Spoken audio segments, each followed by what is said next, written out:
go yet, right?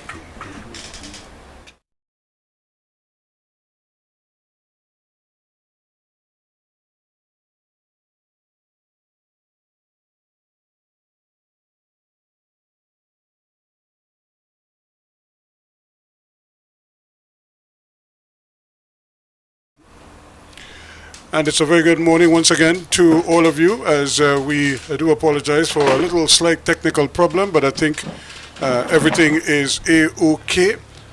Joel and the rest of the gang have been able to work their magic.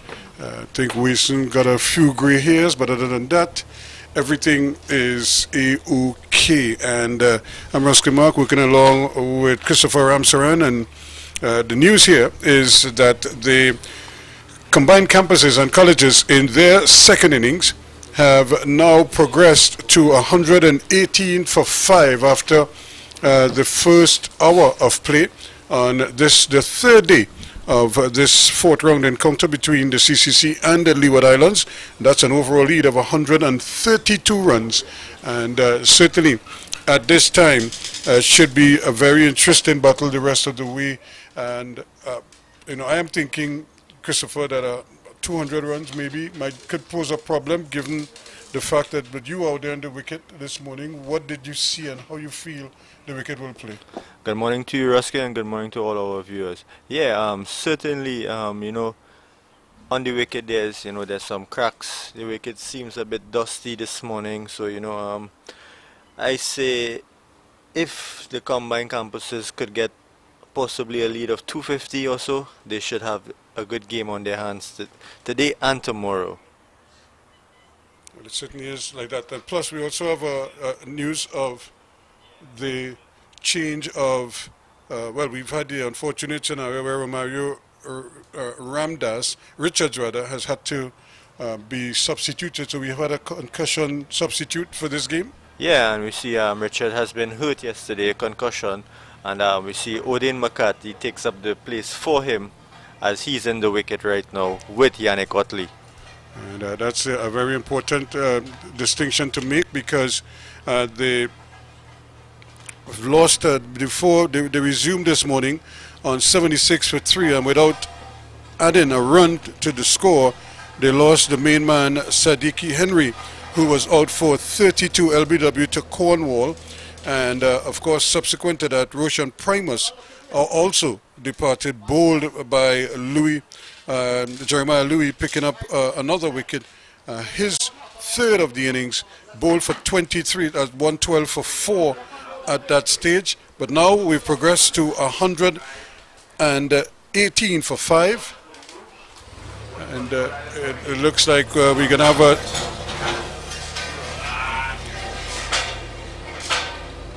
change in bowling here, and I think we always felt that it was just a matter of time before Daniel Durham would be introduced into the attack.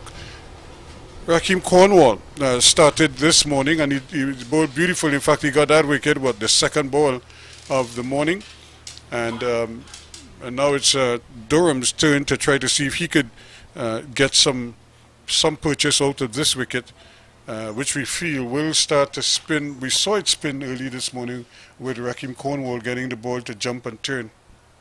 Yeah, and I think it's a good change by the captain of the Leeward Islands by bringing on another spinner on the end, because as I mentioned earlier, the wickets has been, with some big cracks on the wicket, and it also has been dusty, or it's been getting dusty.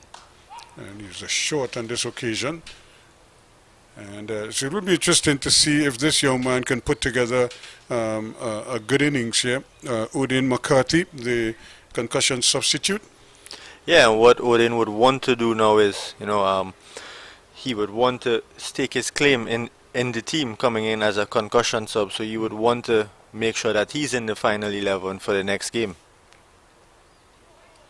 And also we have Yannick Otley at the crease. Yannick, of course, shaped very well in the first innings, and I'm sure he'll be trying to repeat that here today.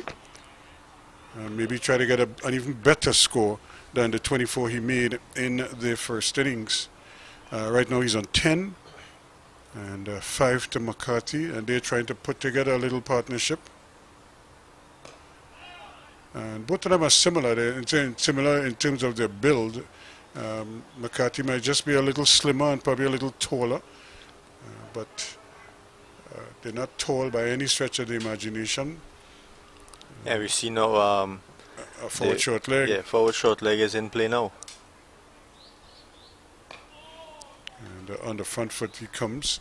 So it's a bit, I don't know if it's, maybe it's because of the amount of sunlight we've been having. It's getting a little dusty. We've seen the dust kicking up now and blowing across the ground at times.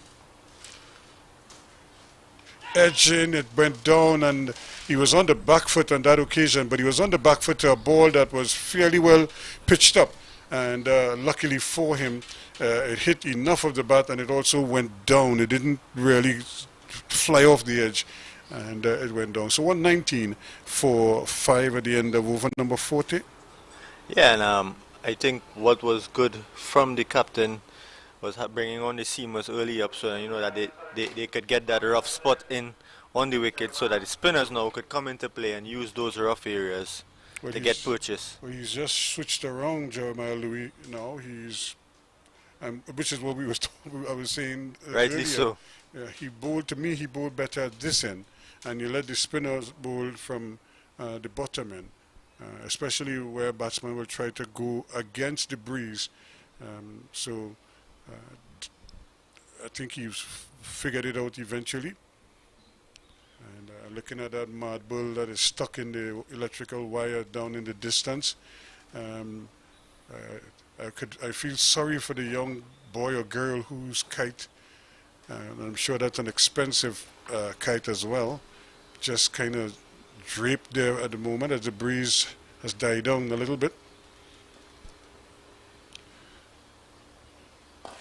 And that's another good delivery. You could see he just seems so much more relaxed bowling at this end. He looks even more dangerous. Yeah, and you know, he got Primus out with a peach of a delivery, just taking off that off-stump bail, which was really good to see from Louis. That's what your coaches ask you to do. You hit the top of off stump, and so when you execute that, it feels good.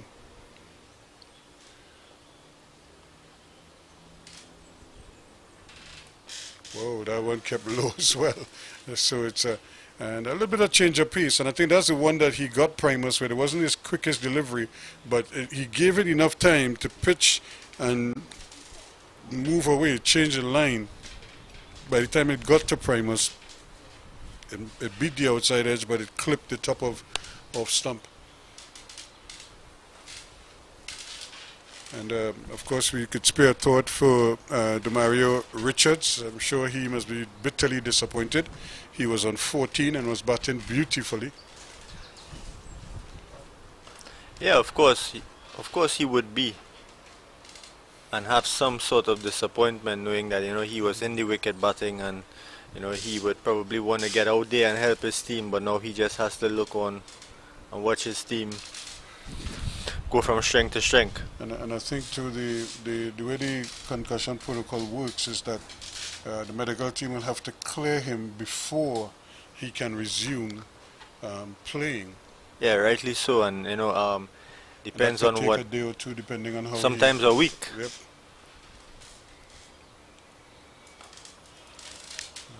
But this is a great opportunity here for McCarthy, and hopefully he can really take advantage of it. But so far, it's been another pretty good over from Jeremiah Louis, who has changed in, but it hasn't changed much by way of his aggression and his solid work. Yeah, and it's good to see that Louis keeps treading on and keeps attacking the wickets. That's another beauty. Again, it just goes past everything. And again, I don't know how much McCarthy knew about that, but I'm sure he's saying to himself, whoa, sometimes you just can't play those. How could you play those? You just let it go. and you write that down as one that was unplayable, and you forget it, and you look on to the next one. But what McCarthy would like is that, you know, he would say that he survives another ball. Again, he's trying to reach at one outside the off stump. Seemed like he was in two minds. He was probably trying to play defensively at first, and then when he saw it wide, he just kind of had a little dab at it outside the off stump. But by that time, it had gone through. But it, noticeable there, that one also kept a little bit low as well. Yeah, we're still seeing that inconsistent bounce from yesterday continues today. But now with that inconsistent bounce, now you have a wicket that's basically cracking, and it's beginning to be more dusty. Yeah, by playing lower and lower as we go along. And then the thing that we've seen in this game also is that we've seen some deliveries take off. You know, we've seen some jump. We've seen Hamilton having to do down the wicket he goes. He hits it on the full, but he doesn't place it well. I'm sure Utley would have been disappointed with that. He had a good opportunity there to pierce that gap, either to the left or to the right of Powell.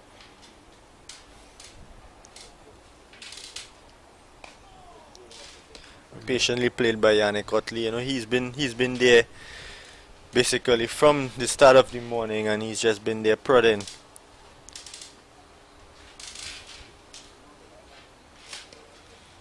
And he looks so much better when he's playing on the front foot.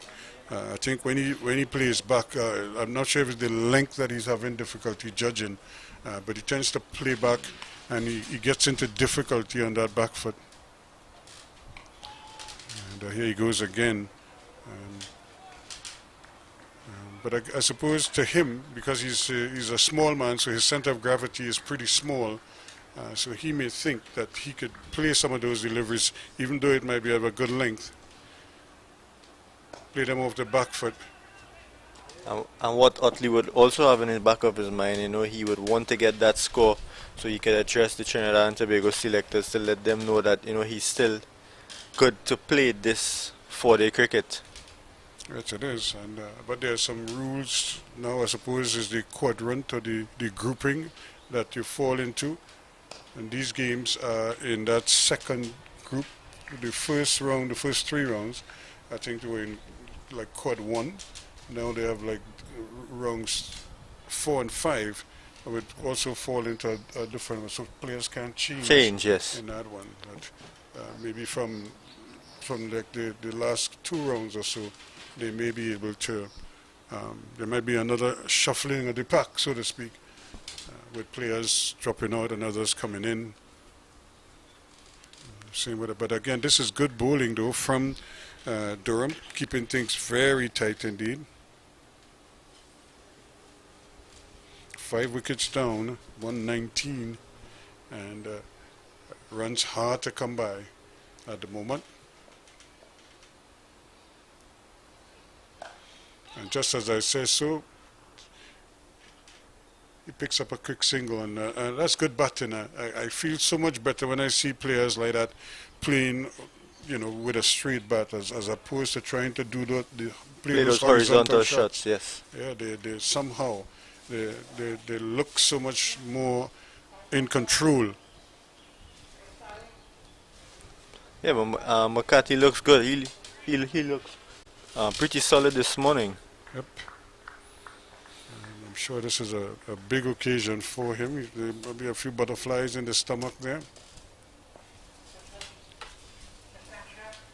And, that's well bowled by Louis, just tempting Yannick Utley to play that pull shot. There is a fine leg, and there's a man at square leg, just behind square. A mid-wicket and a mid-on, that's the onside field. He has 2 slips, a man on the point boundary, Hayden Walsh Jr., and a short extra cover and a mid-off. And we see that man Cornwall, well rather Archibald, trolling there at that mid-off position. I'm sure he may be thinking when he gets a chance to bowl. Again, Louis targeting those stumps there, veering in on that leg stump. Yeah, and it's good bowling from Louis. He knows that, if you bowl on the wicket, it could be an inconsistent bounce. Something could happen for him, which is good thinking on his part. Yeah, obviously is a type of wicket that you will get a little assistance. May not get it every ball, but one or two will move or do something unusual. And Just as you spoke about it, one popped on Yannick Otley's glove now. Goes for a little walk.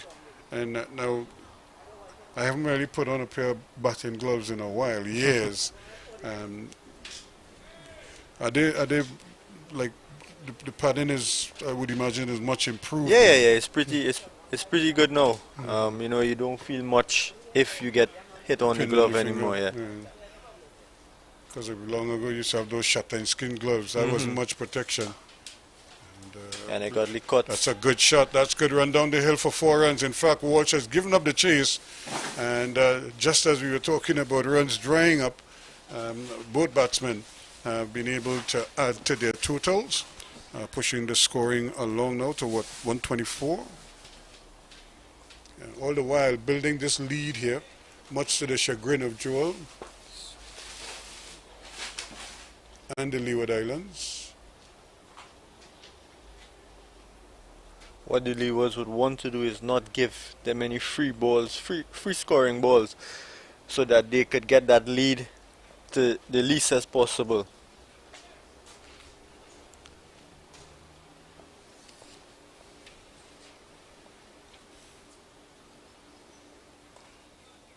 More runs again.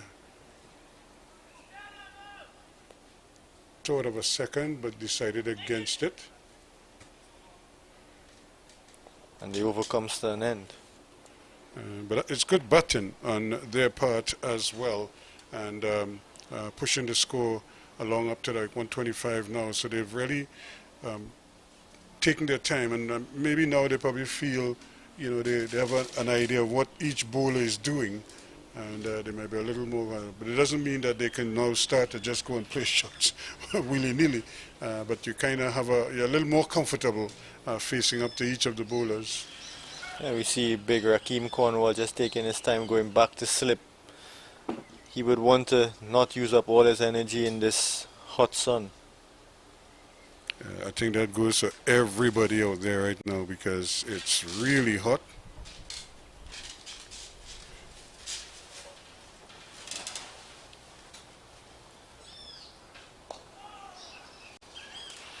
And they will get the single eventually. A little bit of a misfield there. He seemed to have it covered, Louis, and then he didn't.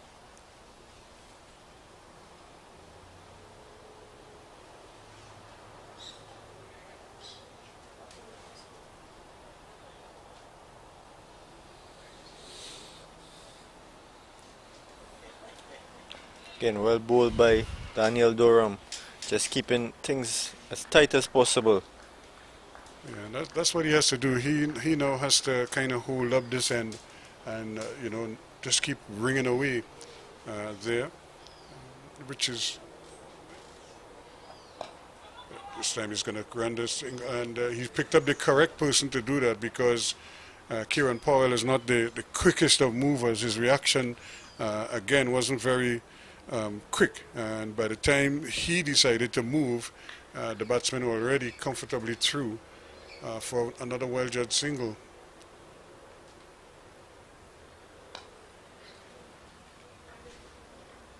So this is a real war of attrition here right now. The bowlers are doing a good job, but the batsmen are also digging in here, trying to score when possible.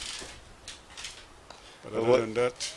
And what's good to see from Yannick Otley is that he's not being flustered or frustrated, even though he's not scoring. He's just there waiting on the bad balls to score, and that's that's something that's really, really good about him.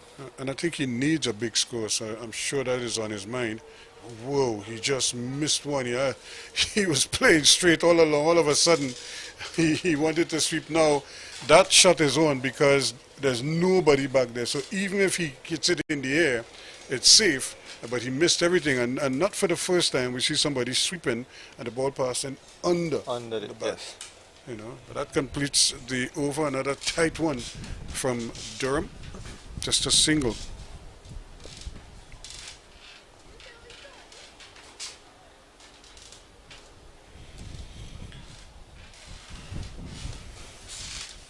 So a quiet period here, but one that is very, very significant.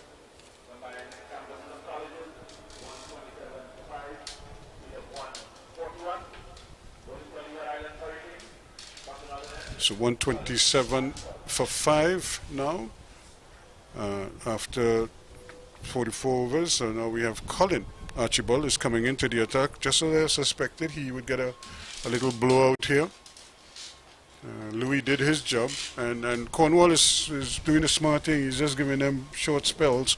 He's not trying to extend anybody too much, especially in the first session, because you may need them, you know, later in the evening, if at all.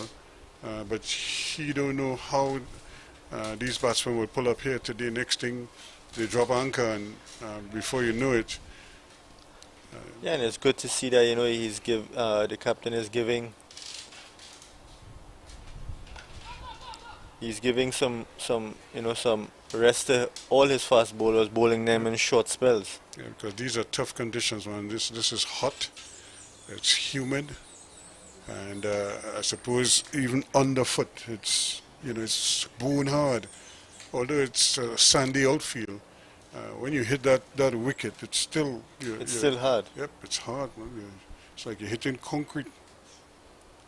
And what Archibald would want to do is follow up from Louis, just keeping things tight and letting the batsman make the mistakes. That's the whole thing. And I suppose the one disappointment we have is we don't see too many school children from the area coming to watch the games.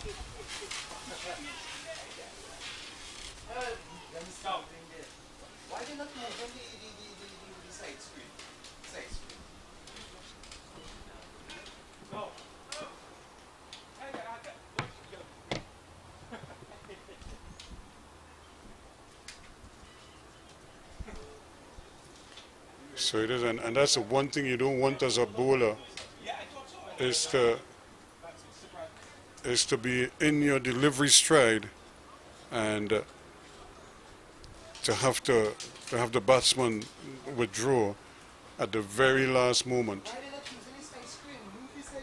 Well, I think they're now going to get the ground stuff. But actually, they all look like they're going to move it now.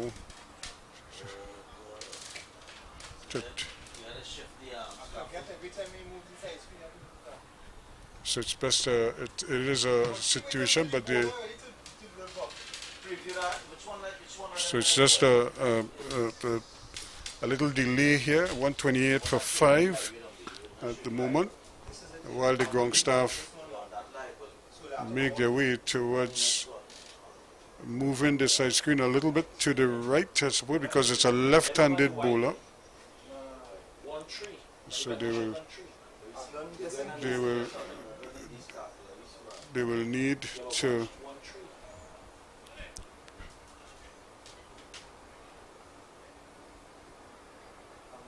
so it's taking them a little while just to move the side screen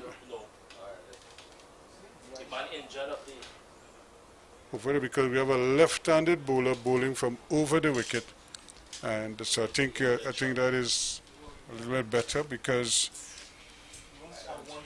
there is a building directly behind the side screen, but the students use that facility, the gym, so they move to and fro. There would be walking traffic, you know, to and fro to the gym.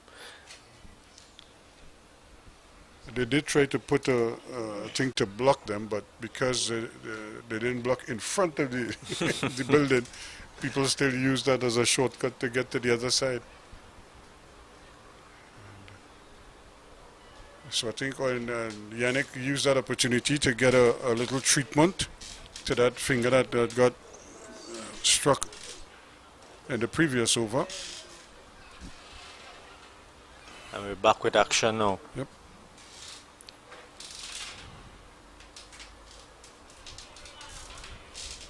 Well judged there, and I got a good line for that short ball. The thing about it is that there are so many positives to be had from playing at this level, because not only are you, on show to selectors and what have you, but even personally, it's because you're really testing your ability against others. You're trying to see if you match up to Yeah, others. and even so, it's the best players in the Caribbean you're playing against. So That's that's been brilliant. That's 4 runs. So well struck. Very, very well played there. And again, he just kind of rocked back and was in total control. it's like he was just waiting on it. He knew that it would have been there to hit.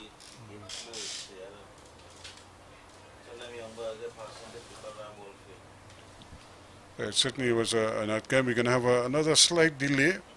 Spider-Man just scaled the fence there. And yeah, but he has a fair distance to go to retrieve the ball because it's going a mile. That's the 12th man, Nathan Edwards. I think they would need to do some repairs to that fence. And so he is saying to himself, now how do I get back over here now? There you go.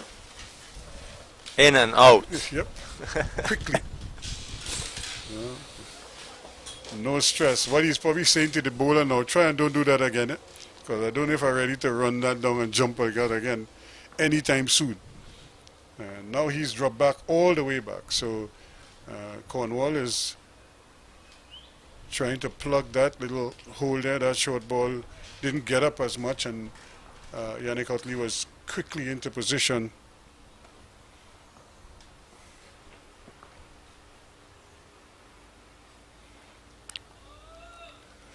Again, short by Archibald. So that may be the plan now. Let's see if we can't bump them out. But I'm looking at, there's no deep backward square leg. The man on the boundary is really forward of square, more like a shot of a wide mid wicket. Mid wicket. Yep. He's just in front of the backward square. Yep. So there's a fine leg. So there's a big gap there. So all he has to do is just get it to the right of the umpire, and he could probably get some runs.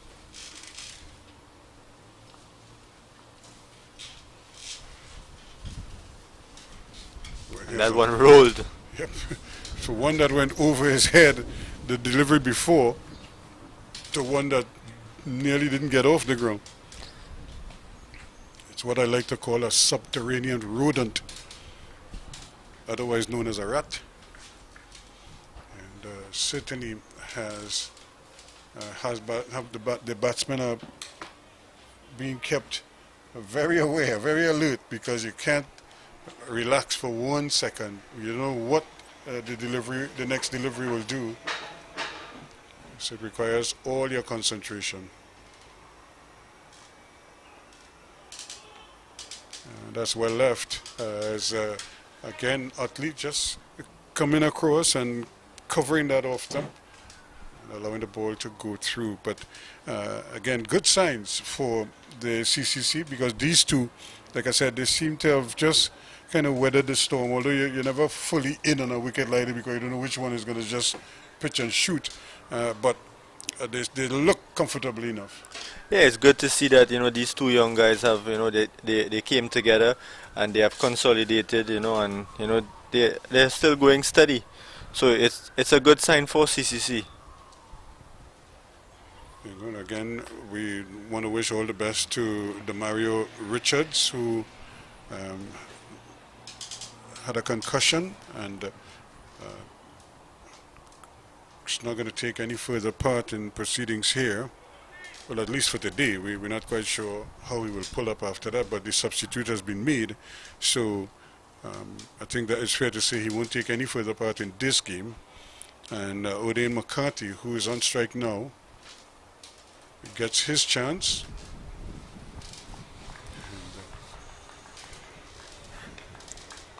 I'm trying to remember which substitute batsman or fielder has starred, and not out, says the umpire. They were appealing. It probably came off the forearm or something, just lobbed in the air there. Forearm. I'm trying to remember if you remember a substitute batsman coming in and making a big score, or coming in and have a big impact in the game. Yeah, I think it was one of those international test match where a substitute came in for a concussion and he scored some runs. Yes. It is, and you don't often think of substitutes in cricket so much, other than a runner, for an injured player or something. Again, started to come forward and then decided to go on the back foot to execute that shot. It's a shot he likes to play, no doubt. He does have a slip on that silly mid-off right in front of him there. And he wanted a single, but that's brilliant fielding there again. And we've seen that time and again. He's such a tall, rangy man. He just kind of sprinted across there, stuck that hand down, and prevented a run. McCarthy thought he had a chance at a single there.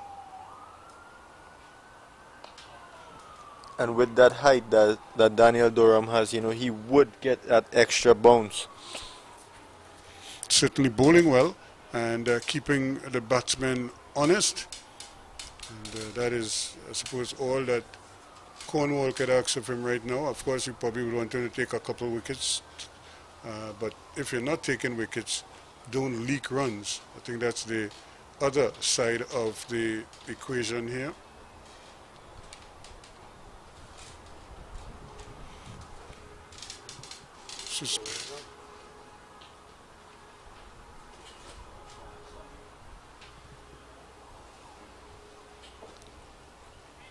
So again, the batsmen are not able to really take themselves away, but you have to give them credit for at least trying to stick it out and not just give it away because they can't get the bowling away.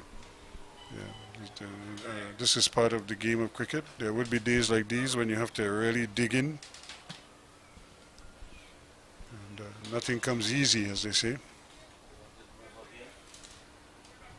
Yep, they have to put it back because he's coming around the wicket now, I think. These groundsmen are having a tough time. Yep. So they no doubt have to put the side screen, just push it back slightly to the left again. They brought it to the right a short while ago, but now that Archibald has decided he wants to come over the wicket, or around the wicket rather, the side screen has to move. It's a very narrow side screen, probably half the size that it really should be. I think they needed a much wider one. I think the batsman says he's happy with it. Or maybe even the spectators behind there now. And they're thinking of two here. In fact, they will get two. They hurry, and they do. And they make it quite comfortable. That's good running again from these two. Yeah, it's really good by those two. Quick feet. And it's really good to see, that they're running hard between the wickets. Yeah, you could see the instructions coming from the coaches, Cornwall, who's just trying to ensure that the players know exactly what is required of them. Winston Cornwall, who's like manager, assistant coach, and certainly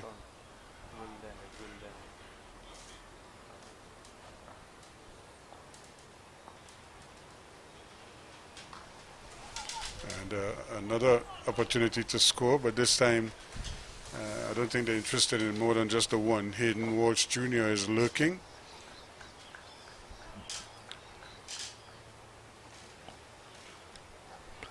Archibald just taking his time back to his mark. Because this is hot. You don't want to be you don't want to you don't want to be stressing too much at all. If he could run up and bowl without taking anything out of him, he'd probably do that. But it's really hot. This is a big ask for fast bowlers. Yeah, of course, and you know, fast bowlers, they put all their efforts into their run-up to release that ball as fast as possible. And again, a similar type of shot that both batsmen are comfortably playing off the back foot.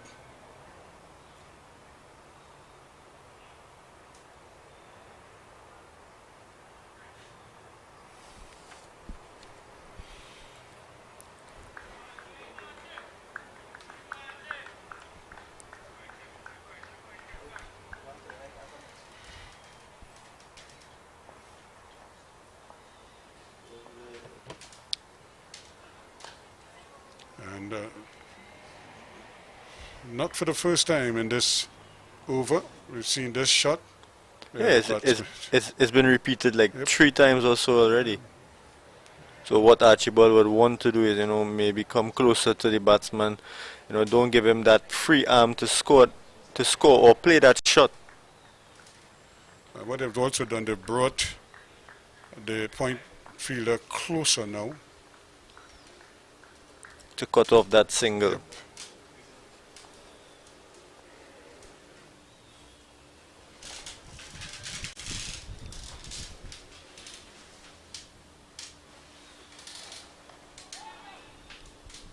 Again, that's the line he would want to bowl to, you know, to get his slip and gully in play, to try to get that fine leading edge. So the game really is it's quiet, and you know, because I think everybody's waiting to see what will happen next. You know, but I think these two batsmen have done a good job defying the Leeward Islands. Cornwall making the changes, but he's not getting the cluster of wickets he's hoping for. And I'd say that, and then he just almost threw it away. He just threw the bat at that one. Didn't really go across to it. He just kind of played down the line, and yeah, what the Leewards would have in the back of their mind is, you know, that they would know that in cricket there's always some sort of partnership, as you know, as they saw it with CCC again. The number 8 and number 9 batsmen put on a 100-run partnership. So, you know, they would want to stay patient and just wait for the batsman to make that mistake. And these two have added 25 now so far, and it's been a struggle for them at times. We did see that one glorious pull shot from Yannick Otley that netted him 4 runs, and but in the main it's been a little nudge here, push there, you know, a leg glance here for a couple of runs. It hasn't been like all-out aggression or anything like that. It's been a real battle here. 137 for 5 now, 47 overs gone. Yeah, what's surprising to me is that, you know, we haven't seen the Hurricanes bring on the leg spinner yet, Hayden Walsh. Yeah, we saw that also in the Leeward innings, because they didn't bring on their spinner Mutara until very late, and when he came on, he bowled exceptionally well.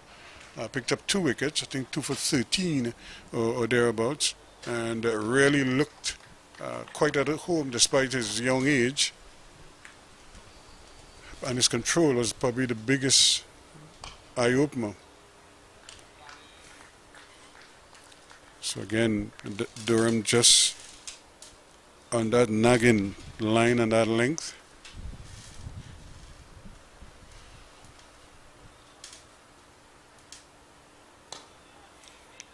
And again, another easy single.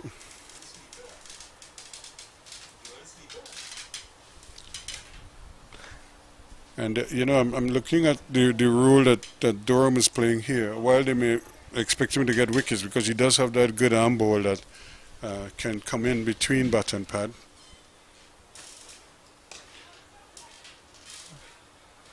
But in the main, he's been keeping the batsman quiet because he's nagging. And that was the role that Rafiq Jumadeen played with the Trinidad team. While Inshan Ali would get a lot of wickets, they couldn't get runs at the other end because Jumas would just clog up that end with a nagging line and length. And it made run scoring very difficult against them. And that's why they call them the spin twins, because they worked so well in tandem and kept everybody out. 1 run in the over, 138 for 5.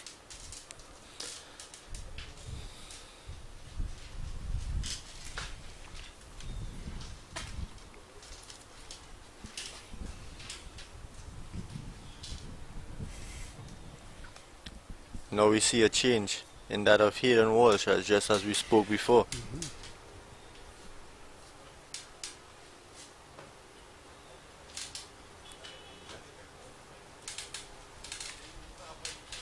And what the captain would want to do now is, set a field for Hayden Walsh so that he could get into his work, give him that protection that he needs. Because as a leg spinner, you would not get it right as soon as you come into bowl. So he would want to give him that protection. Just as in the first innings, Hayden Walsh Jr., who's coming into the attack now, is the 6th bowler being used. And so it's almost like if this is kind of the plan or the mode of attack that Cornwall has adopted in both innings now. Yeah, and it's good to see that the Leeward has options to turn to. And that was a short ball, but it was a quick delivery. And Utley couldn't put it away. There is a deep square leg and a deep mid wicket as well.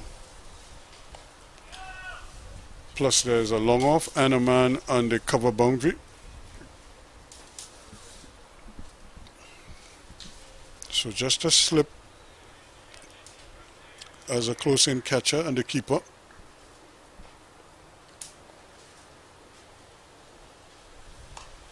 And nicely played. I think for a moment about 2, but it's not there. The big fella Durham is lurking out there. Yeah, and it's good to see that, he also has that protection, as I mentioned before.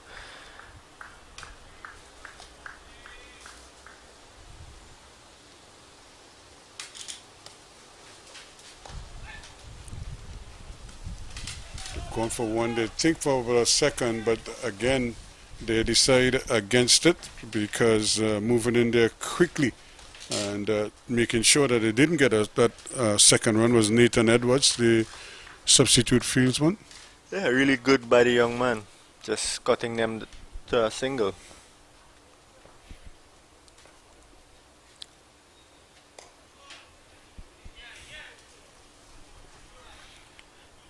Nice flighted delivery by Hayden Walsh, bringing Yannick Utley onto his front foot. Yeah, if anything in this over, he's just been a little too short, but I suppose that he will tighten that up over time. He's trying to sweep at it, not out, says the umpire. And there was Utley trying to sweep that one, and it must have hit this person somewhere. And they might be thinking it came off the glove, but that completes an interesting over. Didn't really get his line and length right, but that's the thing with leg spinners. They can produce something out of nothing deliveries, as we say. Yeah, and it's really good to see Hayden Walsh, just letting the ball do his thing. And we see he's really pissed by that decision.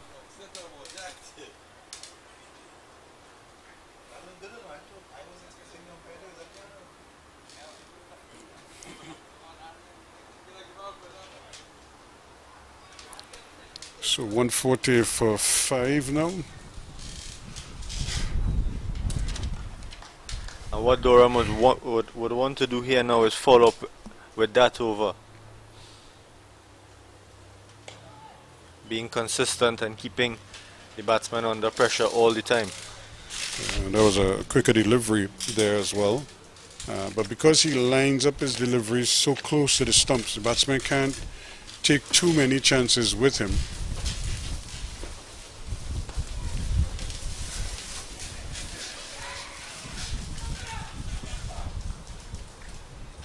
And good cricket again from the bowler, feeling well. And it's good to see that the Hurricanes guys are actually enjoying it in the sun there. It's really, really good to see from them. Yeah, you know, they are on board.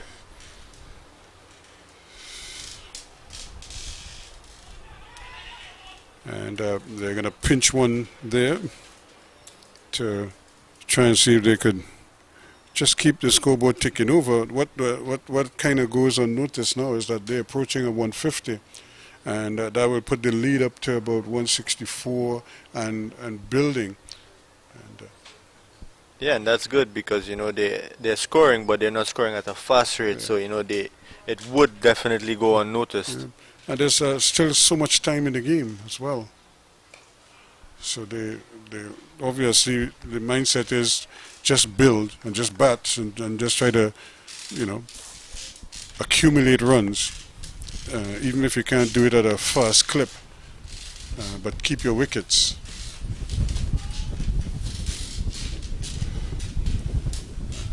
And you know, the other thing about this is while the spectators might be watching it and not too happy because they're not seeing, you know, runs and wickets, think spare thought for the coaches who are telling the players what they want to see from them.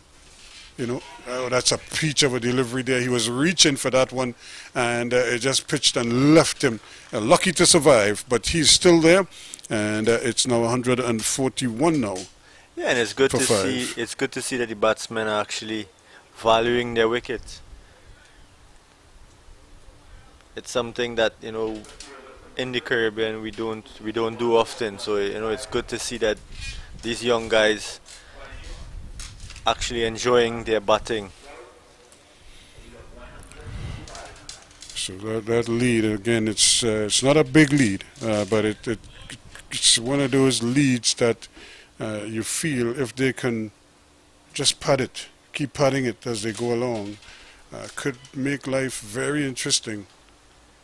Yeah, of course, and on a dusty day for wicket, anything is possible. So here is Walsh.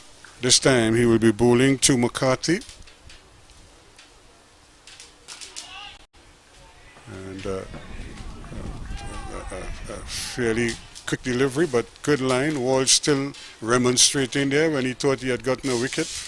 And the last ball of the previous over, of his previous over. And again, they're able to collect the single, and not much they could do about that. Trying to sprint across there was Graves, but he couldn't prevent it. One thing though, these two have been running really, really good between the wickets, and it's good to see that.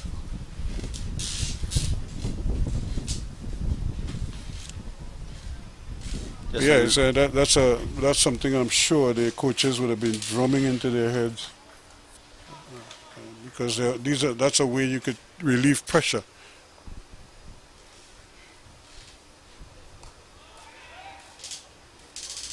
Where you have to rotate strike. There was a possibility of a single there, but McCarthy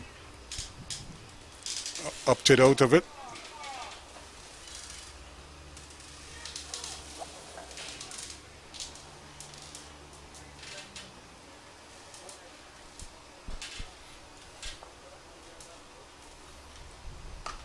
Oh, that's a quick delivery.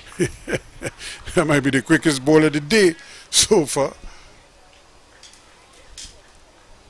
And some spinners really do have that quicker one that could surprise everybody. Flirting there with one outside the off stump, trying to see if he could get it there, but to no avail. 142 now for 5.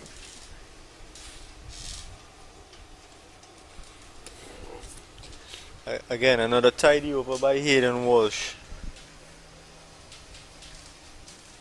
And the thing with him, though, he has to be mindful that it may not always go your way, and you may not get the wickets as quickly as you would like, but you know, you build the pressure.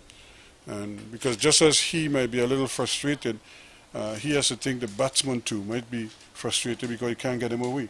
And, you know, and so he just has to keep plugging, and success's reward will come eventually.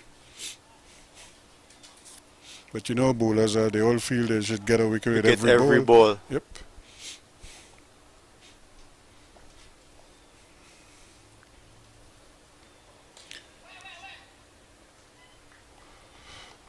Speaking of Walsh, such an electrifying fieldsman. You don't ever, you always find him in those difficult positions, backward point. Or if he's on the boundary, he's covering a lot of ground. We saw him make up ground on the first day to try to attempt a catch. I don't think anybody else would have gotten even remotely close to it. But he did. And it's only when his elbows hit the ground that the ball came out. Again, consistency by Daniel Durham. You know, and it's good to see that he has been consistent, bowling 11 overs, 5 maidens and just 17 runs in those 11 overs.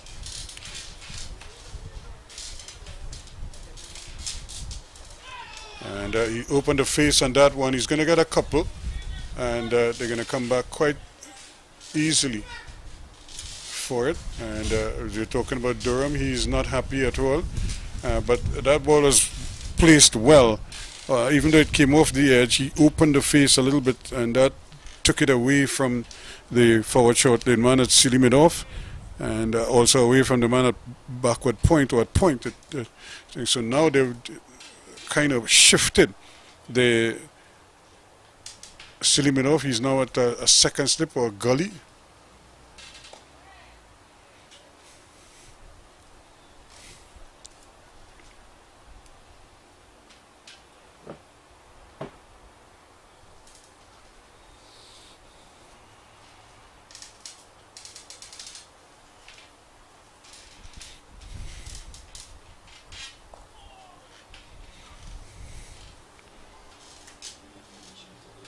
Being very patient and of course treating each ball on merit, not trying to be too aggressive.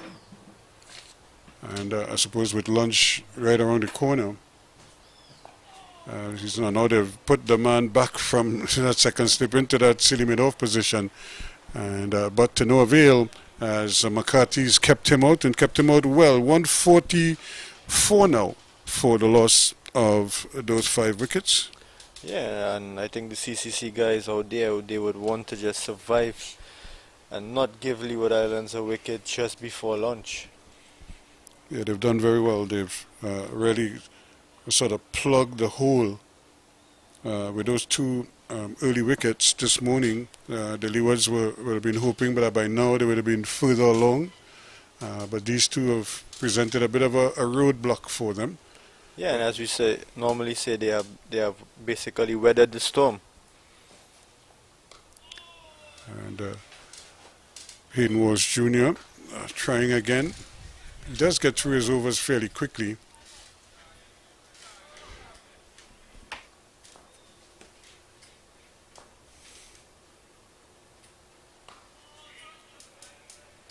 Beautifully flighted by Hayden Walsh, just teasing Yannick Otley.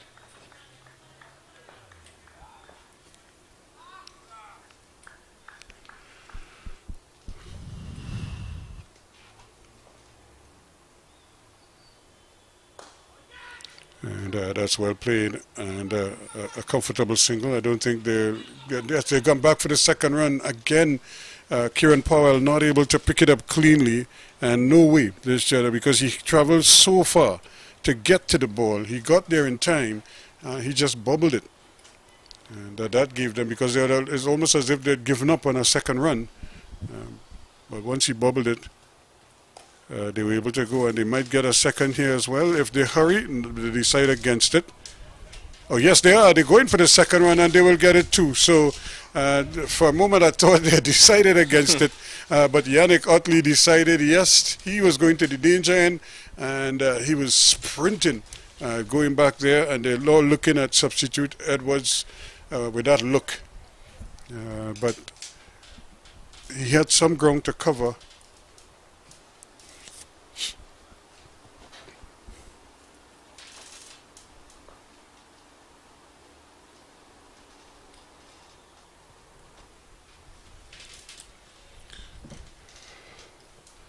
So a dead ball, and these two just trying to make sure that they will take it very close to the. I don't know if this could be the last over. They might have a minute or so, 2 minutes to go. So by the time this over is completed, there might still be a minute left before the luncheon interval. But this would have been a good recovery of sorts for the CCC. Whoa! Because he saw it was a short ball, he was probably thinking, I could probably get back and pull this. Only to realize it was shooting coming through at him, very low indeed.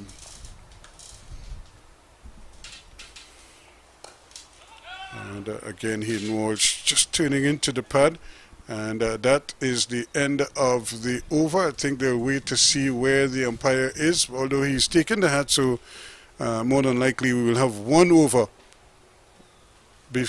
final over before the luncheon interval. And CCC now 148 for the loss of 5 wickets.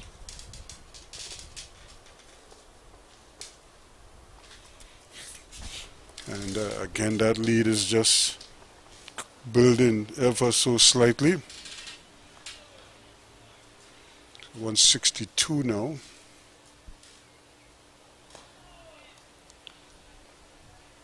And I don't think you could say batting has gotten easier, but I think it has to do with the amount of time these two have spent out there. They've already gotten acclimatized to the conditions. Now we have a second slip installed instead of the silly mid off. So they keep moving him around there. Mike Louis, moving him just a couple meters one way, then back, and then back again, searching for a breakthrough. And what Odin McCarthy would want to do is just see all these few deliveries, so that they could head to lunch. And this would be a good learning curve, lesson learned for these two batsmen, these two who are really trying to establish themselves in the team and among their teammates, and I think they would really be happy with them for the work that they've done this morning.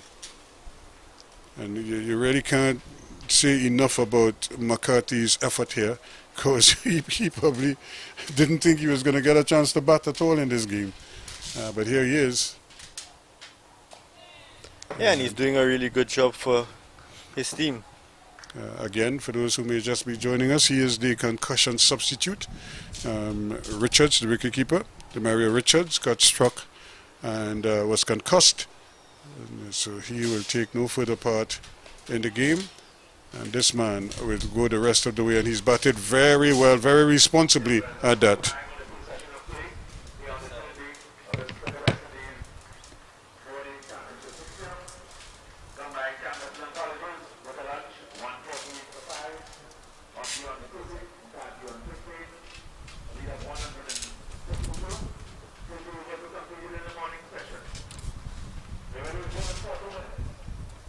So 148 for 5 it is at the luncheon interval as the players make their way off the field. and certainly a good position for them at the moment. It's an overall lead of 162 runs as they I'm sure will enjoy their lunch a little bit better than the Leewards would at this time. But hey, this is cricket, and any number could play in terms of the state of the game. It could change very quickly. And so good applause for those two batsmen. These two have really put their heads down and given their team a chance in this game.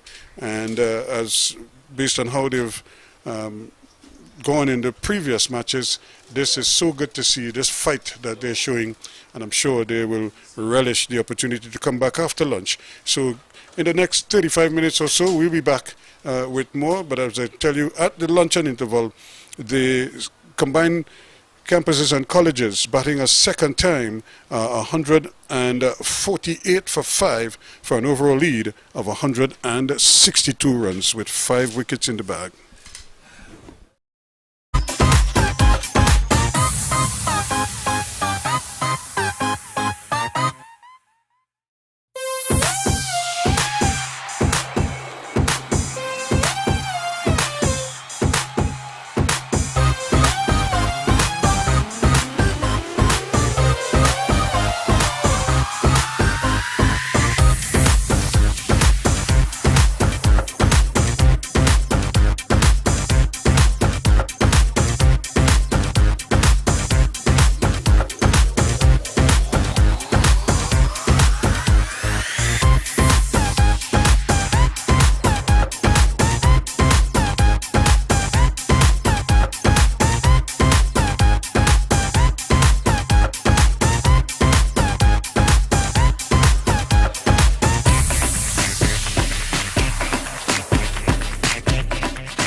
And a very good afternoon as we welcome you back here to the UE Spec here in St. Augustine as we get ready for play after lunch on day 3 of this West Indies Championship clash between the CCC and the Leeward Islands. And the situation is here, the CCC 273 and now 148 for 5, battling against the Leeward Islands who made 259. Yannick Otley is 13 not out, and Odain McCarthy, the concussion substitute, is on 15, and these two have really batted superbly under the circumstances, but it's now a question of if they can continue in that vein and continue to keep scoring. They have an overall lead now of 162 runs, and Christopher, I would imagine, will be more of the same. Yeah, indeed. And what the CCC would want to do is push on to get a bigger lead. And immediately straight off they Yannick are Otley. off. Yep. So they really need him to stick it out here. He's on 30. He's 31 now, and certainly he would be the key man right now. And if he can stick around for a while, and then we see some of the bigger hitters could come after, you never know. Yeah, indeed. And they still have Amari Goodrich, who scored 75 in the first innings, still to bat. And Graves, who also batted well for his 58. Yeah, so they still have a lengthy batting to come. Yeah, and these two, I suppose, the instruction would be to try to build this partnership as much as possible. Don't worry about time, just bat and see what you could get. Don't lose an early wicket. And I would imagine that would be the main instruction there. Start over. Don't take it for granted that how the ball was playing before lunch, that's the way it's going to play now. Different bowler, all the same. It's Cornwall who's picking up the attack. Yeah, and it's good to see these two young batsmen actually playing a mature innings. Seeing their team to something that's about to look respectable.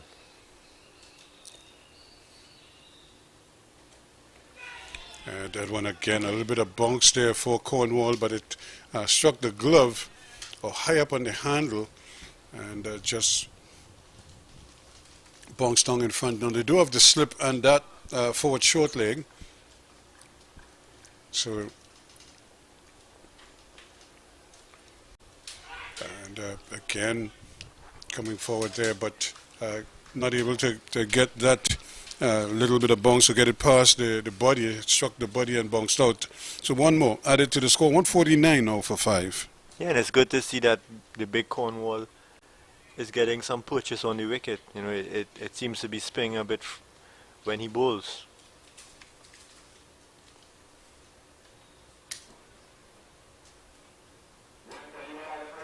And I'm certain that the guys on the field would definitely love being out in that cool dressing room.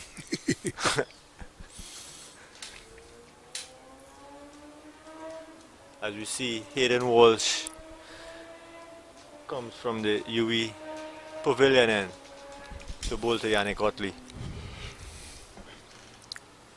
Otley is on 31, so his change ends here now. Hayden Walsh Jr. He originally started from this top end where Cornwall was operating. Yeah, and I'm guessing the thinking behind it is, Hayden Walsh would be going away from Yannick Otley, so with the breeze, he would get that drift. The drift, yep.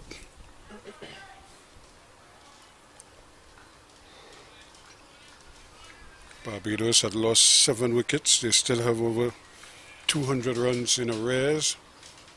The Windward Islands have lost 3 wickets. They have a 42-run lead on TNT. Here, that lead is building ever so slightly. It's 163 at the moment.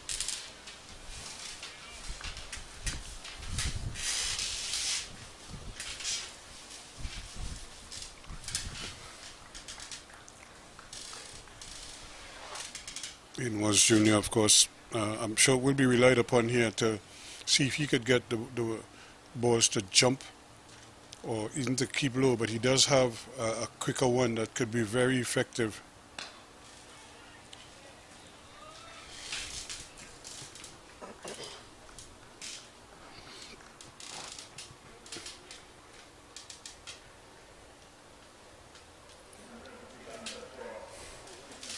And that's the 150 for the CCC.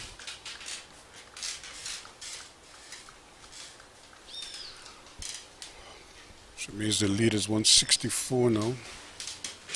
Yeah, it's climbing slowly but surely. They're going to have to hurry here, and he does well, McCarthy. Immediately on playing it, he took off, and there isn't much that Durham could have done about it. And another run into the books takes it to 151 now. Yeah, McCarthy was off in a hurry there. I guess, that's the Jamaican in him. He's a good athlete. You could see just how he moves. The little we saw of him in the field when he was fielding, he agile. He's very competent, and now here you've seen him bat and running between the wickets, and that has been a feature of this little partnership.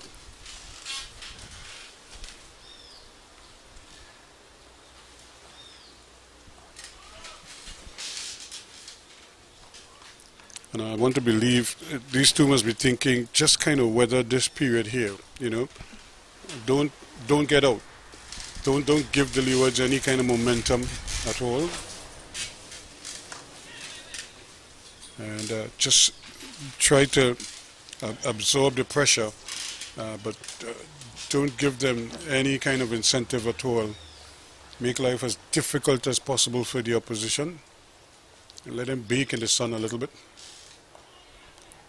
Or should I say a little bit more, because it has been very hot throughout.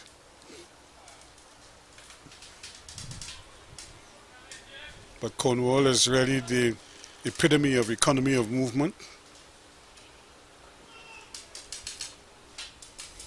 Yeah, and Cornwall has been doing his job so far. Just keeping the batsman as tight as possible, not letting him score freely.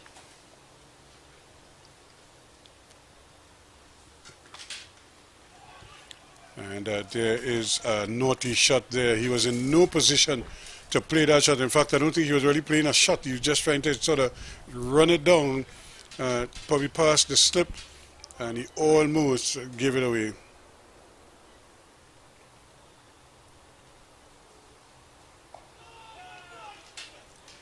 So bang on target there. A maiden over, 151 for 5 at the end of it.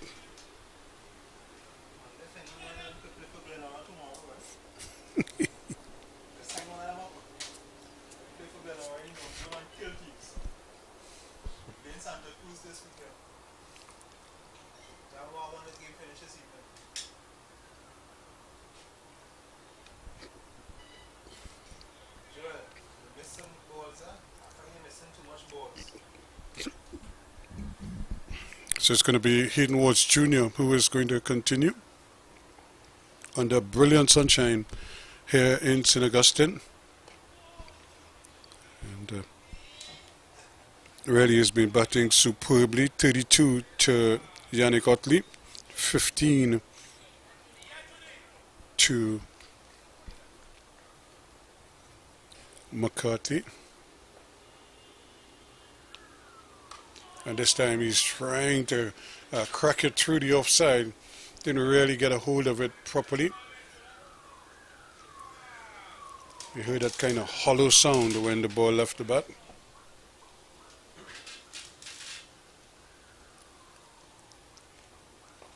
Well watched by Yannick Otley.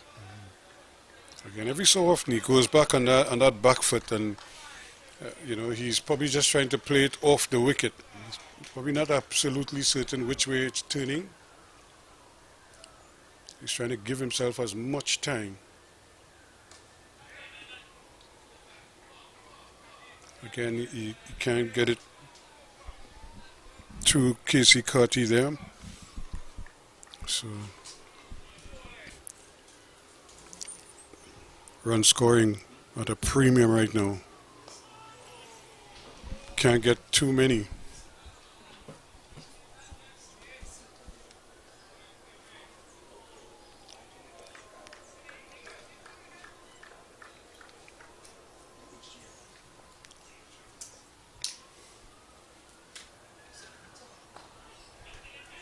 This time they're going to go for the single, and because there's so much work for the mid-wicket, Louis at mid-wicket to do, the batsman had more than enough time to complete another single. One more to the score, 33. It is to Otley, 152 for 5.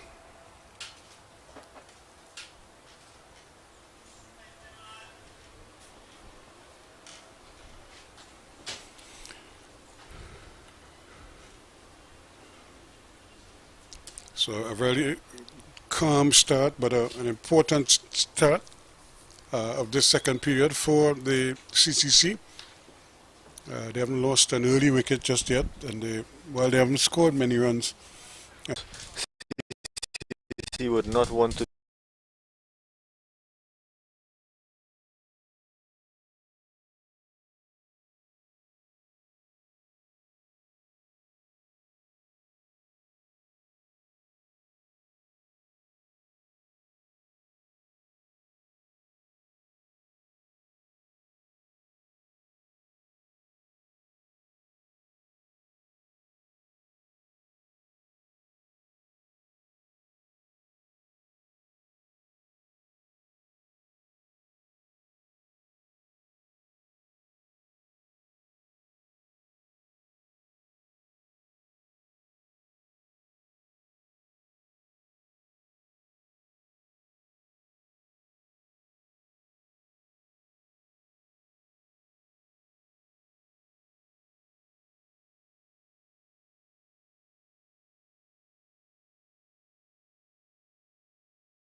because of an LBW decision or a catch at the wicket, but he could probably buy a wicket by just giving it generous flight and see if he could get the batsman to, just to raise, To look up. look up a little bit more.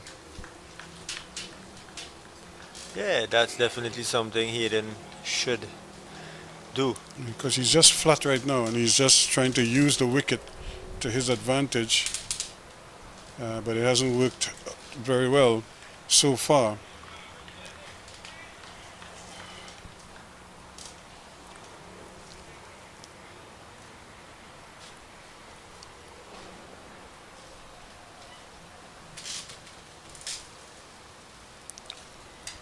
Again, another maiden over as he just ran through that over very, very, very quickly. And Otley not having to play too many deliveries in that over. Happy to just allow him to go outside the off stump. 171 for 5 at the end of it. Yeah, we see Cornwall still is in the attack, so it means that he's still persistent on getting this wicket for his team.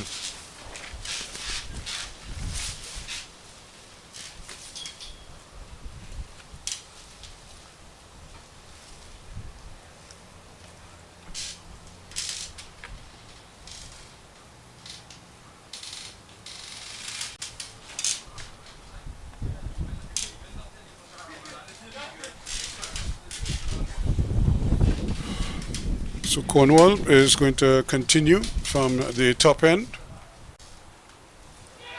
And a little bit of bounce there for the big fella. And McCarthy, who's a small man, ball's kind of jumping up on him when he makes that play. And Tony Ann Grant, the physio for the Leeward Islands, is not too far from us. And that's better. If he's going to play on the back foot, play with the turn. Don't just try to use the wrist. And there she is, the physio for the Leeward Islands team. A very popular figure around the region, wherever she travels. Down the wicket he goes again and executes another brilliant shot once more. And that is 4 runs, 4 good-looking runs again for McCarthy. And this young man keeps growing in stature at the wicket. The concussion substitute is really taking advantage of this opportunity. Yeah, and it's good to see that young Odin McCarthy is getting into his work now and just freeing up his shoulders a bit. So that 175 now for 5. And 2 minds there, but making a quick adjustment. Certainly, these two just continue to build this partnership. This is a very impressive display from them.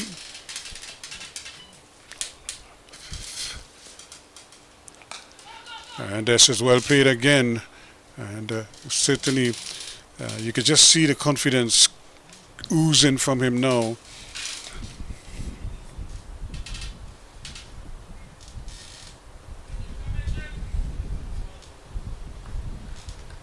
He pushes on to 28 now. Otley, who's 41, just walks into that one, but can't get a run. That completes the over, and at the end of it, it's 176 for 5 now. Otley is 41. It's 28 to McCarthy.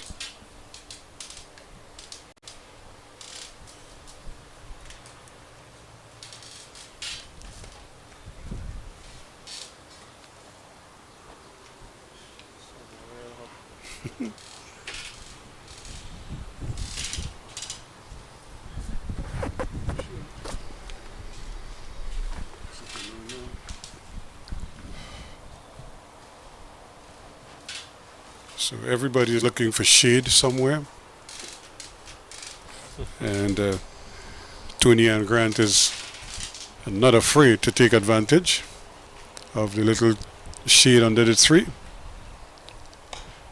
And that's, again, that's well played once more. All of a sudden, you're just seeing like a different look. And maybe that's the confidence. He's probably a little more relaxed now and confident in his methodology at the crease. And so now he's picking up those shorter balls a lot quicker. to the point now where he's scoring off of them. Yeah, and that confidence would come from him being out there in the middle and batting over a period of time, seeing amount of balls that he's batted so far, and he would want to now score freely.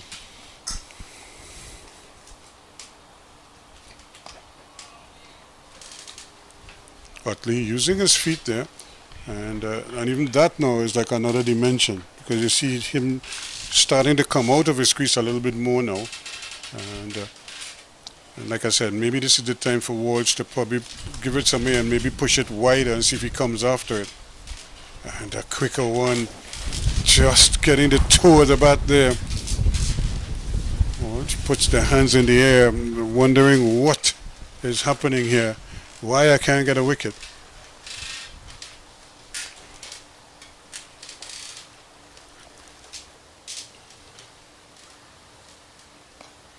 Utley, meanwhile, must be thinking in terms of a half century from here, and even more than that. Yeah, indeed, he's just 9 short of his half century, and what a way it would be for him to come back into first class cricket. He wanted a single. It might have been there, but there was some danger, because there were like 3 fielders in and around that one.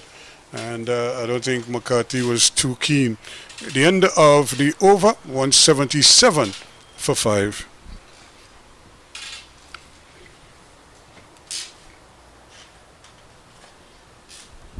So 41 to Yannick Utley, 29 to McCarthy. And these two continue to build this partnership and to really just give their team their chances just improving by the minute right now.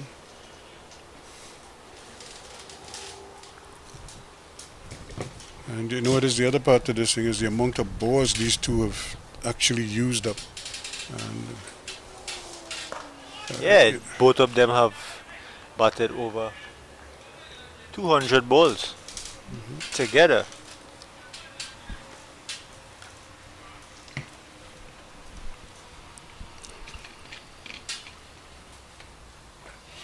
And how often you ask players to spend time at the crease. So when you get a partnership that's soaked up over 200 deliveries, you would probably say it to yourself as a coaching staff, that is what you want to see from you. But not all innings are going to be, slow like this or whatever.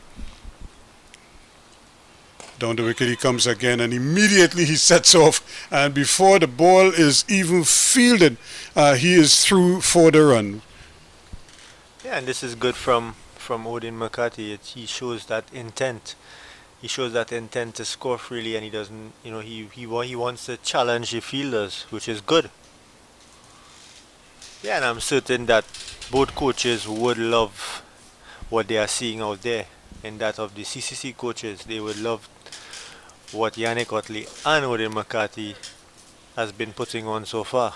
And here's the other thing, McCarthy has probably earned his stay on the team. Oh, definitely.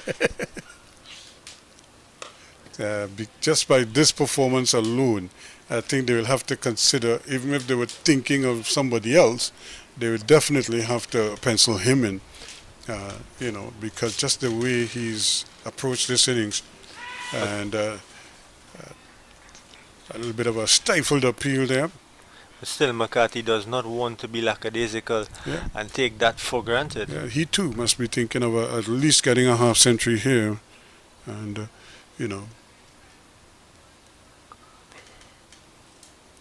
pushing on. Utley just waiting for the chatter to die down. And plays it nicely on the onside. He survives. He remains on 41-30. It is to McCarthy. And the CCC now 178 for 5.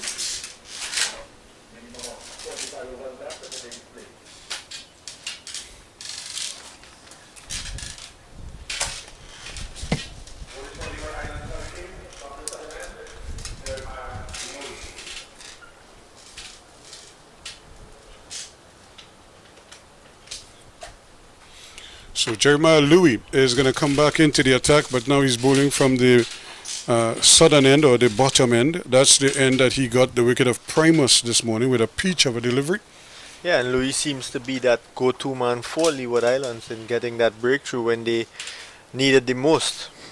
So I guess the thinking of the captain, was to bring back Louis to try to get this important wicket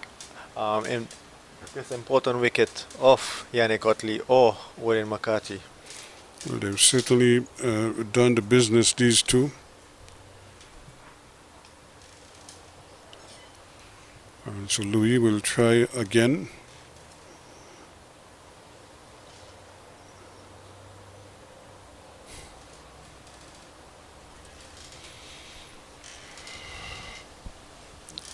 So that lead just creeping up all the time. Oh no, and it seems to be a change again, and Hayden Walsh is back on the attack. Well, he's had a change of heart.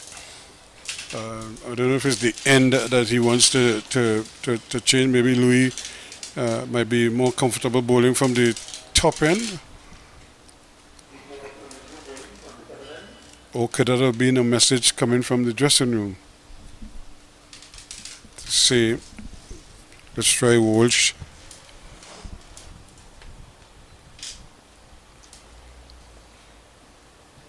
Anyway, he's back on.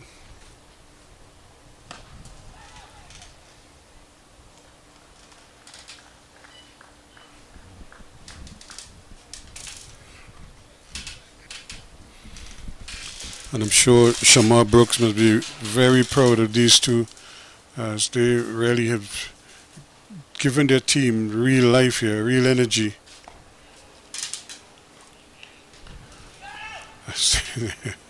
Hayden Walsh tried to put his boot down so the ball could hit it and pop up. He missed the whole ball. Then had to turn and chase.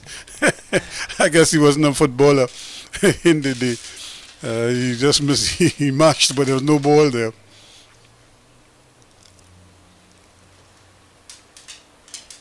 Carefully watched by McCarthy. Yeah, this is really impressive on the part of this young man. You really can't say enough about just his approach, coming in at short notice, coming in as that substitute. This is the googly coming back at him, and keeping a bit low as well. And Hayden Walsh had his hand in the air thinking, yes, he finally broken through, only to see the big broad bat come down and keep it out. Yeah, McCarthy was lucky to just get the bat down in time. And somebody's sombrero is flying about the place. That might actually be Hayden Walsh's.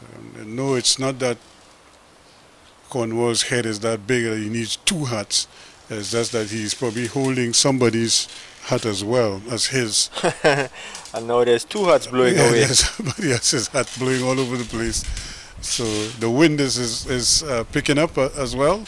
And that is important because it's so hot that that little breeze is probably just going to cool the players down a little bit.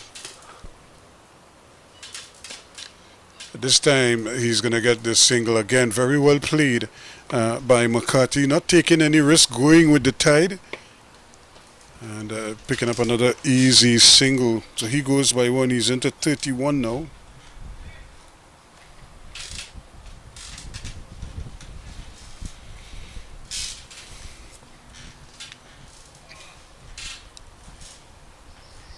Even the umpire has to hold down the hat. And that one is hit. I don't think he really hit that where he wanted to hit it. I was looking more behind square, and but the ball seemed to rush onto him, and he hit it in through to mid-wicket where he couldn't get a run. He remains 41, 32 to McCarthy. It's 179 now for 5.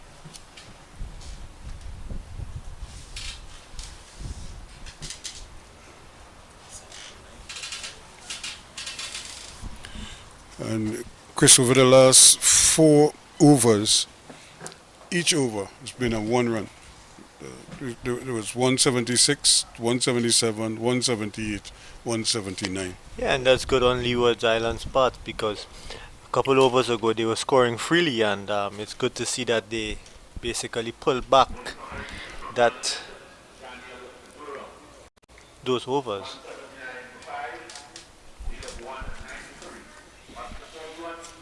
Yeah, now we see a change in that of Daniel Durham is into the attack. You know, and he has been quite cheaply so far. He has been bowling very, very cheaply and quite impressive. Yeah, he's been very miserly. He hasn't conceded many runs, and but that is because his line has been so good, and his variations also. And from his height, you always feel that he's in the game and always has a chance of getting a wicket, even when nothing else seems to be happening around him. He could probably get one to jump or maybe one to just straighten with the arm. And this time, though, he's short, and that is 4 runs.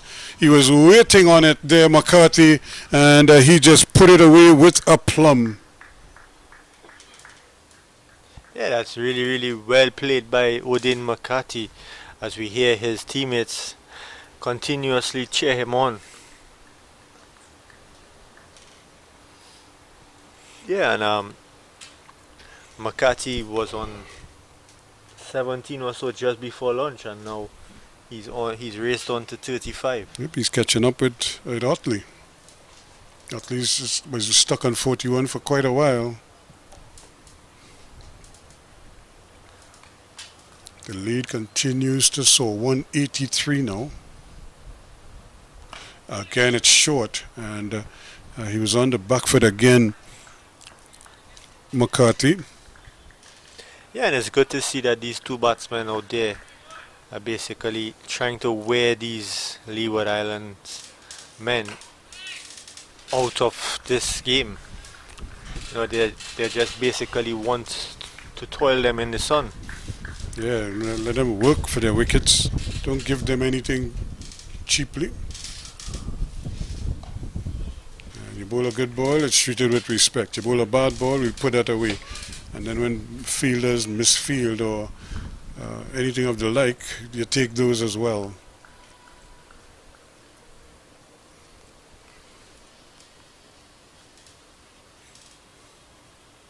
Short again, and they're going to get pinch another well-judged single. So that takes him on to 36 now. So he continues to really impress here in this innings. And you know, that's the irony. Remember when we were doing in the first innings, you weren't here that evening, but we were looking at that pair of Graves and Goodrich battling each other to 50, and you know, we were trying to figure out who would get there first, and eventually they got there one ball apart, one ball after each other. It's the end of another over. It's 184 now for 5. The lead is 198.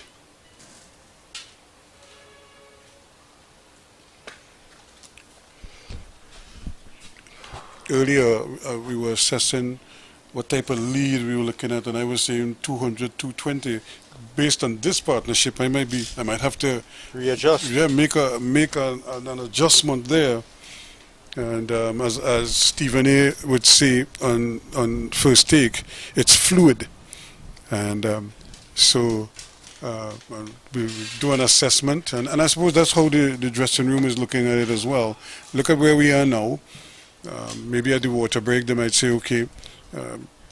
Maybe if we could add in that second hour, if we could add another 30 runs, 30, 40 runs, that's 220, 230, 240, around there. Maybe bat for an hour after that. So now your lead is close to 300, you know, and then you say, okay, can we bowl them out, you know, under 300 in a day and a bit?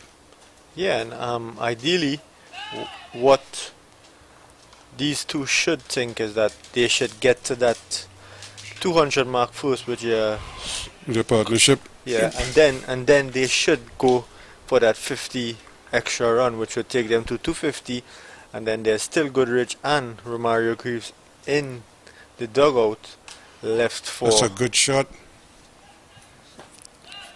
It's only going to get a single, though. So ideally, I think that the CCC camp would be looking at possibly a 300 target now, If not more. because it's just only 130, 134 to be exact. Yep.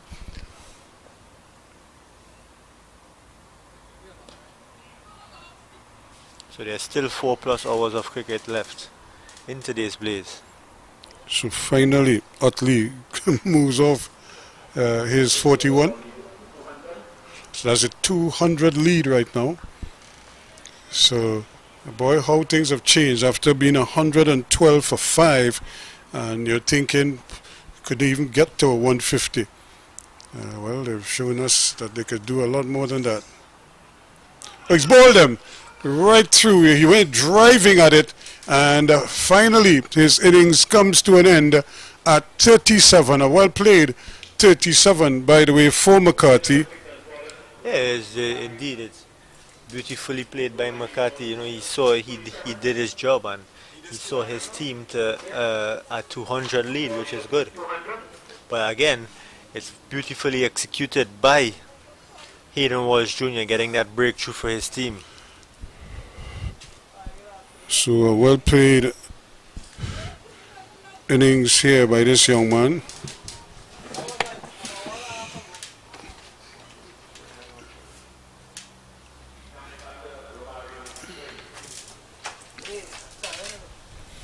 So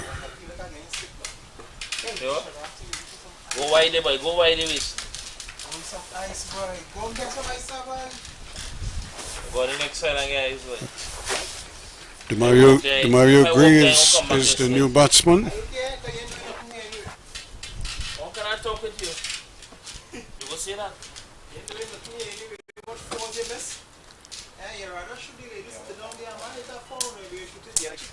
I come like a man, like get telling me I have to take man now. Yeah, you like shit.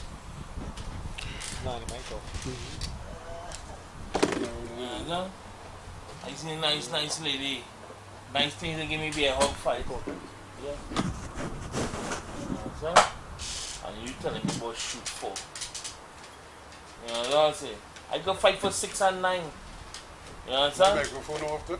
My phone. Take it off, because the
Let's welcome you back here. The players just got some refreshments, and I'm sure they're happy. They really continue to build here. 186 for 6 now. The Hayden Wars Jr. getting that breakthrough to end that partnership, which produced 74 runs. Graves is struck on the pad, but it's going down leg, and they were going for one. They might come back for a second, and they're going to get that two leg bys to start up with. Yeah, no, I think the Leeward Islands would not want to let Graves get into his work. They would want to try to pin him down as much as possible and try to get him out as cheaply as possible. But Graves, having that good form, just coming off of 50, he would want to continue that. He made 58 in the first innings, put on 129 with Goodridge, and took 5 wickets as well. So he's full of confidence right now in his game. And that completes the over for a successful one for Hayden Walsh Jr. As it's 188 now for the loss of 6 wickets.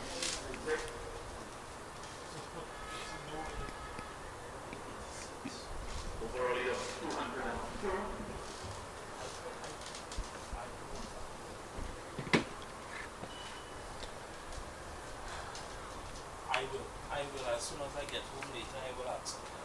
Sure. No problem. Alright, no problem. So this is the period here where you expect the Leewards to really just up their game a little bit here, try to raise the level so that they could possibly end this denial from the CCC batsmen. Yeah, what would be the ideal situation for the Hurricanes is that if they can get Yannick Utley out anytime soon and get a new batsman into the wicket. They have 2 new batters out there. But then they might be saying, boy, if Goodridge and Graves again. And as low on that kick, very low indeed. Loud appeal for LBW, not out, says the umpire. And again, unless it's going down the leg side. But Yannick was just pushing forward and the ball came in at him.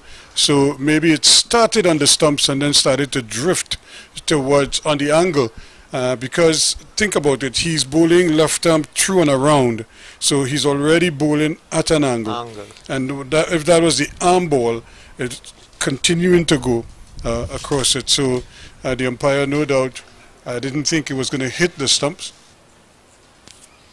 So Yannick survives another confident LBW appeal. I really do think the match commissioner is going to have a word because you can't really be howling at the umpire time and again.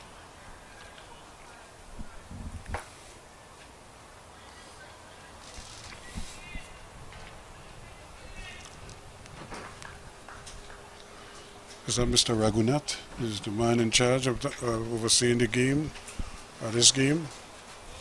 Former FIFA official.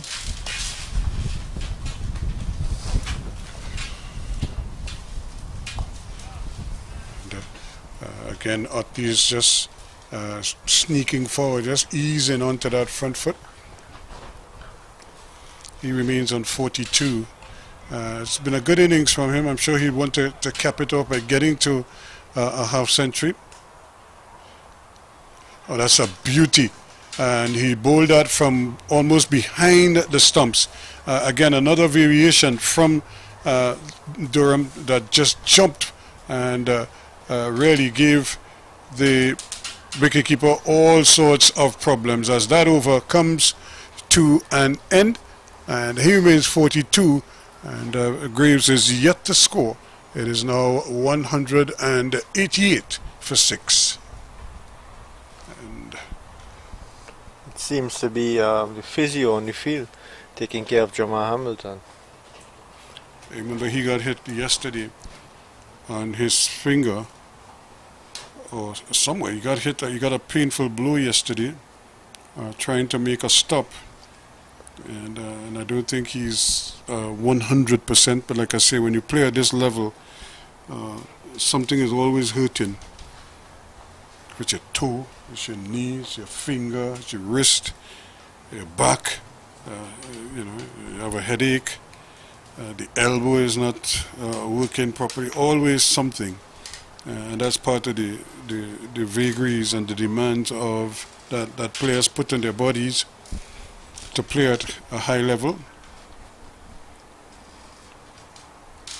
And here he is right now. You can see him, the physio, Ms. Grant, asking him to move that hand.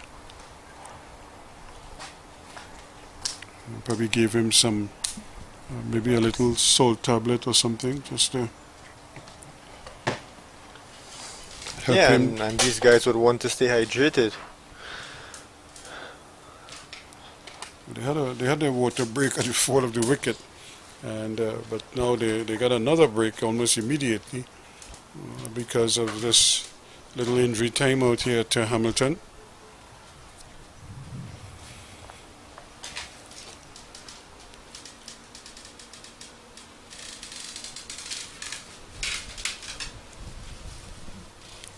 But I think he's okay. He's going to guts it out as he has been doing. You can see him just trying to work through that little discomfort there in the shoulder. Yeah, definitely. And he's one of those guys who is a tough guy on the field. You know, he takes his blows. You know, he's a tough character. So 42 to Yannick Utley. And Graves is yet to score.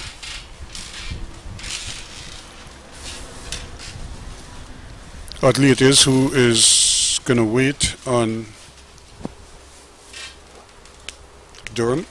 Still, Hamilton is not 100% ready. I think he's having some work done to his shirt or his sleeves.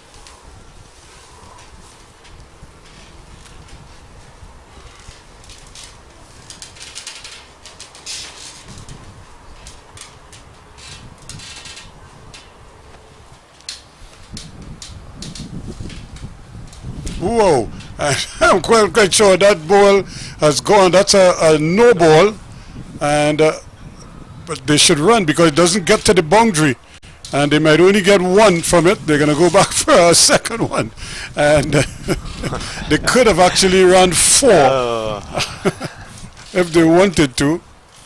Yeah, and you know it's good work from Yannick Utley, knowing that they can run.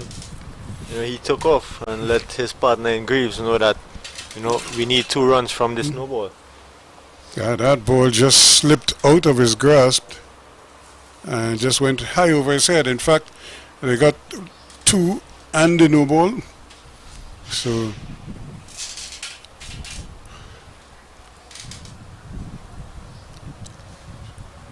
very unusual to see the ball slip out of his hand so high over the head of everybody.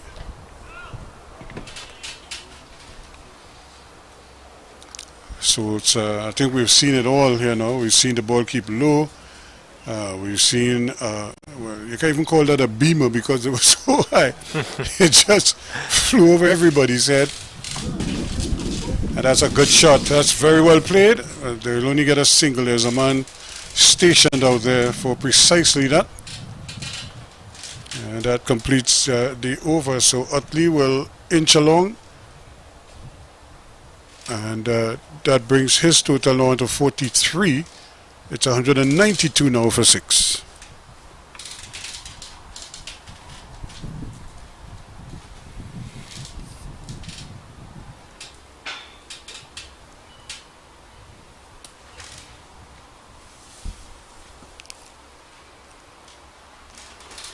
So Graves is yet to score, but he's at the non-striker's end, and that might be good for him. It gives him a time to see how the conditions are shaping up, how things are looking out there. Here's Walsh, obviously buoyed by that wicket. Yeah, and you know it's good to see Yannick Otley. You know he keeps using his feet, and we don't really see that often in the Caribbean. And you know it's really good to see that from him. He's doing it against the leg spinner as well. He's trying to cover the spin. Coming right out onto the front foot this time. He's really batted well. He got 24 in the first innings and he shaped well then. So it just suggested that he had some form. And he's come here now and carry on. That's another one that he's keeping fairly low. And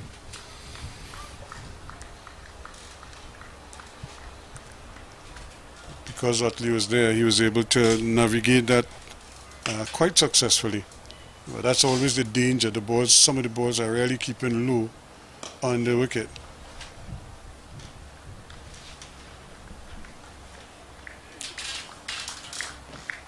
And then you will get one that might jump all of a sudden, just kicks off the wicket. And like I said, you know, you mentioned that there were some big cracks on the wicket, more like craters than cracks. Well watched by Yannick Otley. Graves just gives him a little nod of approval from the non-striker's end. Yeah, as if to tell him, you just bat on. Because I'm thinking they must be thinking they want to, and this one, oh, that's badly missed there by Walsh.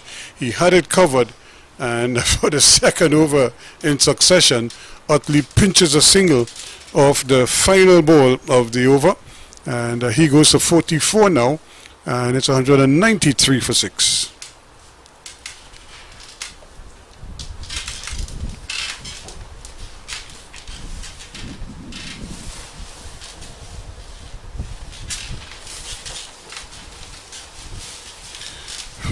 So this lead is a really interesting one because when you consider the CCC started this match at the bottom of the standings and the Leeward Islands went in second place, and so this will do the confidence of the CCC players a world of good as a unit, as a collective. And there goes Cornwall's hat again.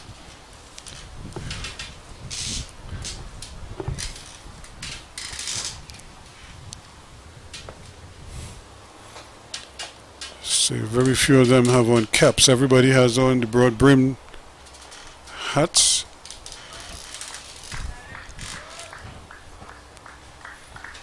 Trying to cover as much of their face and neck as possible.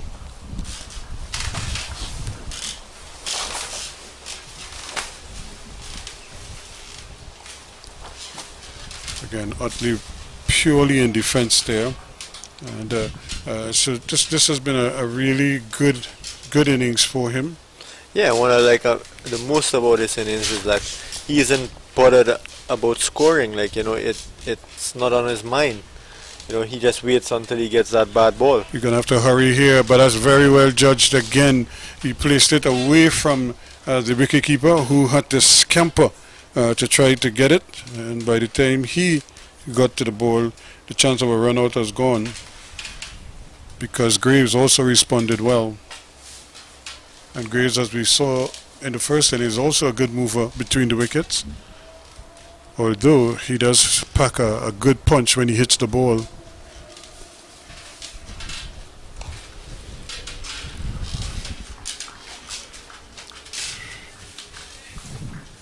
And it could be now that they're saying if Utley continues in this vein and everybody else sort of bats around him, you know, they could up the tempo, up the scoring, and they're going to get another single here.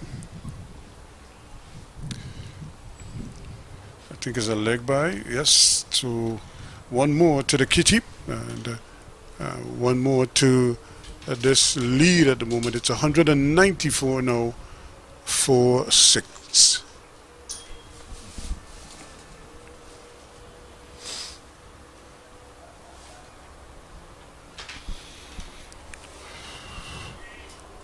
So Yannick Utley eyeing a deserved half century here. Yeah, they've seen Puran go without scoring. Evelyn for 15, Henry for 32, Brooks for 6. Richards, of course, had to retire hurt for 14 and has since been substituted by McCarthy, who more than held his own, and Roshan Primus 23, and of course McCarthy himself for 37. Very well played, 37. Those are the wickets to have fallen.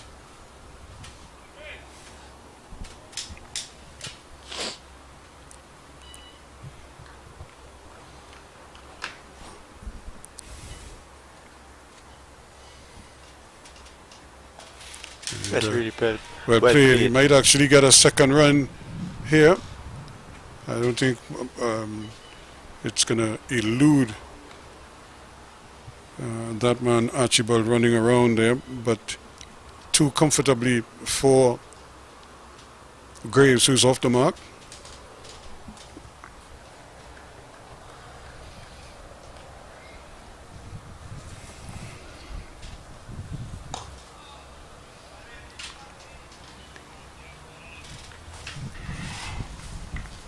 Walsh though seems very enthused right now because he knows he could probably pick up a couple of wickets here if he has a little luck. And he was trying to turn that on the onside and it spun the other way and hit the back of the bat. So he has to be careful.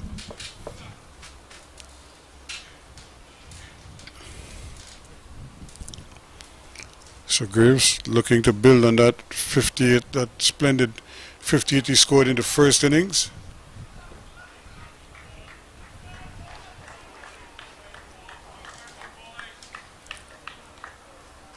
So you're hearing the shouts coming from the dressing room for the batsmen, and on the field, one or two players trying to urge on. It's true, it's a beauty. And that one really just whizzed past the outside edge and into the gloves. Well, he didn't even take it cleanly, Hamilton. So that completes the over. And at the end of that, it's 45 to Yannick Utley at the moment. And the score is up to 197 for the loss of 6 wickets. 2 to Graves, who's just come to the crease. Yeah, and what Greaves would want to do now is, just follow in the footsteps of McCarthy by just, wearing down these Leeward Island Hurricanes bowlers and fielders at the same time. Just toil them constantly. Down the wicket he goes, trying to get to the pitch. There is Utley. Kind of hit the toe of the bat as he was coming down, almost yorked himself as he was coming down the wicket there, showing a little intent here, like he wants to get after the bowlers. Yeah, but one thing, Daniel Durham, he makes scoring hard off his bowling. So the batsman has to find ways to score off him. This time he's going to take up a comfortable single. So he goes to 46 now, so he's one scoring shot away from a deserved half century. Yeah, and also what's good to hear is that, although it's just a single he scored, his teammates have been cheering him on the entire time. They have been that support for the CCC batsmen. Well, he's really showing them what is possible with a little application, both himself and McCarthy.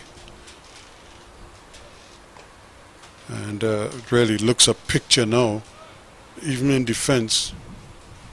He just seems so much more confident coming onto that front foot. We saw earlier where he tried to play a lot on the back foot and almost got himself in trouble a couple of occasions. Now he's able to stay on that back foot there and stand up and play the ball off the back foot to end the over. Can't get a run, And at the end of it, 198 for the loss of 6 wickets now, 46 to Otley and 2 to Graves.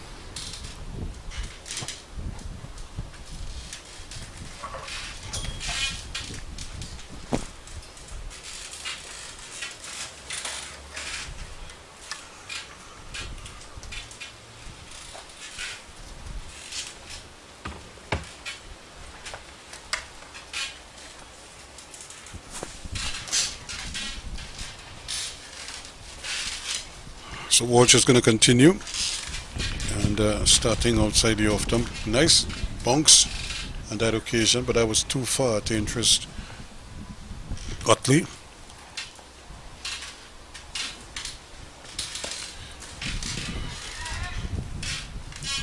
Again, Hayden Walsh mixing up his deliveries nicely here. He's also mixing up his lengths. Yeah, it's good to see that Hayden Walsh, you know, is using the crease, using, you know, his slower, faster deliveries. And there again, he opted to go onto the back foot instead of maybe coming forward.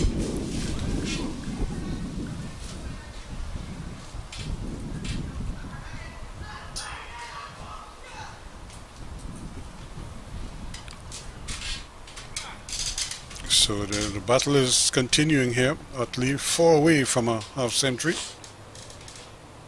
And hits this nicely. Really, really that is well going to be his half century there. He knew it from the moment he played it.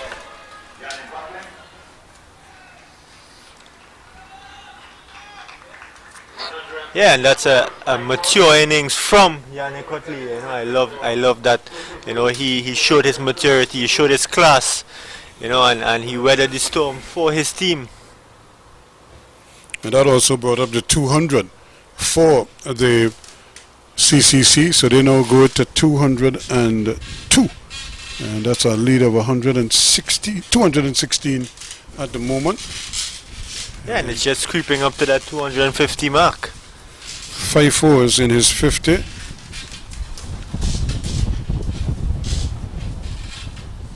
$161 balls. Yeah, and you know, that's good to see that, you know, he applied himself, you know, he took his time, you know, watched balls carefully, played them on their merits. And Walsh giving that one some generous flight there, and Otley stepping out to it but not attacking it.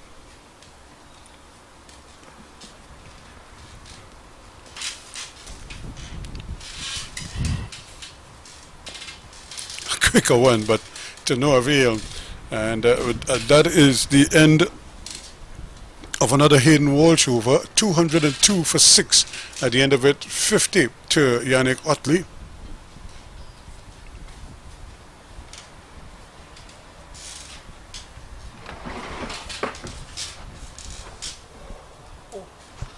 It's 3 for 27 for Jeremiah Louis.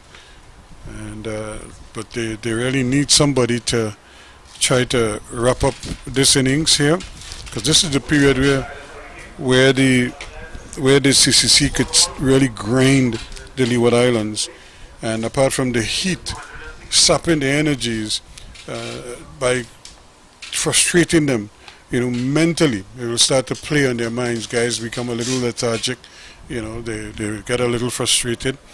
And if they don't get the umpire's decision going their way, then you'll start to see lapses here and there, and then that 230, 240 that we were talking about could swell to 280, 290 in a hurry. Yeah, definitely, but we see Cornwall is back into the attack to try to get that wicket that they want. Yeah, he's been trying. He's been strategically bowling himself.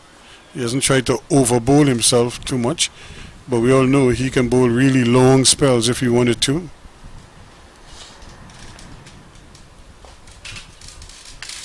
Very economical in his movement.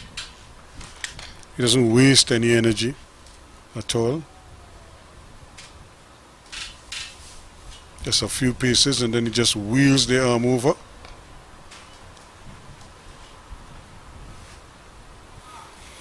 So a good 250, a good half century for Yannick Otley, and he no doubt will be very, very pleased with this knock.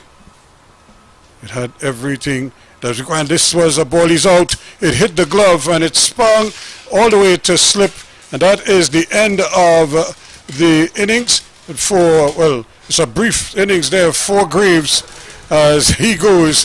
He was trying to come down the wicket. He just made 2, but Cornwall gets the breakthrough. Yeah, and just what was needed for his team. Cornwall doing the job for his team.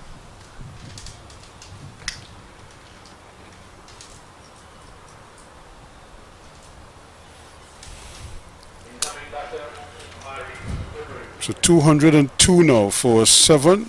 Amari Goodridge. But what the CCC would not want is that, you know, they see a batten collapse where they could possibly be all out for, you know, a cheap score and just have this 200 under 200. 250. Yes.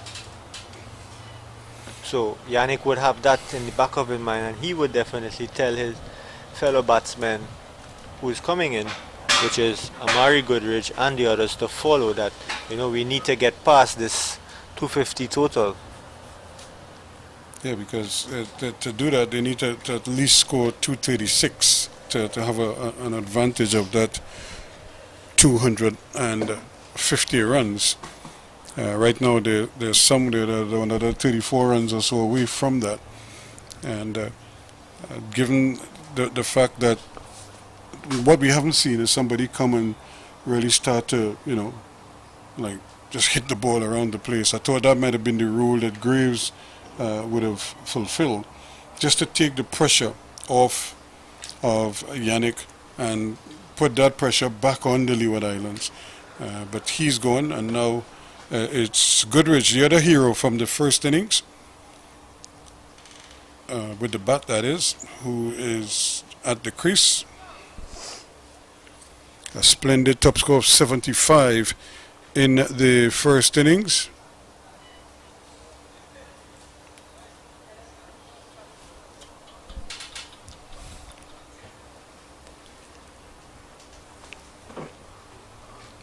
And this one goes right through him. Well. And he was probably playing for turn and there was none. And it just beat the outside edge. It also beat the off stump, but not by much.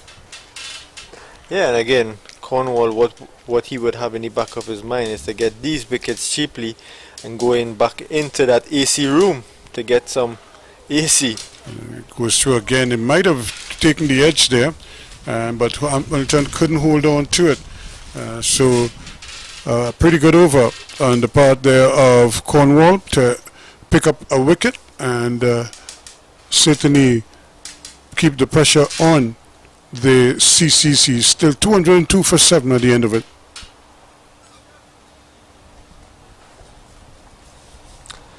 Yeah, and I'm certain out there Yannick Otley would be talking to Goodridge to let him know, you know, we need to stick it out here. Just, you know, just see some balls first, get your eyes in before you play those shots, before you could play those big shots.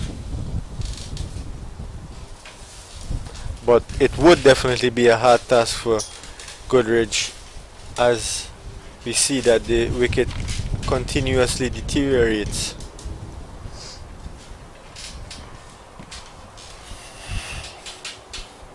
But here's the man of the moment, Yannick Otley, waiting on Walsh. And he too gets one that keeps very low.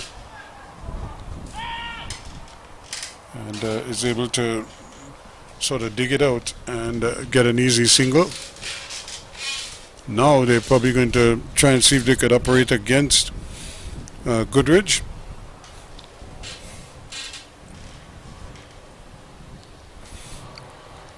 Goodridge is yet to score 51 to Otley. 203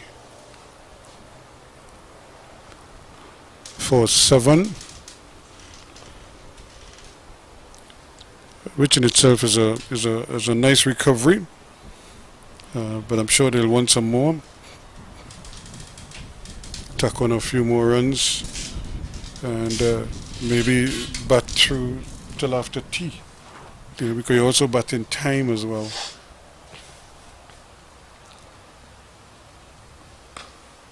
And again, Goodrich very confidently gets off the mark. And again, playing with a straight bat, not trying to be too horizontal.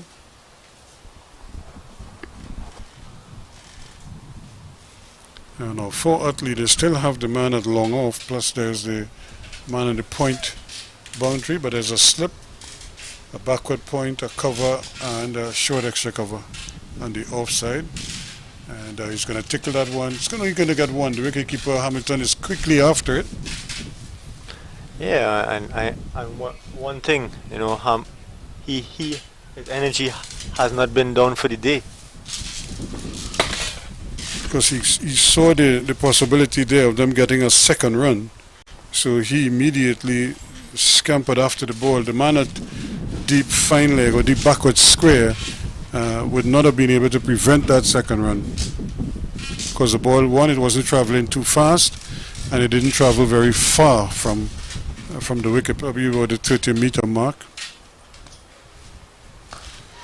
And this one is stroked away in the air, but again, remember, Goodrich is a powerful man, so even though it goes in the air, sometimes it goes there quickly. So he gets one more to double his score now to 2.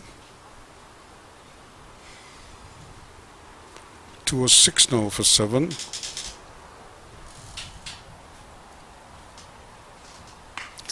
And another short ball that is going to net him another comfortable single.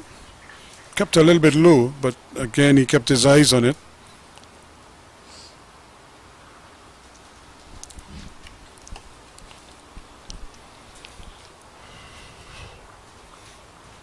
So these two now trying to see if they could start something positive here for CCC.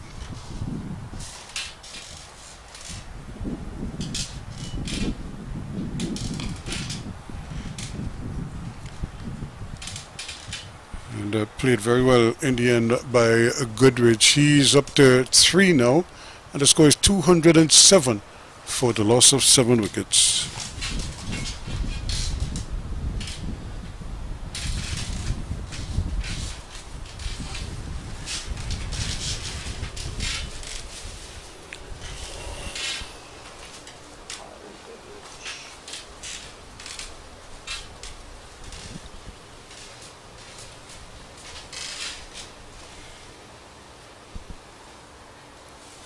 So the lead is now 221 runs, and that is what I was hinting at. I felt 221, 250 might be a good score, a score that I feel that they can challenge the Leeward Islands, because they would have to bat last on the wicket. But if they bat time, and they could bat until tea time, and maybe just after tea, and then you give yourself about an hour to see if you can get some wickets. Yeah, prize out a few early wickets and put all the pressure back on the Leeward Islands batsmen then. So Cornwall starts another over.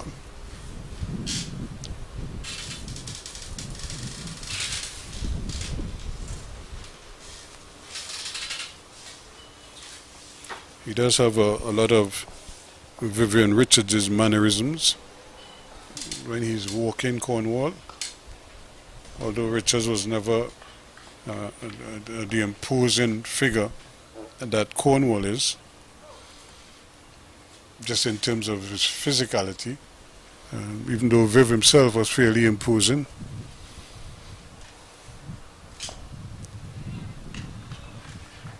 Yeah, what we're seeing Cornwall is doing is he's just, you know, keeping that ball on that same spot, making the batsman make the mistake.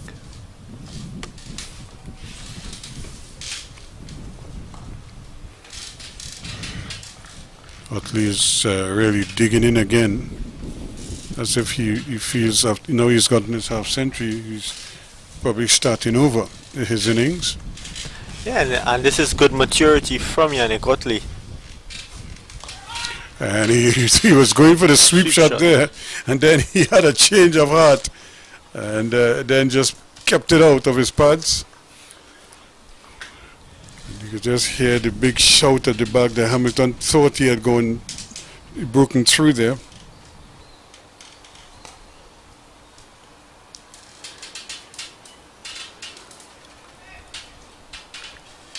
Utley plays it comfortably, so he survives and pushes the score into 207 for 7. Another maiden over.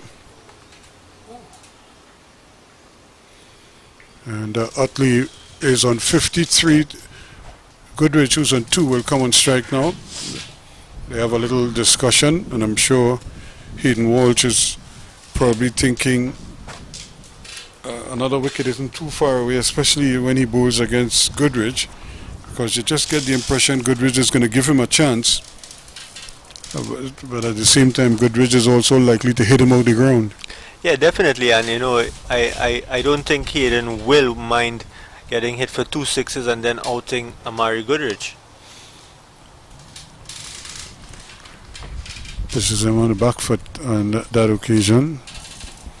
Yeah, it is really a bit of a cat and mouse right now, because they know Goodrich wants to get on with things. But Walsh just trying to frustrate him a little bit.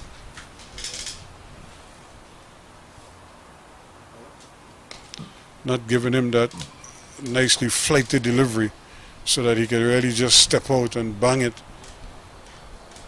He's asking him to work for his runs. Gets another one. He goes to 3 now. And Utley, who is really shaped up very well here, showing good maturity. And this time he's going for the big hit, and it's going to squirt away to just close to the boundary. They're not going to get, it's not going to get to the ropes, but they're able to complete 2. Archibald is out there.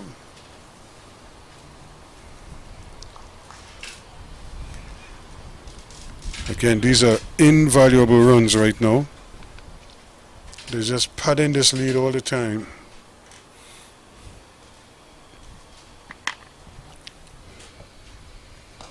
Yeah, and it's good to see that the CCC are just one by one, brick by brick, just building that lead even more and more. Yep, it's up to 224 now.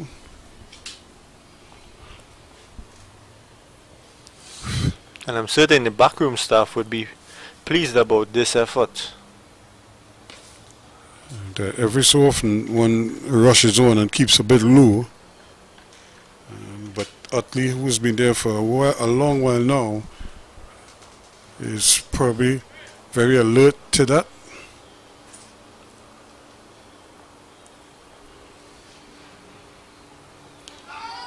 Initially he started to come, and then he decided against it and pulled out of the shot and allowed it to go through. He remains on 53, and it's 210 for 7.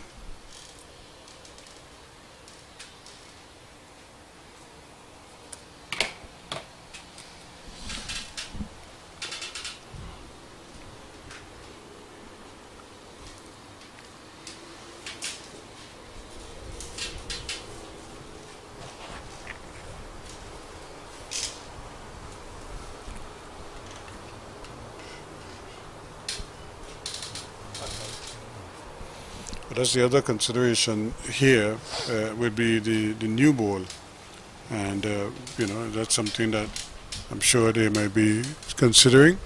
We're already at 82 overs, so they may think in terms of taking the new ball and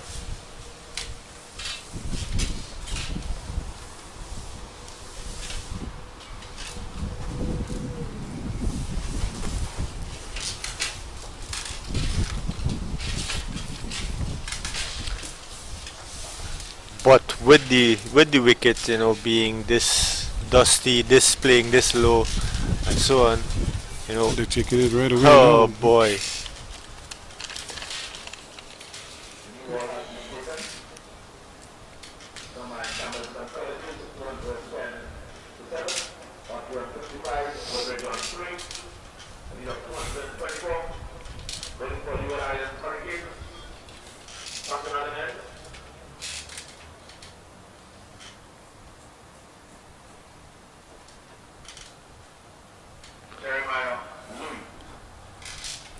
So Jeremiah Louis has been given the responsibility to use the new ball. I'm sure he will relish this opportunity here. And he's had a decent rest. He hasn't bowled at all in this session, although he was given the ball and they had a change of heart. And maybe it was for precisely this reason that they didn't want to use him up earlier, because then he would have had a much shorter rest time to come back if they needed to take the new ball, and which is exactly what has happened now. Yeah, definitely. And this could definitely work in the Hurricanes' favor, as you know. Jeremiah Louis, being that new ball bowler, he could extract that bit of movement, as we saw earlier in the day with Primus. Yes, and he has bowled beautifully. He's had 3 wickets. He has 3 wickets already to his name.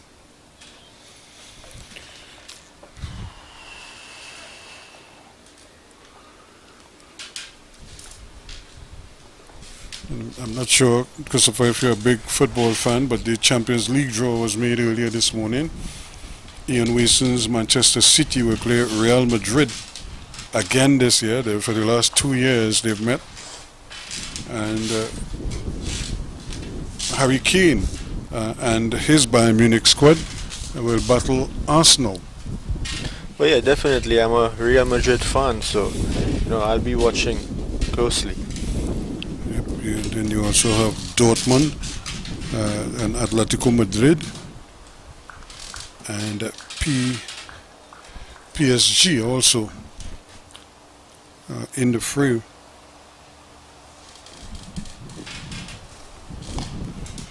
And immediately Goodrich takes a single. First ball with the new cherry.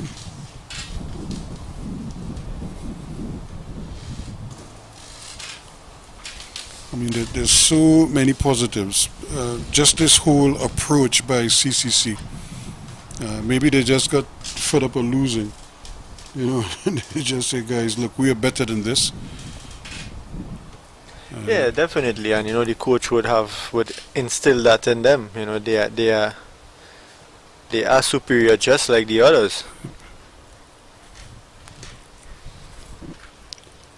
So it's just one by one, they're just ticking over now.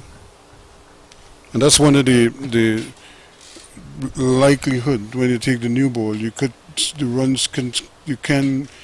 concede runs as well, and quickly too. Yeah, indeed. You might get a wicket or 2, but you could also go for a quick 30 or 40 runs.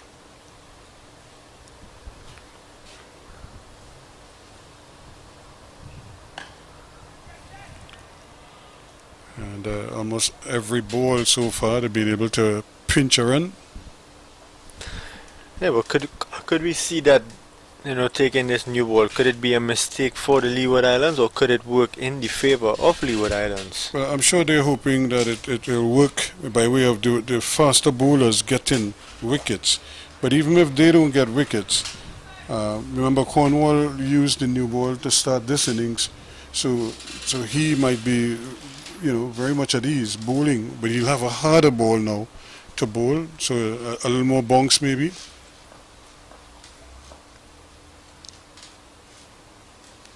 Mightn't get as much turn, but certainly might get a little more out of the wicket in terms of bounce. And that was a good bumper again from Louis. Well played. And sometimes you don't have to make a shot to do well.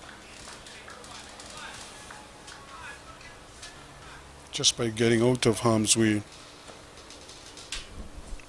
knowing what the bowler is trying to do. And just as we were talking about bunks.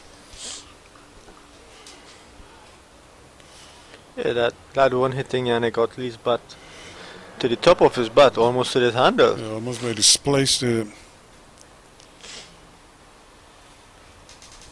And he probably got his fingers pinned. Remember, he got hit on that finger earlier. So he probably took another little blow there. So we're going to have another delay. He is on 56 now. Yeah, it 5 it is and to it seems Goodrich. it seems to be a broken bat now, Yannick Otley. Yep.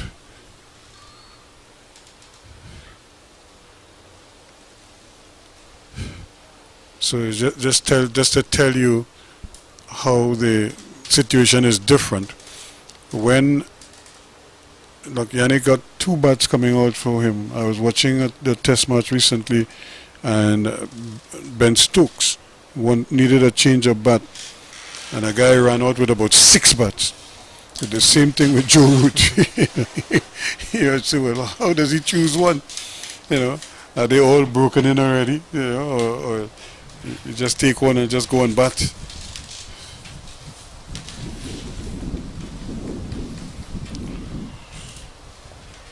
But it seems okay now.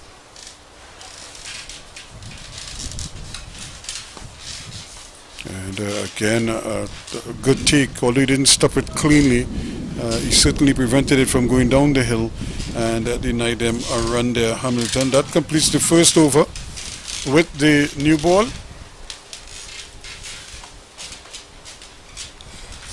And the score remains at 213 for 7.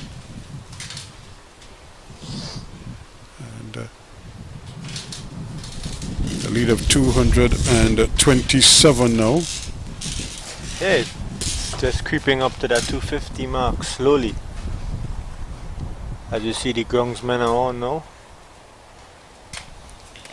Trying to pound that little foothold there.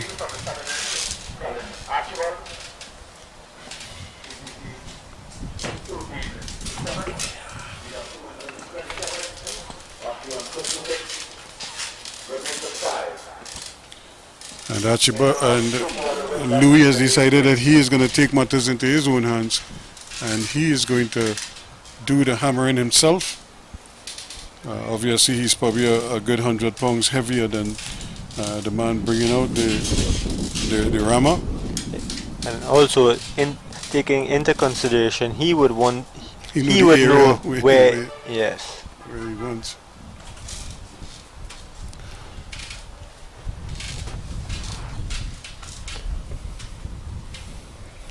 So it's going to be Archibald who is going to pick up the attack from the southern end. And Goodrich will have 2 slips behind him. And those are the only sort of close-in catchers alongside the wicketkeeper. Everybody else nicely spread out. Backward point, cover, mid-off, mid-on, mid-wicket, fine leg.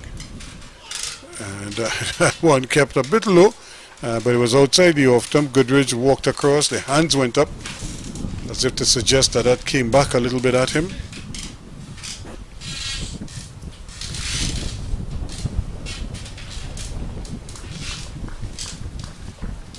Yeah, what Goodrich and Yannick Otley would want to do here now is see their team to the tea break.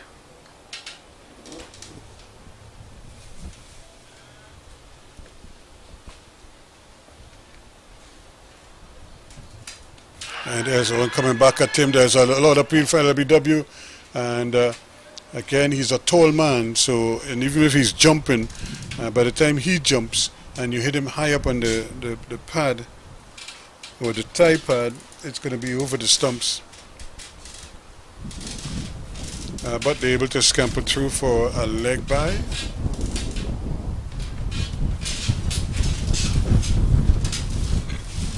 To 14 now for 7.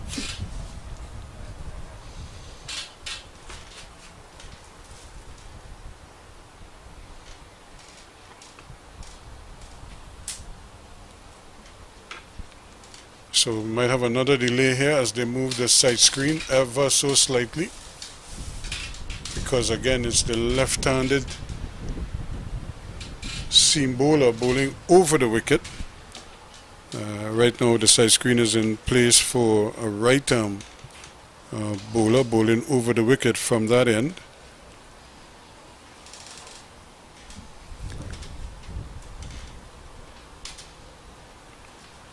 And the little tractor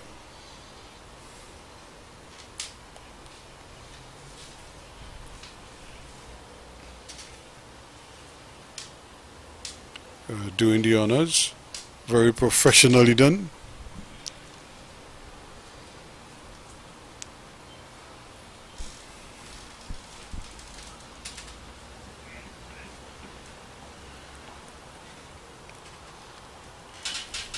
So all's well. There's another one that takes off, and it's a bit of a foot race there. He's going to have to hurry to come back for that second run, and he will. And that be buys again. That one eluded Hamilton there. It was a quick short ball by Yep. Archibald, just tucking up Yannick Otley.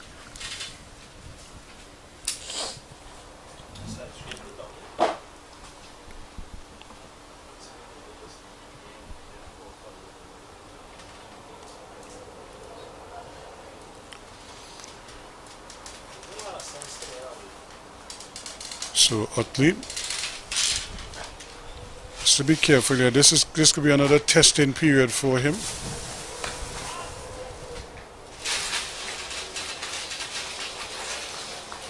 Has to be so happy with his performance so far, but I know he knows the job isn't done yet. If he could somehow help to fashion another 50 runs from where they are, that would really put them in the driver's seat.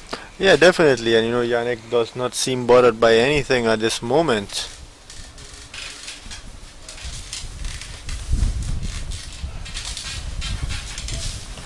He just seems to be in his own zone. Yep. And that is the beauty of the game of cricket. When your confidence is up, things that you probably wouldn't even attempt under normal circumstances, you probably could do and get away with. But also, when you're seeing the ball as well as he is seeing it, he can, just by leaving it alone, sometimes is a good decision, and it's all part of the form that he's showing and the concentration levels that he has right now. That's well played. That's beautifully played. And that's going to be 4 runs. He just leant on it and placed it well, and picked up 4 good-looking runs down behind point. Not much that Hayden Walsh Jr. could do down there, as that pushes the score now up to 220 for the loss of 7 wickets, and Utley goes up to 60.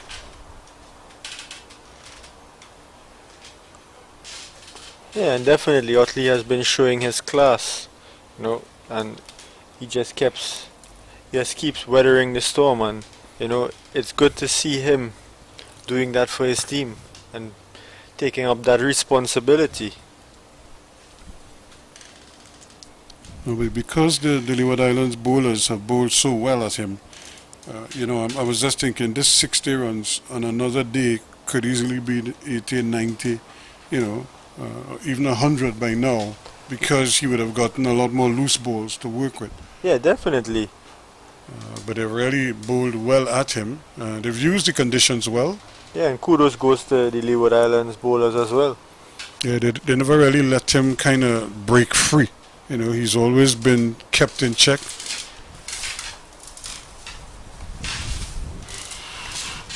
And that's a wide signal there, so add 1 more to the score. 221 for 7 now.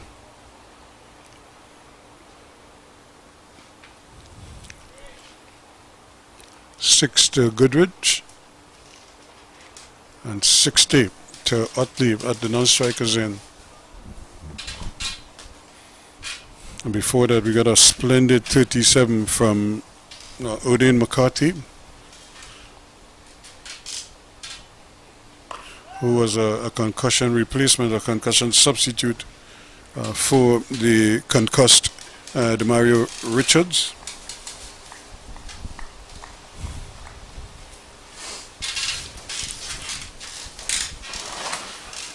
So is it that CCC will bat with 12?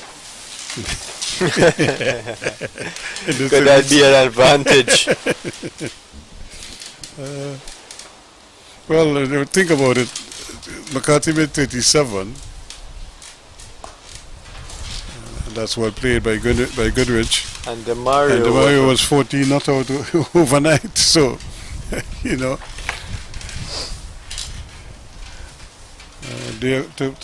In tandem, they were accounted for 50 runs, you know, 51 runs in all. So they played their part.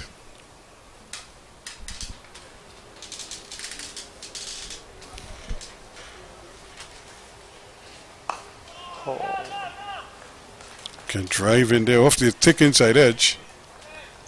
And that we've seen that from Louis so often. He tends to in-cut the ball. And this morning he got one to hold its own and straighten and take the off bail to get rid of Primus.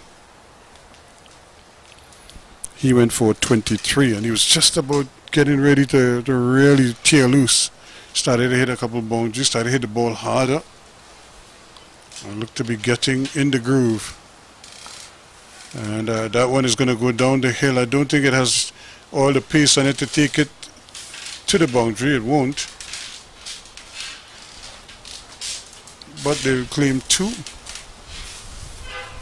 And they all count at this time because it's up to 223 now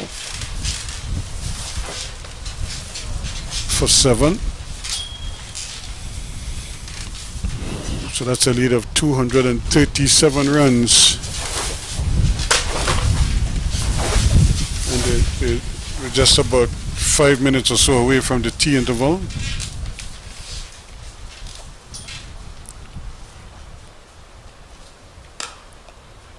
And Goodrich looking as solid as a rock there. Early paints a lovely picture with that defensive push. Solid. You know, when you're smaller, when a batsman makes a shot like that, you're asking if you could read the autograph. And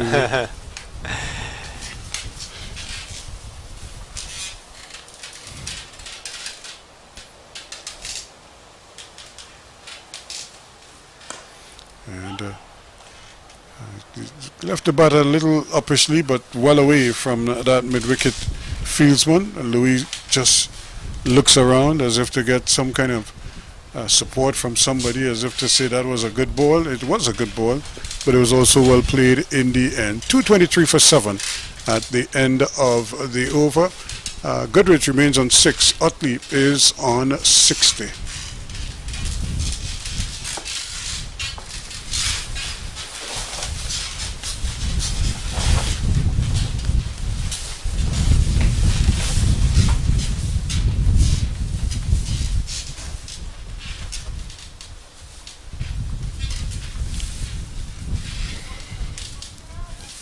So now you see how it's beginning to take its effect, because the players are not like sprinting into position anymore like they were earlier this morning.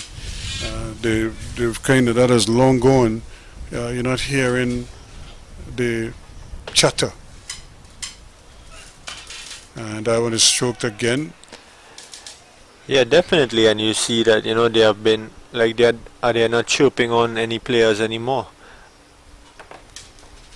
They seem to be almost lethargic.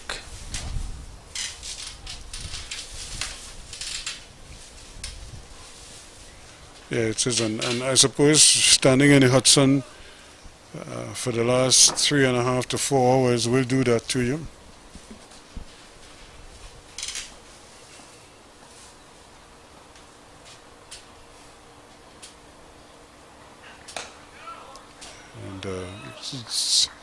And you could just see Yannick Utley really just grown in confidence, grown in stature at the wicket. And, you know, are we talking about a broad bat? His is a broad bat right now. It's like everything seems to be coming off the middle of the bat. Yeah, and that's really good on his part. It means that he's, you know, he's into his work. He's seeing the ball.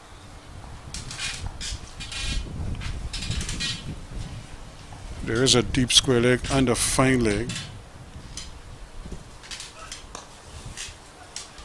And they want two, and they will get it too. The fielder coming off from square leg has a lot of work to do, and by the time he gets there, the batsmen are comfortably back. Not much Durham could do about that. And that's very well played by Utley again. Just manipulating the field there. You put him square, I'm going to put it fine. Yeah, definitely, and that shows how much Yannick has grown in confidence during this knock.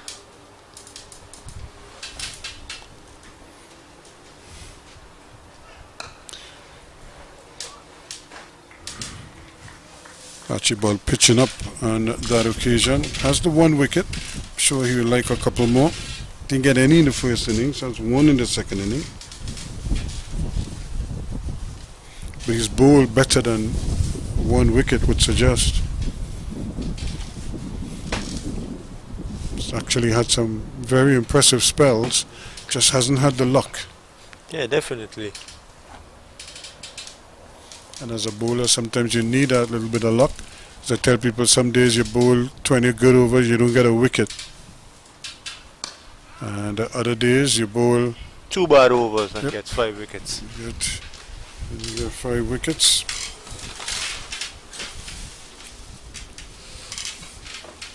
Yeah, it happens. That's the uncertainty of the game of cricket. But it's all part of the cricketing nuance, as we say. It's how the gods smile on you some days and they seem to frown on you on other days.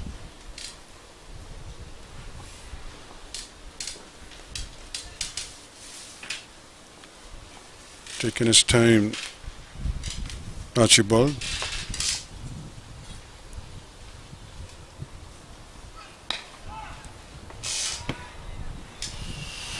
And, tough going here, can't even go past the outside edge, and I think the players are going to head to the pavilion, and that is T on day 3.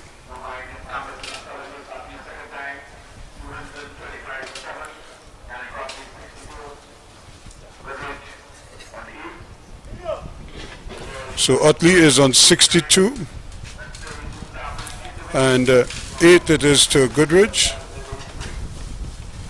So the West Indies now with a lead of 200, or the CCC right now, the lead of 239 runs, and they still have those 7 wickets, those 3 wickets in hand as they continue to battle here against the Leeward Islands. So we'll have a break, and then we come back with play after tea on day 3.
As we welcome you back here to UE Spec here in St. Augustine, bright sunny St. Augustine.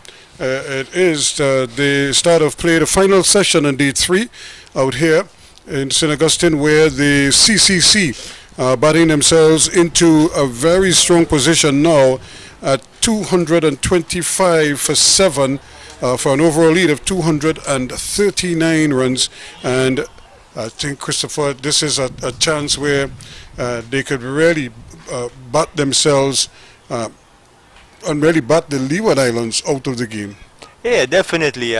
This is the period where, the Leeward Islands would have to, put everything into them now to get through this period. But it could also be a good thing for the CCC, where they can capitalize on all these bad deliveries if bowled by Leeward Islands. A close shave there for Goodridge, and again trying his bet there. They're going to steal a single, and again that is not ideal there. Durham had everything covered, and then for some reason it just seemed to eliminate his grasp. Yeah, and just as we spoke about it, the fatigue now is kicking in for the Hurricanes. So he goes to 9 now. Goodridge. 62 to Utley. Down the wicket he comes, and almost overcommitted there, but that's excellent from Louis. Jeremiah Louis, despite his efforts with the ball, is still throwing his body around in the field, looking as sprightly as ever. It remains 226 for 7 now.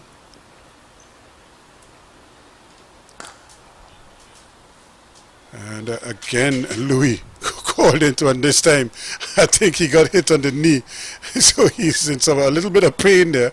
Yeah, and Yannick just just kicking the ground in disgust, trying to get through that field. Once again, Cornwall just teasing him there, giving it air but not really pushing it up to him. And if anything, pushing it a little wider of the off stump, so he has to kind of feel for the ball out there.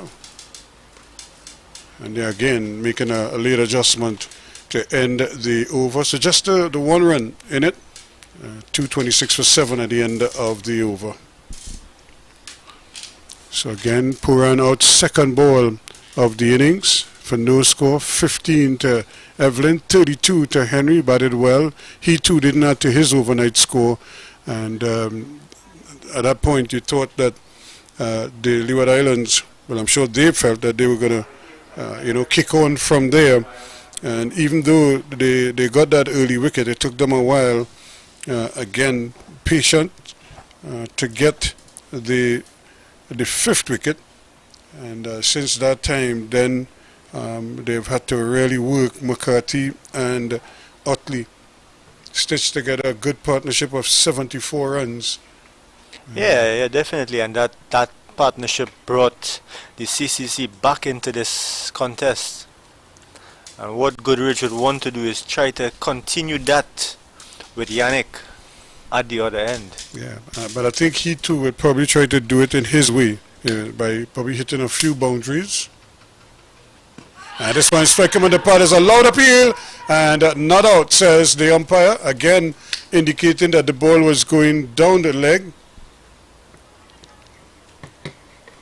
And this is another hand and hip moment for the Leeward Islands fieldsmen.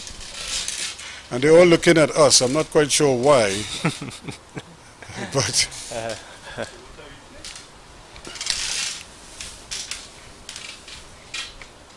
obviously wanting to turn away from the umpire. They're not happy. But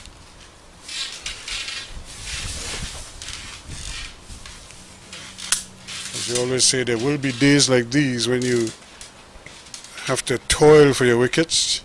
Nothing is coming easy.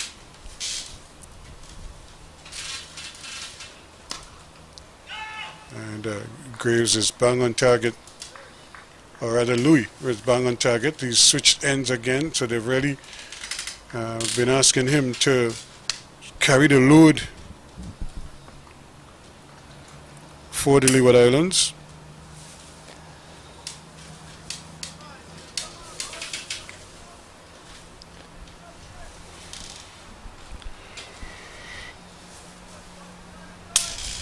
You could see he's been putting in effort. His clothing is all dirtied up from the red marks. Again, they were hinting at a single, but because of who is lurking out there in that cover region, they opted not to.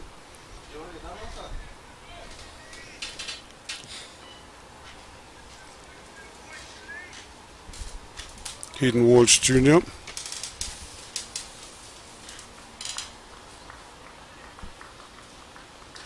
Yeah, Louis as a pacer bowling 15 overs, almost 15 overs for the day. So far, it's good on his part, picking up that 3 wickets. But what he would want to do now is try to get that 2 additional wickets to get a 5-wicket haul. So 33, 3 for 33 so far, and make it 3 for 34 now. As again, Goodrich very comfortable as he's just pushing the ball up, and when he's playing in that kind of defensive mode, he looks very assured. Sometimes he loses his shape and he goes ultra aggressive, but when he's in defense, he looks quite comfortable.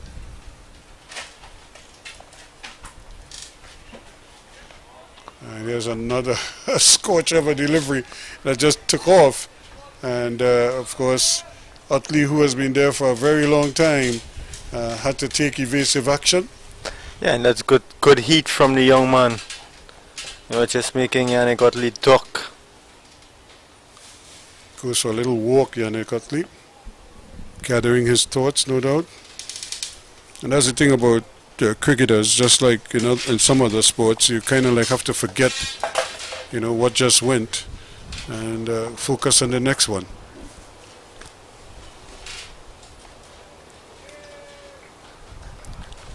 Not asked to play. That ends the over. 227 for 7, 88 completed.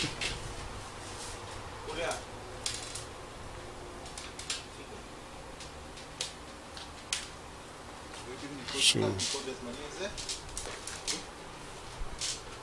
I think somewhere in there the chairman of selectors is situated in there, Desmond Haynes,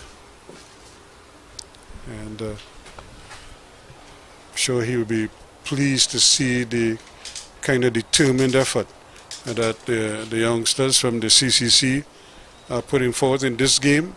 Even if they were disappointing in some of the other matches, I think in this game a number of players have really put their hands up for consideration.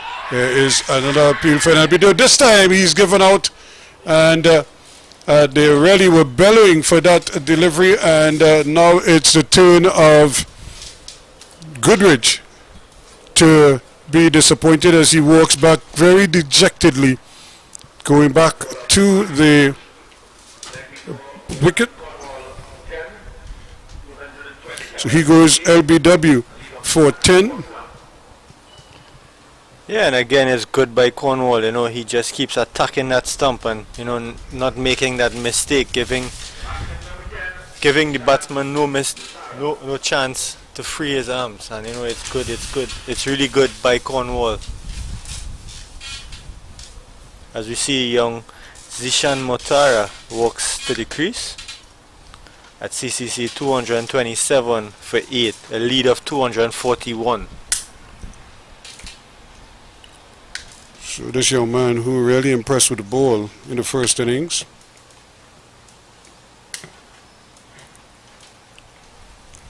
Gets an opportunity to show his wares again with the bat.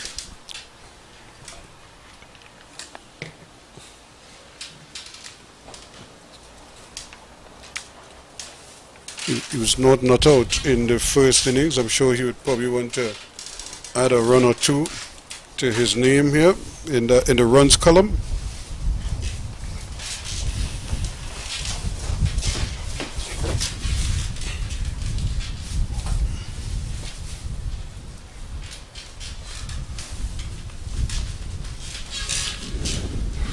So an early wicket after the tea interval, and the took the new ball and they got the wicket that they were craving.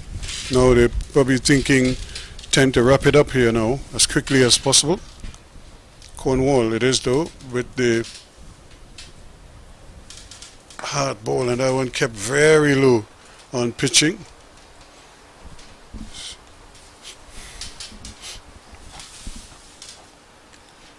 Yeah, and Cornwall now has 3 wickets, bowling that 23 overs.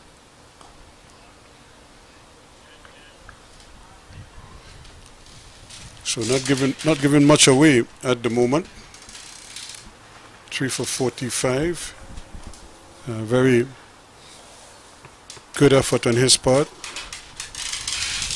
Oh, that one kept low. Not for the first time, I might add. There's several deliveries. Hence the reason why I was thinking that anything like over 250, 260 could create a real problem for the Leeward Islands. What is probably kind of working in their favor is the amount of time left in the game. So you don't have to come and try to blast your way to a score. But if you have to come and play a very kind of cautious defensive inning, that could start to play on the batsman's minds if the target seems so large. But that's the end of a good over, a successful one from Rakeem Cornwall. It remains 227 for 8. Yeah, and you see Yannick Otley's on 62 of 196 balls. Just 4 balls short of 200. So, you know, that's a lot of balls Yannick has been batting so far. I'm just wondering when was the last time he faced 200 balls in an innings.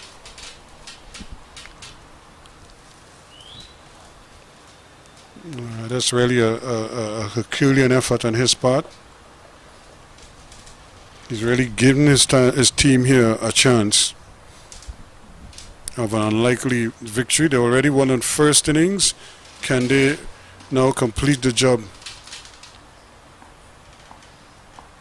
Louis, meanwhile, is trying to get his 4th.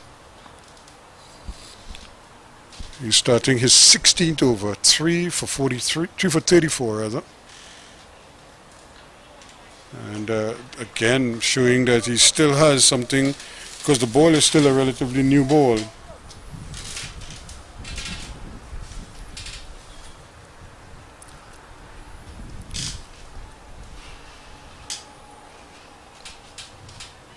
Yeah, you see Louis just walks back to his mark. On screen we see Jamal Hamilton, a stalwart of Leeward Islands cricket.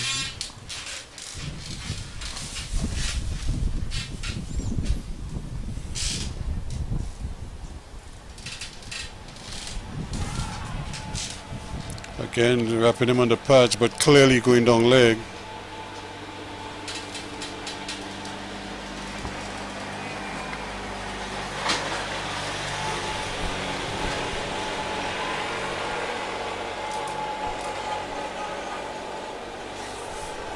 So the two Otley brothers on show, one at the Oval, one here at UE Spec. Keon had a good knock for Trinidad and Tobago in their first innings. I'm sure they'll be relying on him in the second innings as well. And the thing with Keon is that he scores so quickly. Yeah, definitely.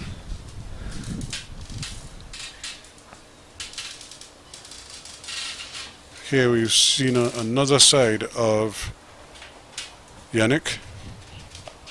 And this time he's helping this one away. That's gone. And that's a good shot indeed, because he just kind of picked it up and he hit it for 6. He just deposited wide of the fieldsman. And there is confirmation coming from Archibald to indicate that it went all the way. And that's a good shot there from Yannick Otley. Yeah, definitely. Yannick just watched that ball long and just guided it with his bat to the boundary for 6 runs. So he goes to 68 now, 233 for 8. The lead 247.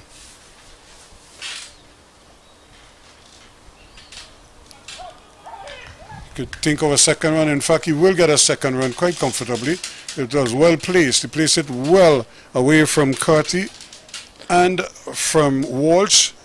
And both men were on the move, but neither one could prevent them from coming back for a second run. And it's good thinking by Yannick, because as soon as he hit the ball, he called for two, so he knew exactly where the fieldsmen were at that time. He's 60. The lead now is 249.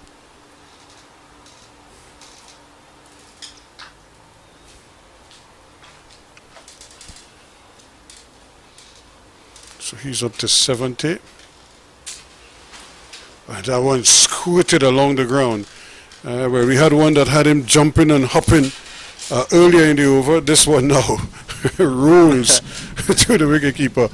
And that's why I keep saying anything that is over 250, 260 around there could become, if they bowl well, they could create a lot of problems for the Leeward Islands batsmen. And based purely on how the wicket is playing, you always have a chance if you could, line up your deliveries well.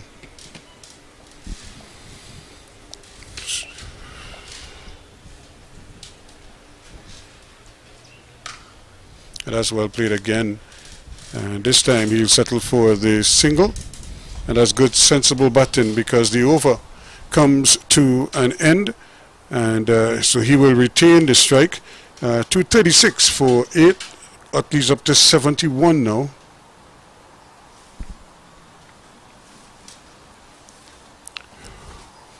So 3 for 43 for Louis, 3 for 45 for Cornwall. They're the principal wicket takers.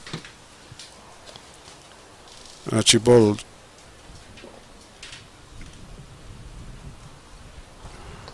Chipping him with one and Hayden Walsh with the other one.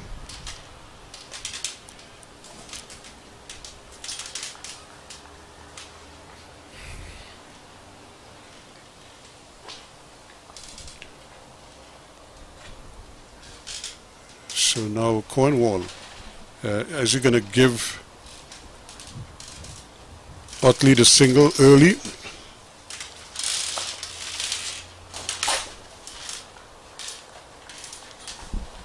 That might be a consideration now. So let Utley get Utley off strike and see if you can get 5 or 6 balls against the new batsman.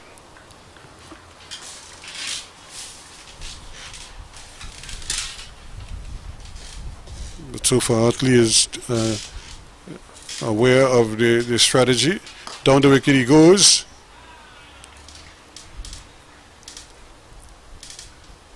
And after 3 balls, you will take the single, exposing the youngster to 3 from Cornwall. Could this be a good thing?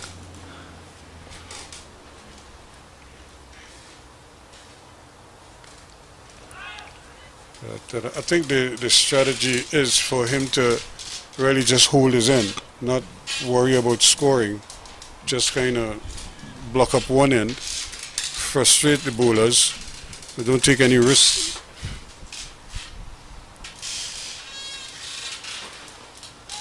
Yeah, it's well watched by Motara. Yeah, so far so good for the young man. And that's part of the thought pattern that cricketers have to understand what the state of the game is and what is required of them, what their role has to be when they're out there, and so very well negotiated by him. And that completes another over. 237 now for 8.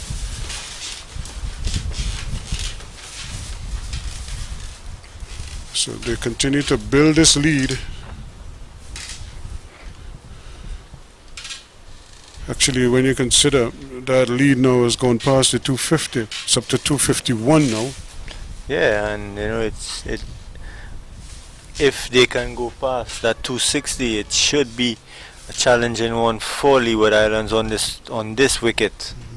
And this is what I'm saying. If they could bat until maybe the water break, you know, or maybe even beyond, depending on how well they're going, and they have like an hour, 40 minutes, you know, against the Leeward Islands batsmen.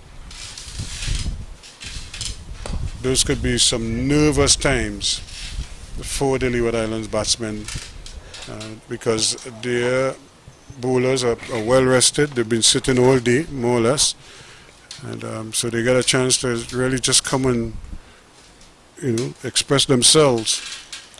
And the aim then would be to take wickets and see if they can pick up 3 or 4 before the close of play. Yeah, definitely, and they would also take into consideration that the Leeward Islands batsmen have been out on the sun all day, so you know their feet would be tired. Yep, and it's a quick turnaround, you know, so they won't have much time to sit and watch. So everything is in their favor, but the next 20 minutes or so I think would be crucial because it could, like I say, the frustration levels could mount on the Leeward. A no ball. We haven't seen too many of those today. I think they've done a pretty good job as the faster bowlers. Cutting that out.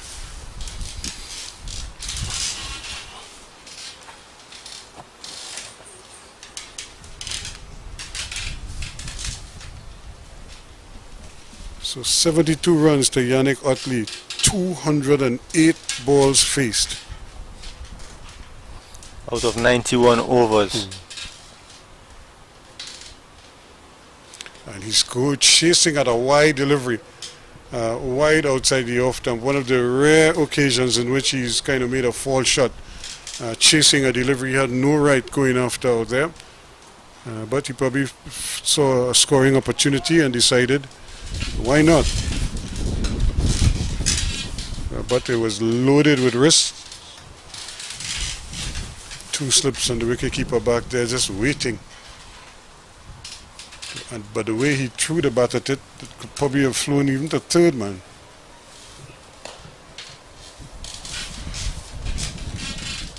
So again, this is where the whole, I suppose, cat and mouse comes in. He's faced 4 deliveries now in the over. Obviously, he'll be thinking of a single. How do you deny him that single? One of the ways would be a short ball, a bumper maybe, or maybe 2 bumpers. See if you can get him to just duck under them. Or they could possibly think about letting him chase a wide delivery outside the off stump. So the field really has closed in. They just have the fine leg on the boundary and the man cover point out on the boundary. And that's a good shot, and that will get him the 1. I don't think they want the second. Actually, they will take the second run.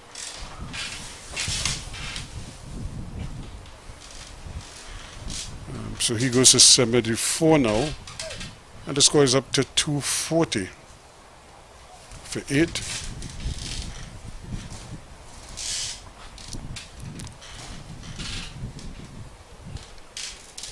And these 2 have added 13 runs already. These are all Crucial valuable runs, yep. So now they're trying to deny him a single. I suppose this is a push and run scenario here.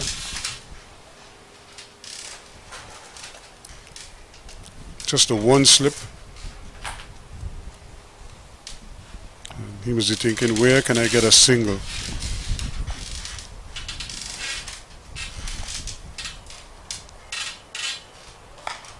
And another no ball, and that's going to be skied in the air. Although he's taking the catch, it's a no ball. And what a cardinal sin that is. A no ball when Otley was on 74. He got the single and the no ball. So that's 2 runs off of that no ball. And really, it could not have gone wrong for them. We could see behind the stump the disgust of Jamal Hamilton.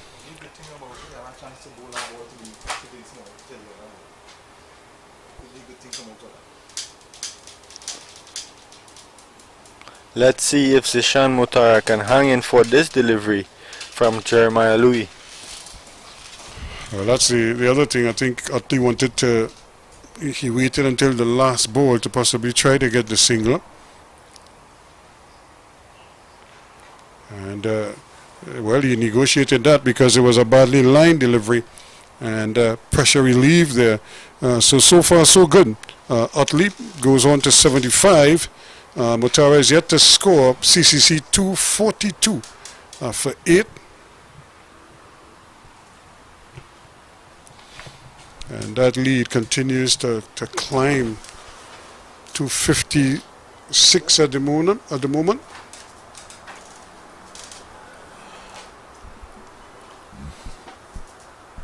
Bearing in mind that Leeward's made 259 in their first innings.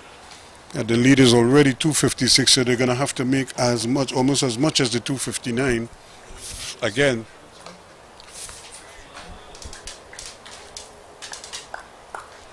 Yeah, what Yannick would want to do is add on some extra runs to this lead.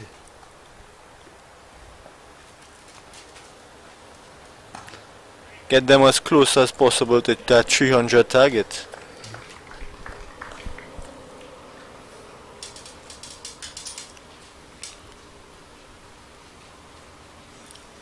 So really it's about strategy. They have big gaps in the field on the offside. And but Cornwall not giving him much to work with, and Utley not prepared to just give it away. Trying to turn this one on the onside, just didn't get to the pitch, and then just try to flick it. And we always say when you're facing spin bowling, you don't flick spin bowling, you hit spin bowling. And now he will take the single. So again, he's reading the situation very well. Took it off the 5th ball of the over, and I thought Cornwall was a little bit lethargic there in bringing that middle fielder in and trying to prevent that single. And but it worked out well for CCC as they go to 243 now for those 8 wickets.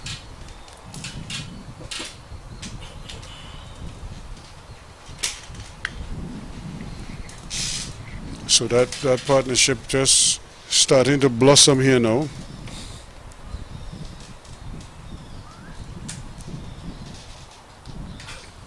Two, 4, 3 for 8. With Yannick Utley on 76.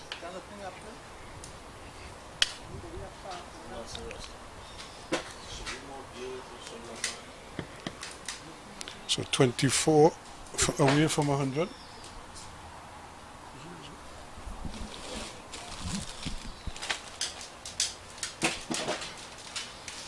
So this is, I suppose that is the question now. Can he get those 24 runs?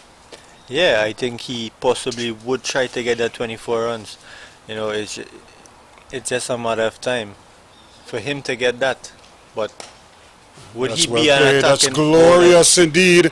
And he might get a couple here at least, as it went very, very close to the boundary of that extra cover position. Yeah, definitely played. Well played by Yannick Utley. So you can start the countdown now. He's up. He needs 22 more now. But what I think he would do is try to be more attacking, seeing that, you know, he just has Zishan Mutara and the other batsman to come for CCC.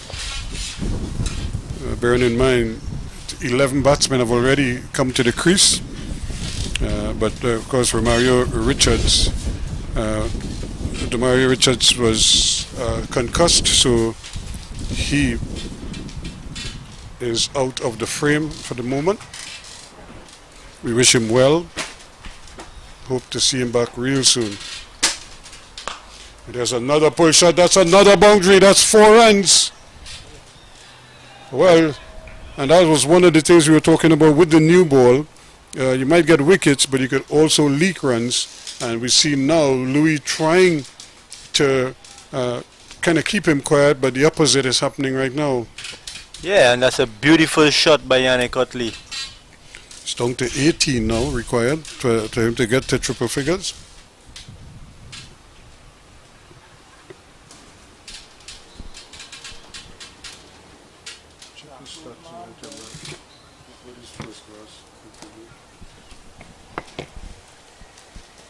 So right now, and like every additional over that the Leeward Islands have to spend out there, just kind of rub salt in the wound. And Louis this time, too far outside the off stump. If this was a packed house with partisan supporters, they'd say he was hiding the ball. When you finish that last one, when you swallow your last nut, you take over after something's organized. After the over. Yeah.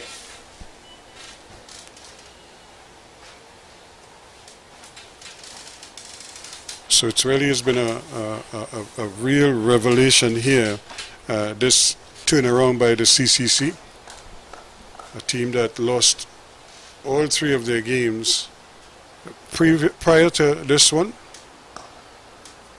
and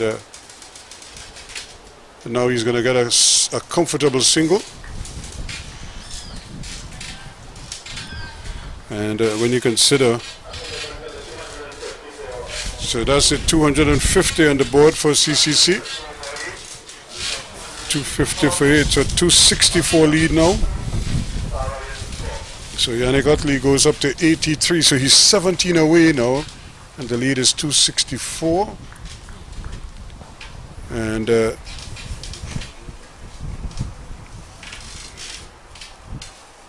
he just has 100 so far, and that's a snorter. And Motara didn't know too much about that, just kind of jumped out the way.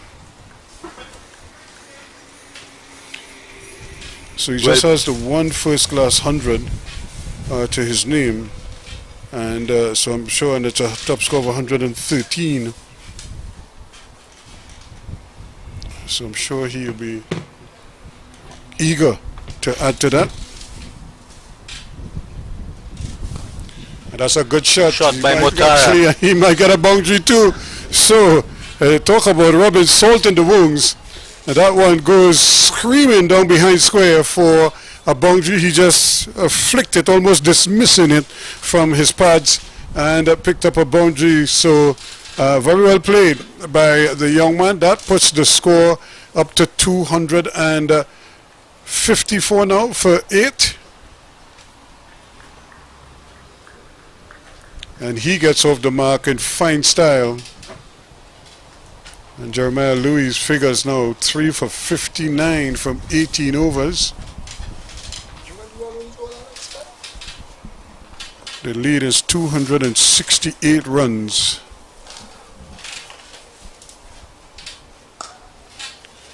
And now he's so confident that he's actually taken the single off the first ball of the over. Yeah, he's now exposing Motara to 5 deliveries from Cornwall. So he's up to 84 now, 16 away.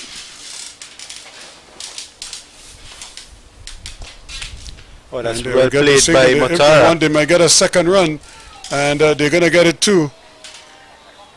And almost got a chance at overthrows because the ball was thrown way over the head of Raheem Cornwall. It's not a happy man at all. Just kind of looks to the heavens and wondering what is going on. He can't get this team out. 257 now for 8. A 30-run partnership, and you can add to it now. And if he was running quickly, he might actually get a second run. Yes, they're going to go back for 2 byes. Well, It's all happening here for the Leeward Islands. you know, it's not going to according to plan. And Hamilton is stating that it might have brushed the pad of the batsman. And shouldn't be byes. If anything, it should be leg byes. And he might have a point there. He's not happy at all. All the same, it's 2 more to the kiddie. 2:59 now for 8. And not out, says the umpire. I don't think they were confident that he had played that.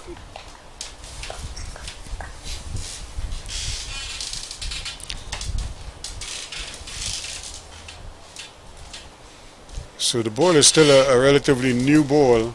So there will be a little bit of extra bounce. But that hardness can also mean that it could travel quicker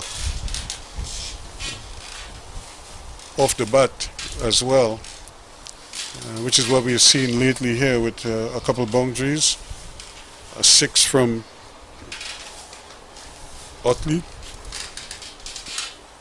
And this one is punched well away. played. That one too is going to run down the hill, and that's 4 runs. So this young man is certainly playing his part and just really just adding insult to injury right now. And the runs continue to flow here now. 263 for 8. Yeah, we see the Leeward Islands are now leaking runs. And that lead is just increasing. The lead is now up to 277 and just 23 shy of 300. Yeah, and at least 16 shy of his second first-class 100. So a lot of positives for CCC coming out of this game. I think they recognize the quality of Otley. They saw a young star in McCarthy take his opportunity, although he didn't get a 50. That partnership, that 74-run partnership, came at a critical time, and he more than played his part in that. Yeah, and that definitely built the momentum, or helped build the momentum for the CCC, and it gave Yannick that extra confidence knowing that he had a partner to stay with him. So here is Durham taking over from Louis. And Louis looked a spent force after that last over. He had 18 overs. And certainly you could tell as Utley is going to again take the single after just the second ball. So he's now 15 away from 100. 264 for 8. And Motara, who's on 10, and his 10 have come off just 17 deliveries. So with 2 boundaries. Yep. So he has more than played his part.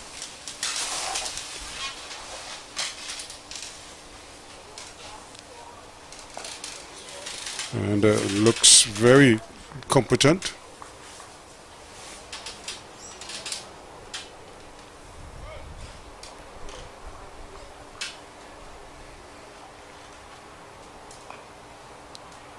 Still, he too seems to be growing in confidence the longer he stays at the wicket. And this is a nice little partnership that these two have stitched together here. And that's the bounce again that the taller Daniel Durham can produce. Goodrich was out at 227. We're now 264.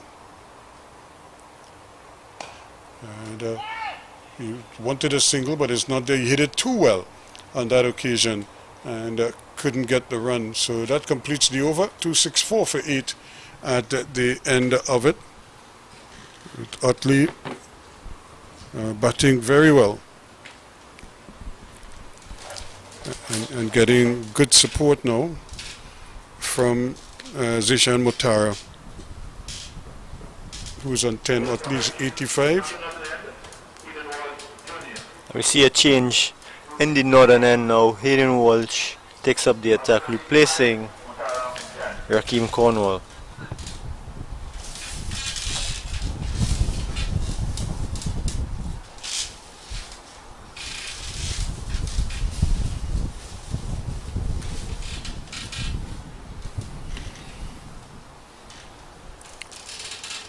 So, Hayden Walsh 1 for 35 from 17. I'm sure he would like to maybe tack on a couple more to that. And that one is hit hard, but just a single. And they're not afraid to take the single off the first ball. So Utley now goes to 86. He's 14 away. Yeah, I'm guessing Utley sees something in Motara to think that he would be competent enough to bat. And that one kept very low indeed, but he played it well enough. And the rotating strike, which is a feature of any good partnership, is the ability to rotate strike. And these two are doing it quite well right now. Utley, who's on 86, is back on strike. Yeah, we see definitely a hard day for the Leeward Islands Hurricane. Yeah, and I think mentally they probably came here today not expecting that at this stage of the day that they will still be in the field. Yeah, definitely, but all kudos to Utley and Udane McCarthy, restraining them from exposing that lower end of CCC's batting.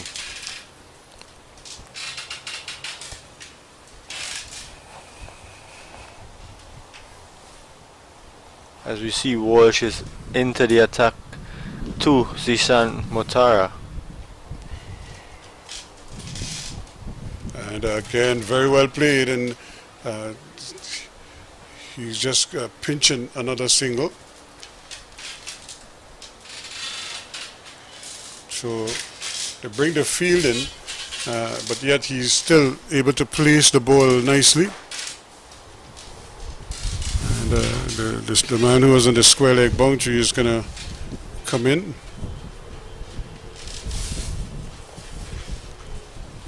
And this occasion he couldn't get the single, so the over comes to an end. 268 for 8. 87 to Utley, 12 to Motara.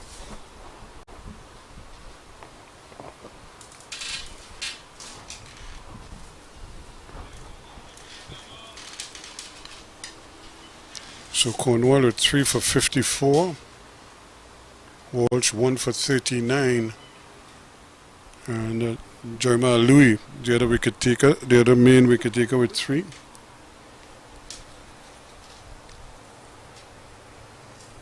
So combined campuses with a lead of 282. And you can add... Well played by Motara. Yep, he hit it over the head of the middle fieldsman. They thought for a moment of 2. In fact, I thought they were going to run 2 based on the way they were running previously. But they're happy with 1. So 269 now for the 8 wickets. So Utley, who is on 87, 13 away from 100. Cutting and missing. And of course, Durham trying his best here to deny him that 100, that coveted 3 figures. Durham not for 30 so far.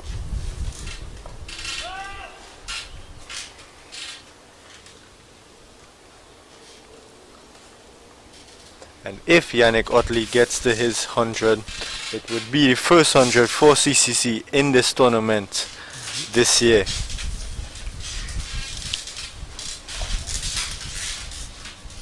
I thought Goodrich or even Henry might have achieved that in the first innings, but they both got out in the 70s. Utley has gone past that. He's up to 87 now. Can he pinch a single here and get the strike? Yes, he can. And it's almost as if he's toying with the fielders right now. He's just picking those gaps and having his way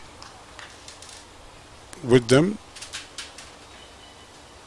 270 now for 8. He is on to 88, so he's 12 away. 13 to Motara. And here he is driving sweetly. And he's really growing in confidence now, Motara. It's almost as if Utley doesn't even need to protect him anymore. End of the over, 270 for 8 at the end of it.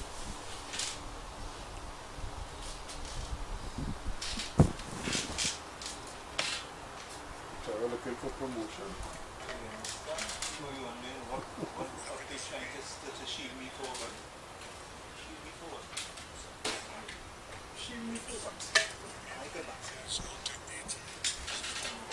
I will see Hayden Walsh continues the attack to Yannick Utley.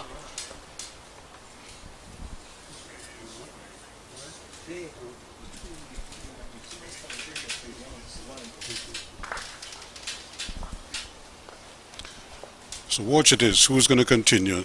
88 to Utley. And Walsh again trying hard to see if he can prize out a wicket here. Haven't had much luck. Had a couple of appeals turned down. Was confident that he had gotten his man, only to get just a shake of the umpire's head to indicate not out. And Utley again is squeezing this one out for a comfortable single. So he is on to 89 now. 271 now for 8.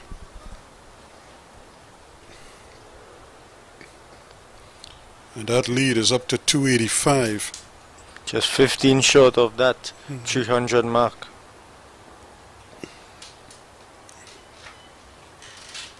Motara again reaching for one that spins across the face of the bat.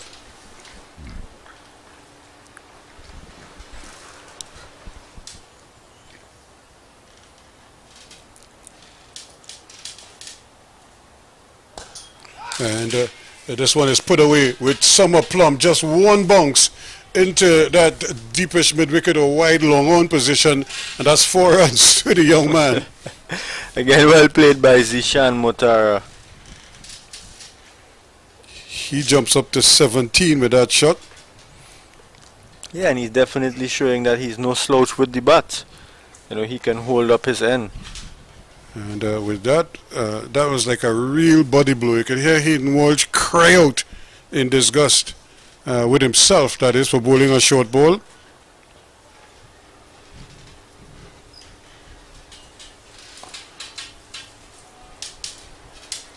And he's right on top of it there, playing it out in front of him. So he's 17. It should be 275 for 8.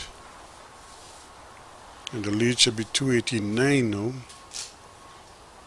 Here he goes again, and that too could be 4 runs. And that is even better than the one before. He just kind of give himself some room and then really just slapped it, squared the wicket on the offside.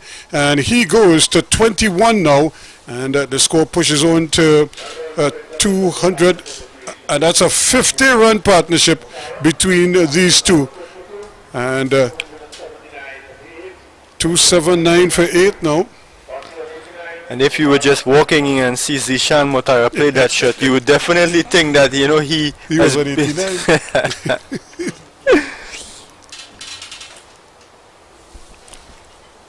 He has really, really batted well. And I mean, how could the CCC ask for more? Because your 2 main men from the first innings failed to fire in the second. Grace made 2. Goodrich made 10, you know, but in walks the youngster, and he has really hasn't skipped a beat. He's up to 21 now from 29 deliveries, so his strike rate is pretty impressive. Yeah, and I think, you know, what's good is that, you know, it shows that CCC has a good all-around team, that anyone can step up at any point in time in the game. So 99 overs, 279 for 8. And that lead is just short of 300. Yep, 7 short of 300. And that would definitely play on the minds of the Leeward Island Hurricanes batsmen.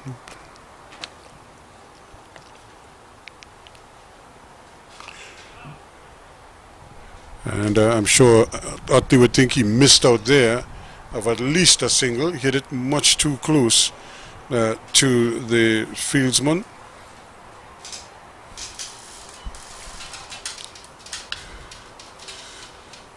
Michael Louis just standing there in the covers. He really was on top of it, but he hit it.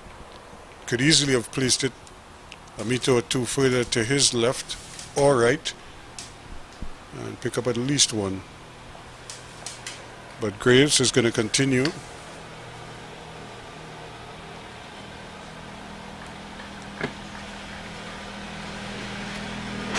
So Yannick Otley now on 89. Had a 74-run partnership with McCarthy. Now he has a 52-run partnership with Motara. So 2 critical partnerships here.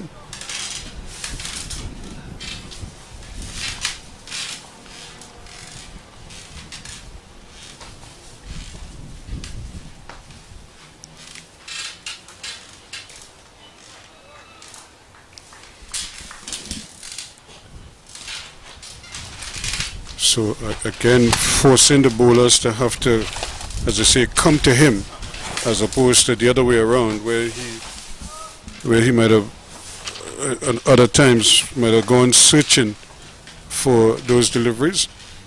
But now he's so in tune with everything, he doesn't have to chase. He's 11 away now.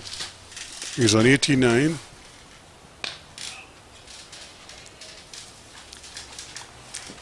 Graves a little bit closer to the body this time.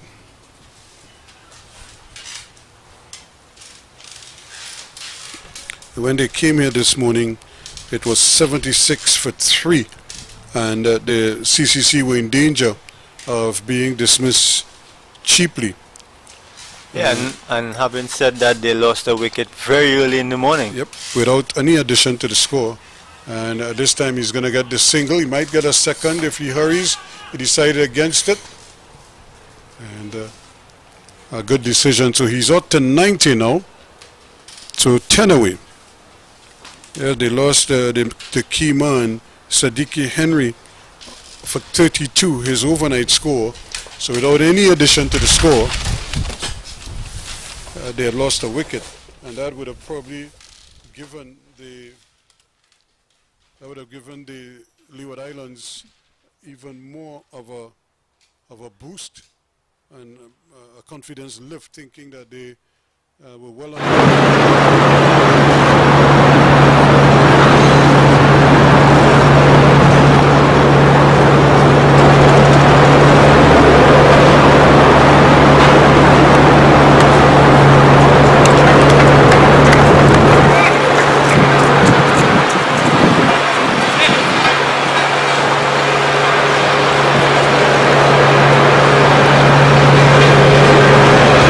Lead of 294 runs. So it means here the Leeward Islands would need 295 to win at this point right now.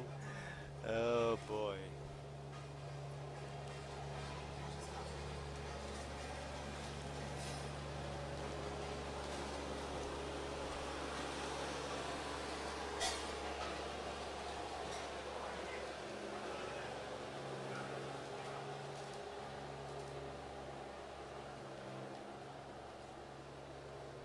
So Durham is coming back onto the attack now. So Cornwall really rotating his bowlers here. Yeah, now we have Yannick, who's on the nervous 90s, as we call it.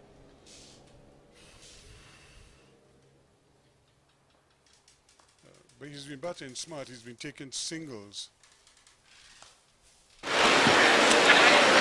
well played again.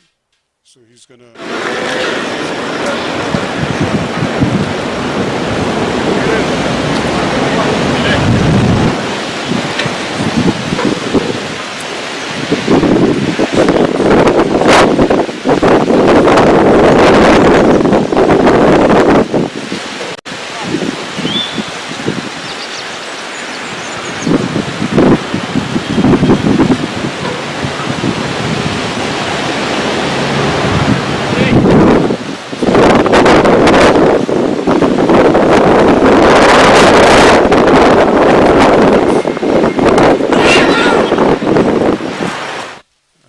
How things will happen. That one left about a bit of pressure.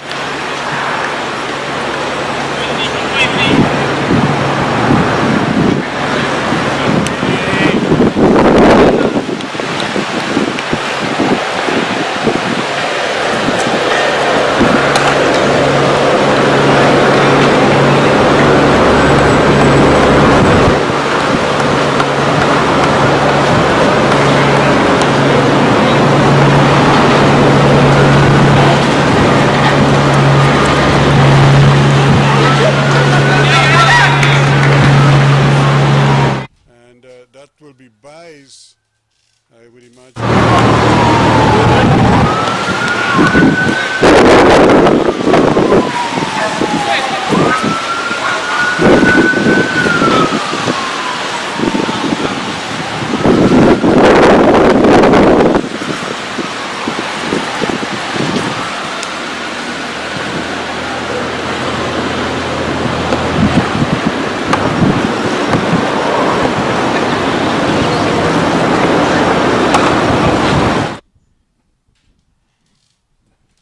Please on now.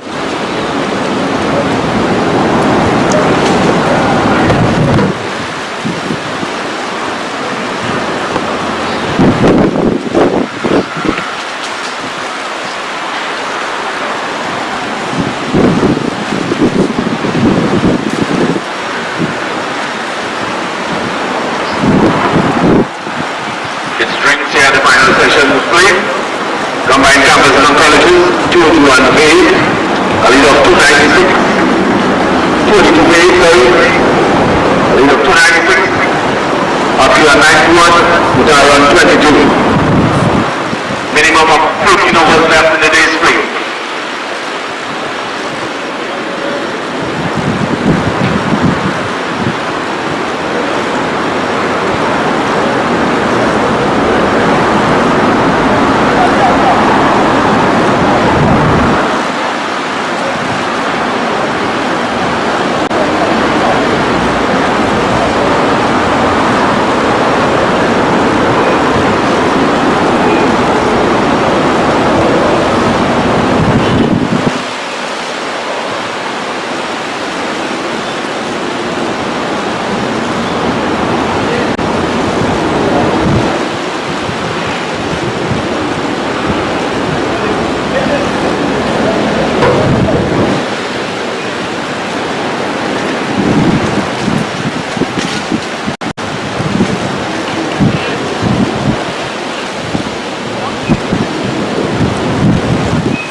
Welcome back. Again, 282 for 8 and a lead of 296 runs at the moment. So they're 4 away from that coveted 300 lead. And this young man has really acquitted himself very well. 22 from 33 deliveries. Utley at the other end is on 91, but from 242 deliveries. Here's Graves.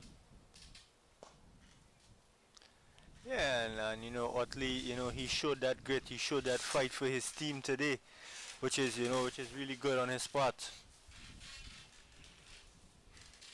But I think if he has to be a little selfish now, and try to make sure that he gets the triple figure. So he probably may now have to start to farm the bowling and ensure that, because you know, all it takes is one ball, as they say in cricket, and so you don't want to hitting the edge and going down. Boy.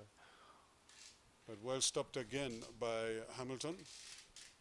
And so this is what I'm saying. So he now has to think a little bit selfishly and say, I am going to get, you know, the bulk of the runs here now. So if there's anything, he's going to give him maximum 2 balls to face every over the rest of this innings, you know, or until he gets to his 100. Yeah, definitely, and I'm certain that the coaches probably would have spoken to Yannick about that. You can't expose him to 5 and 6 balls, you know. To these bowlers are good enough to break through at any moment. So this is it, and even if he is taking a single, but he will take a single off the 4th ball, or even as late as the 5th ball.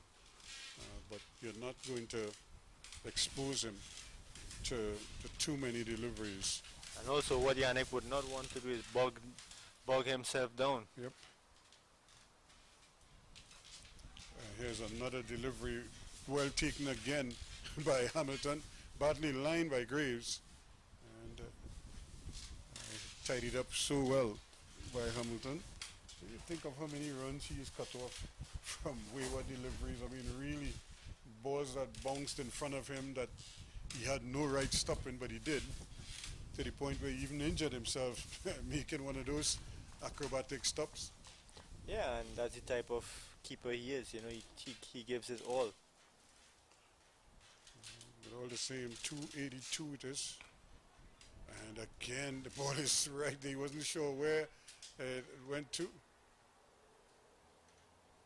Just rolled past the stump. Yep.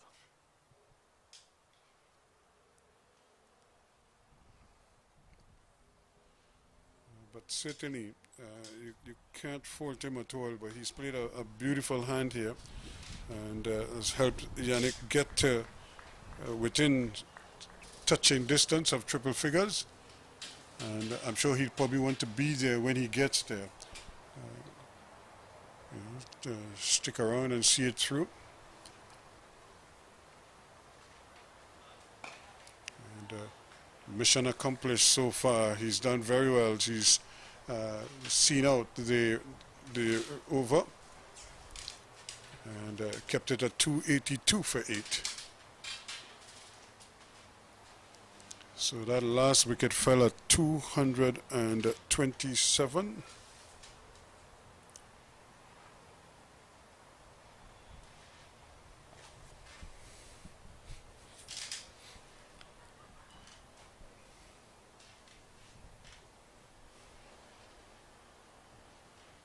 Yannick here would want to take into consideration that, you know, he still needs to score to get past those 3 figures.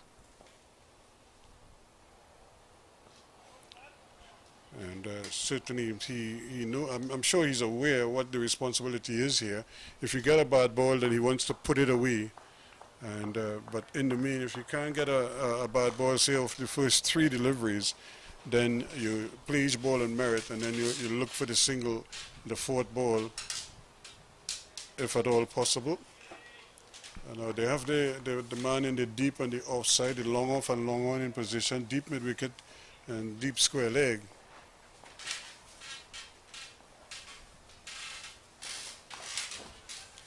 And they still can't get it through. So this is good bowling from Durham. So that's 3 deliveries going now in the No over. run. So Durham bonks. Yeah, what I'm impressed with Durham about is that, you know, he keeps hitting that area. He doesn't give the batsman any chance at all. He wants them to make the mistakes, and that's good. That's a good sign for a bowler. So 4 balls in the over gone. They're bringing the fielders in now. So they're trying to limit or cut out the single if possible.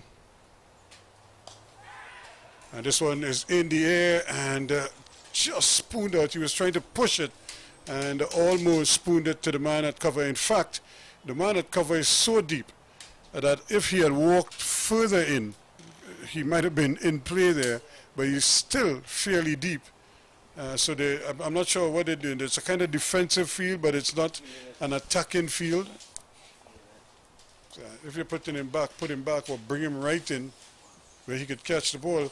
And that one is hit over. That's gone a long way. It's coming by us. And that's 6 runs.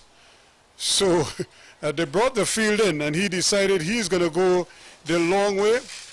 And that puts him on now to 97. And the score is up to 288 now. And that means it's 300 on the board. 302 on the board. So in a way, he has achieved one of the goals, which was to get to 300. Now it's about getting to his 100. He's on 97, but he's off strike. Motara. Yeah, he took his team to that 300 mark. So now, you know, he needs to think about himself now and get to that 3-figure mark of scoring his second first-class 100. So we see what they do again. They're giving they're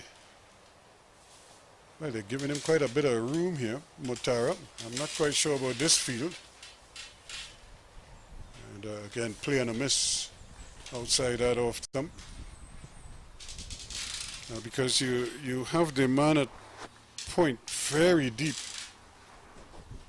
And you're basically giving him a single. And if he gets any kind of wood on the ball at all, it could probably squirt out on the offside for a very, very easy single, or just off his pads, another single square on the onside. And this is what I was referencing all along. Anytime that field really, because of what the state of the game and what it is Utley wanted, he couldn't be fielding that deep. At this point of the game, he needed to be right inside there, exactly where that ball went, cutting off that single. You know. But he survived, so he's off strike now, and it's 289 now for 8. And focus back on Utley now. He is 97 from 248 deliveries, eyeing a century, the first for CCC for the 2024 West Indies Championship. And Justin Graves is the man trying to deny him here, taking his time. Just a one slip now, and now they've put the third man in, but they've also kept the man at that widest third man or deep backward point right out on the fence. The field is fairly well spread.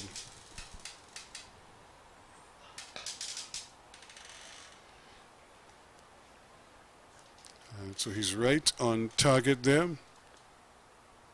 So 3 balls left in the over, 3 legitimate deliveries. Remember, Utley was caught off a no ball by Louis. At that time,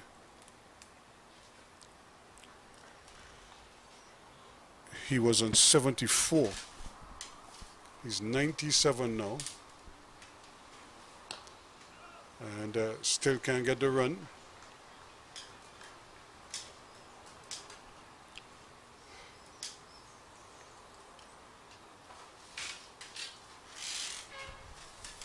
And it was a short ball that he was trying to swing.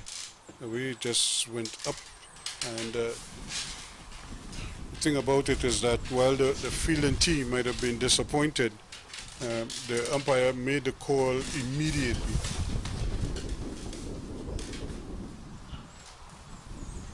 And, again, wide outside the off stump.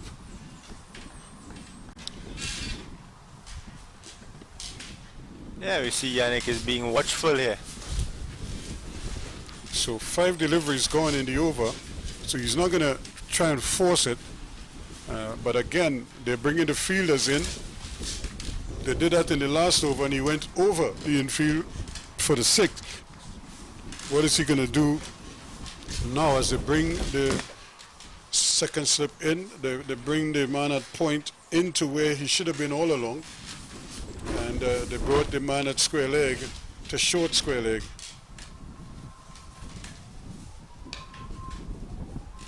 And Utley plays it back and is going to have to wait. So he remains on 97. It's 289 for 8 now, 104 overs bowled in this inning so far.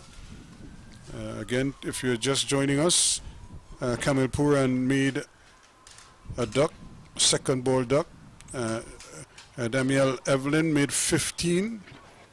Shamar Brooks made 6. They were 76 for 3 overnight, with Sadiki Henry on 32 and Mario Richards on 14.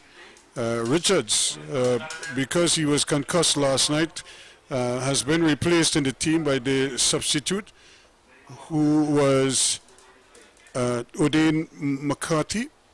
So he never resumed his innings on 14. Yannick Utley came and he has been batting beautifully. Roshan Primus made 23. McCarthy batted well, put on 74 with Utley before he was dismissed for 37. And Mario Graves made 2. And Amari Goodrich made 10. But it's this young man, Zishan Motara, who has helped him to get to this point. He's on the brink here of 100. And Motara is on 23. Batted beautifully so far. And under no pressure, really, to try anything extravagant. All he needs to do is play each ball on merit. And again, this is kind of unusual because you have a short mid-wicket. Somehow, I don't think Motara is going to jump down the wicket and flick a ball to mid-wicket. If you have the straight, that short mid-on, almost on the pitch, then put the man at mid-wicket under the bat. You know, right there. That's what I'm talking about. That him standing there, somehow, I don't think that's the best use of that man, especially for a batsman who you feel you want to attack because the man at the other end is closing in on 100. Yeah, rightfully so. And you know what is the unusual thing about this is the captain who's actually bowling. And you would think that he would want to get this wicket as quickly as possible.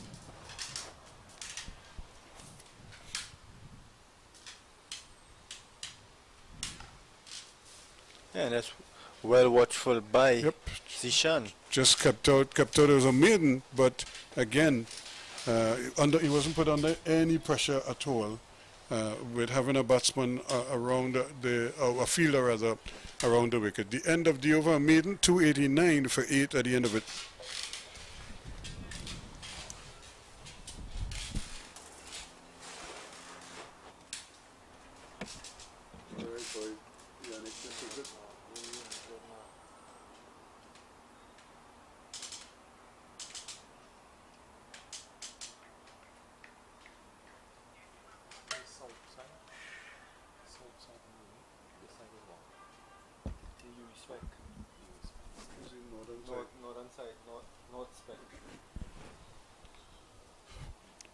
So Graves it is who's going to continue, as Yannick Utley is on 97 now, 252 balls.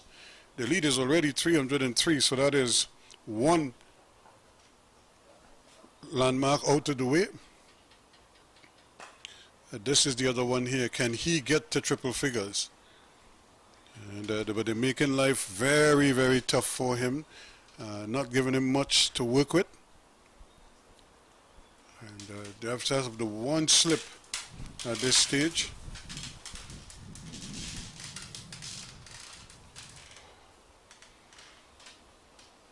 There's a third man, a backward point on the boundary, a cover on the boundary, a fine leg and a deep square leg all on the boundary. And Utley just taking his time, not trying to rush things. He's making the bowlers work for everything.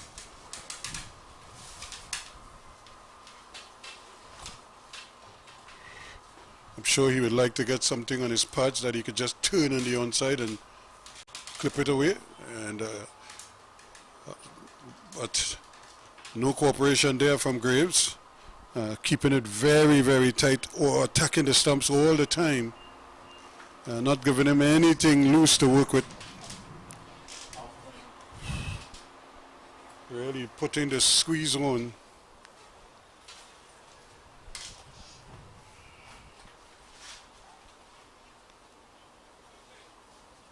So an opportunity here now for Yannick Utley. Can he get it in this over? He has 3 balls in this over, 3 legal deliveries, and he's going to get a single here.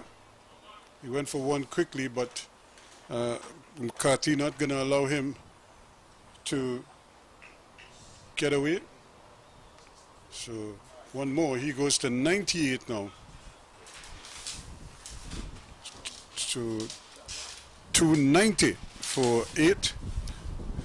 The lead inches on by one more.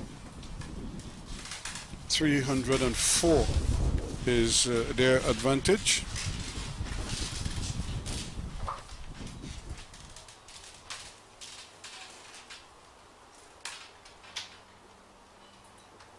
And Motara, almost as if he wants to start afresh, takes a new guard.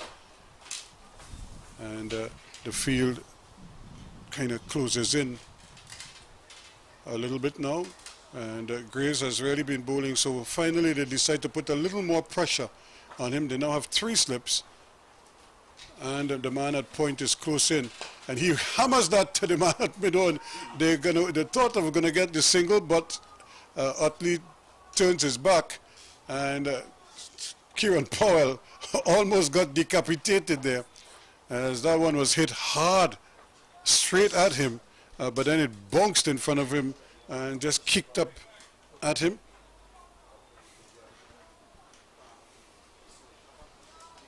So he remains on 23. I suppose if they wanted, Utley could have scampered the single, but he has just one ball to negotiate here. Can he keep him out?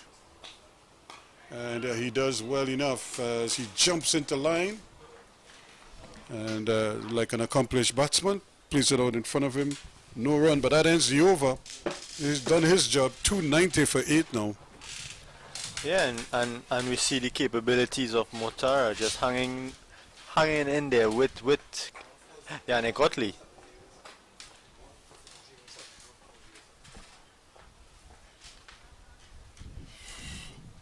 So here it is now, 106 overs completed. The lead is 304, but Utley will take center stage again as Cornwall is getting ready to start a new over.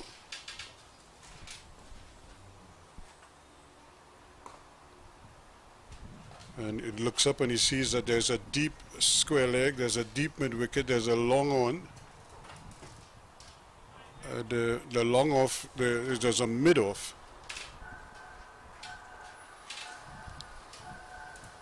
Down the wicket he comes and he's going to take the single. So he comes to 99 now. And so he's one away. Yannick Utley, he's up to 99. 291 now for 8. So Motara, who is on 23, is back on strike. Can he hold his own here, or can he pinch a single and get Utley back on strike?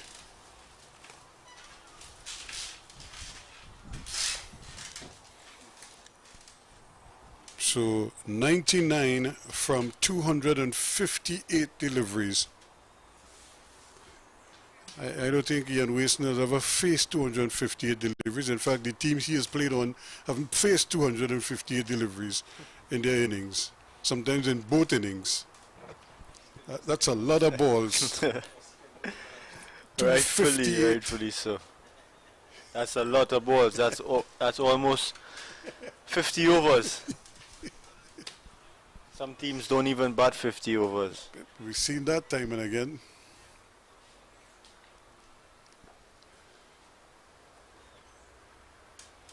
We see Cornwall just teasing Zishan.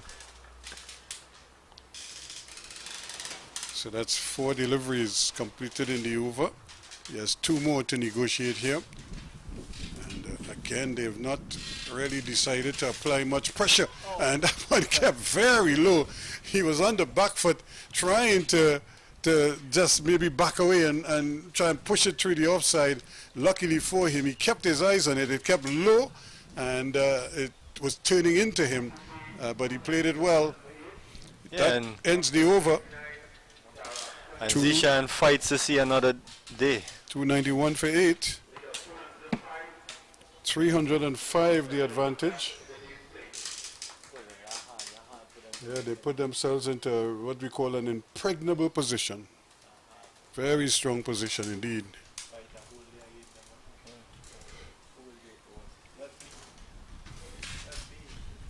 So now 99. All the focus comes back on now on Yannick Utley.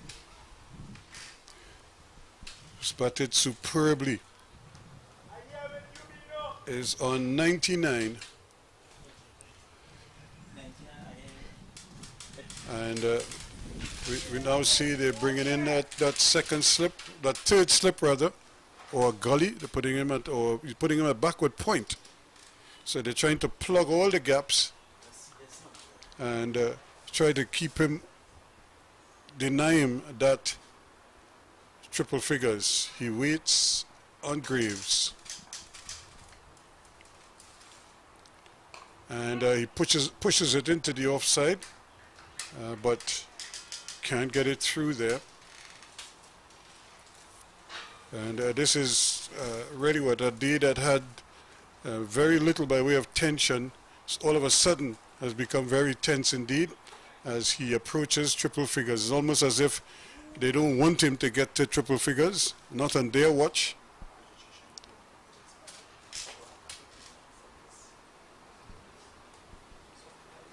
He's bowled him! Well.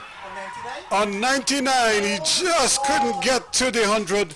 He came right through the gate, and that is the end of Yannick Utley, bowled by Graves. A piece of a delivery, was pitching it up to him. He drove, but he probably drove just inside the line of it, and it went through and hit the middle stump and knocked it back. 291 for 9. And heartache for Yannick Utley. He goes bowled for 99. It's 291 for 9.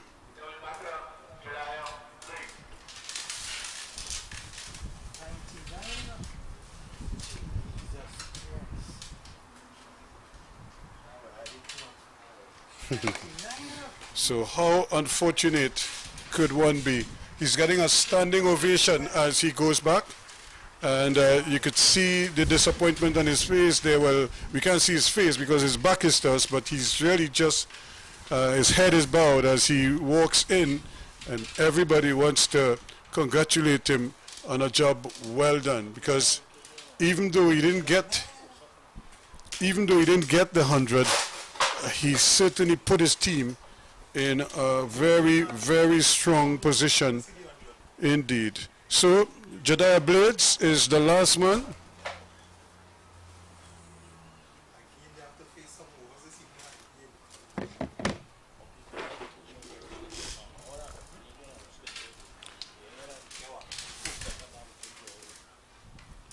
So 291 for 9.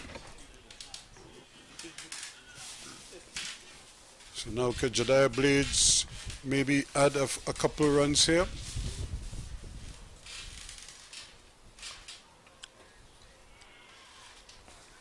But that was a really good delivery there from Graves, and certainly gave himself a chance by keeping it on the stumps.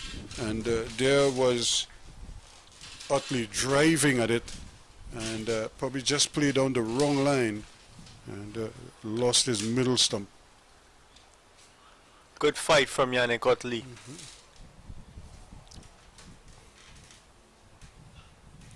And there again is Graves going past the outside edge. And he's bowled well. 1 for 28. He's in his 12th over.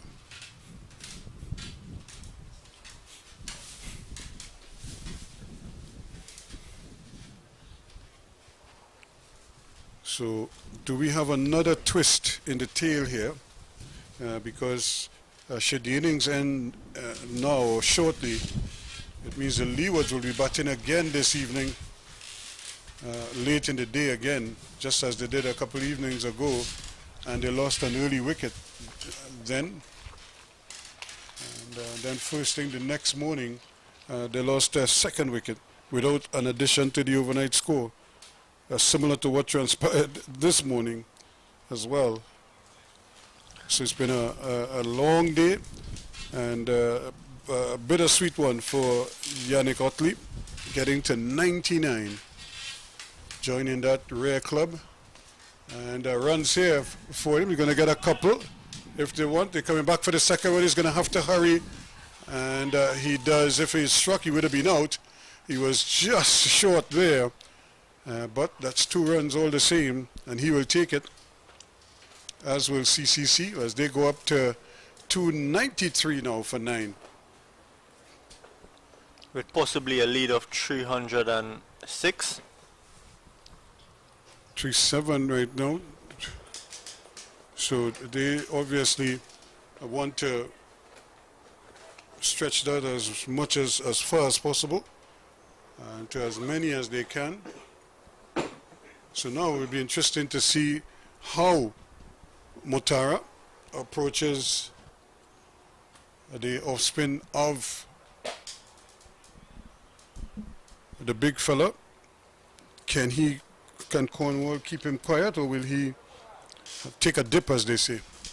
Well, any extra run now for the CCC would be of great value. Yep, as they say, gravy. It would just basically be the icing on the cake. Now we have a long on and a short mid-wicket almost in line with each other.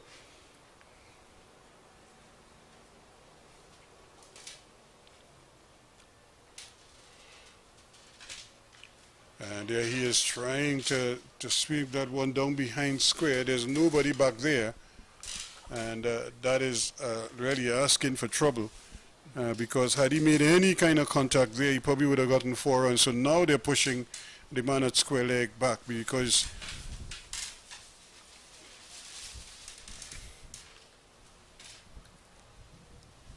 here he goes. That is in the air, and it's going to drop safely. And they're going to come back for a second run as well. So this is kind of like the happy hour now, where guys are just going to have a good old swing. Everything is probably going to be heading cow corner. 295 for 9. And now we see Louis comes back onto the boundary to the deep mid wicket. Yep, so he's trying to buy his wicket here. He's gone again, and that's a good hit, and again it's just bouncing in front of the man at square Andrew down there at square leg. So one more to Motara. 296 for 9. So the lead is 310 now.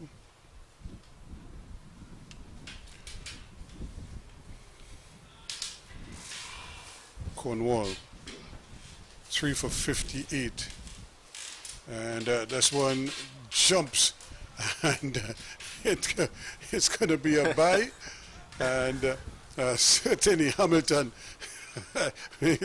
Thank goodness he has on a helmet, because I think that ball hit the helmet and she was trying to come up to try to take, and the ball just jumped at him and it went in the air.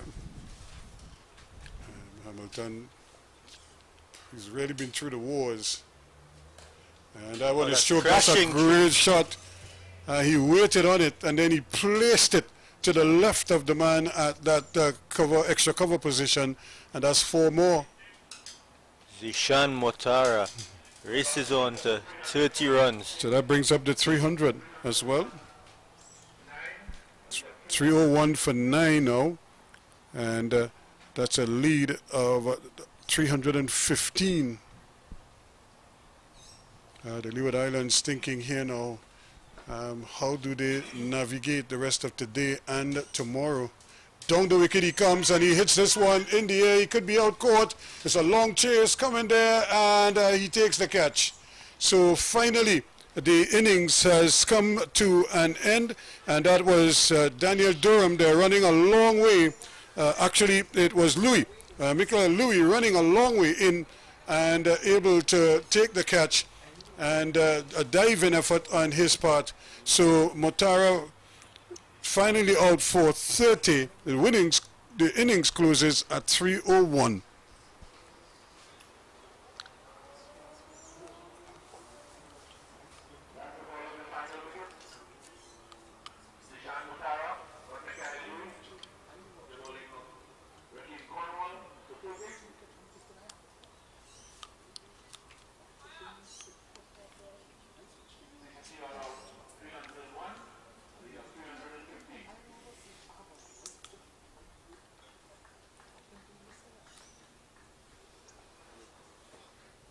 So the lead is 315.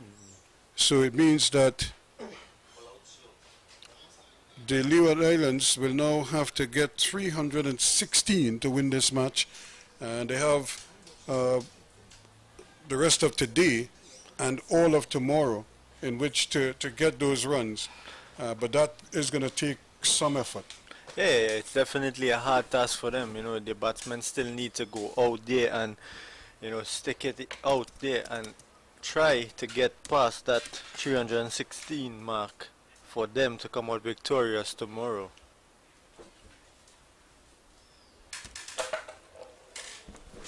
So what an effort this has been there, punctuated by that splendid 99 from Yannick Otley. Real heartache for him. He seemed set for 100, but it wasn't to be, and he got out bowled on a beauty from Graves on 99, just one away from the coveted 3 figures. And but again, in the general scheme of things, he has given his team a golden opportunity here to try to beat the second place team on the table, getting to setting them 316 to win in the 4th innings. That is a big ask for them, but cricket, as they say, is a game of glorious uncertainties, and we just have to see. Again, Jeremiah Louis ended up with 18 overs, 2 maidens, 3 for 59 from 18. Raheem Cornwall, 30 overs, 8 maidens, 4 for 62. Daniel Durham, 21 overs, 6 maidens, 0 for 39. Archibald, 9 overs, no maidens, 36 runs, 1 wicket, 1 for 36. Graves, 12 overs, 1 maiden, 30 runs and the 1 wicket, but the crucial wicket, that of you-know-who, Otley on 99. And Hayden Walsh Jr., 19 overs, 2 maidens, 48 runs and the 1 wicket. Again, 301 all out, a lead of 315, and it means that the Leeward Islands will have to get 316 to win. We'll come back when play is about to begin.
As we welcome you back here to the UE spec here in St. Augustine, we're getting ready for the fourth inning of this game. The reply by the Leeward Islands, as they need 316 for a victory. As it's going to be Blades, Jediah Blades, who is going to take up the attack here for the CCC. Yeah, and we have seen the CCC come out in this last period of the innings. Oh, that's well bowled by Jediah Blades. And a misfield there from the youngster, Motara.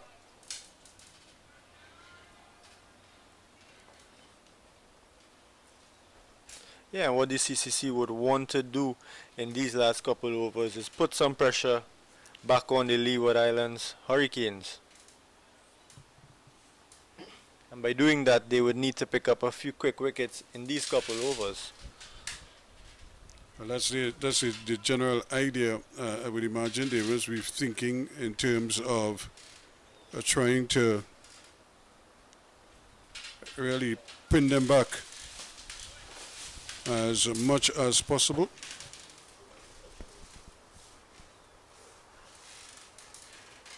And that's more runs again, badly lined, and 4 byes.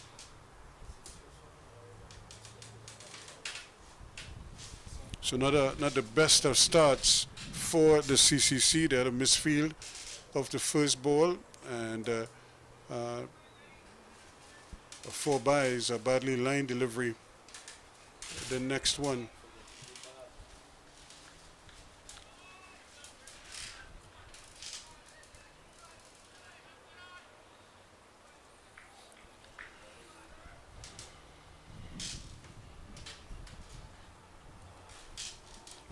Shamar Brooks has taken the gloves, so showing his versatility.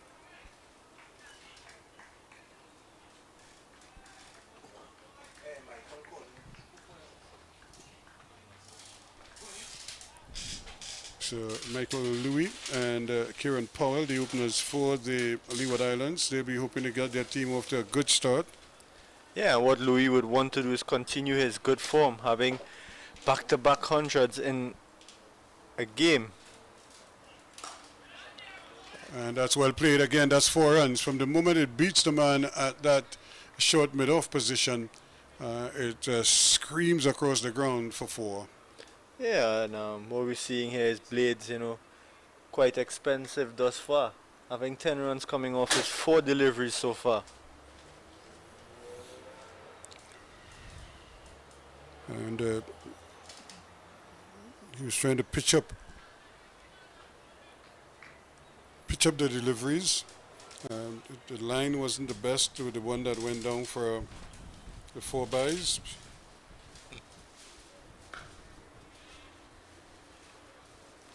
That is a little bit better.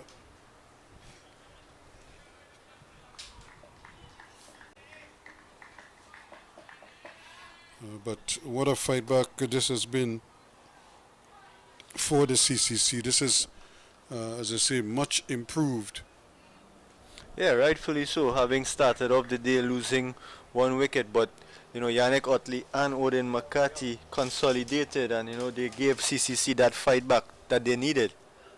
And this time they're striking him on the pad, but outside that leg stump, trying to play through the onside, hitting across the line a bit, and survives an appeal that I don't think would have been threatening the stumps at all. So the umpire quite rightly says not out. The end of the first over, 10 without loss.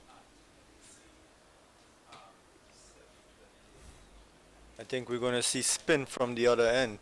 Try to get that overs in as fast as possible.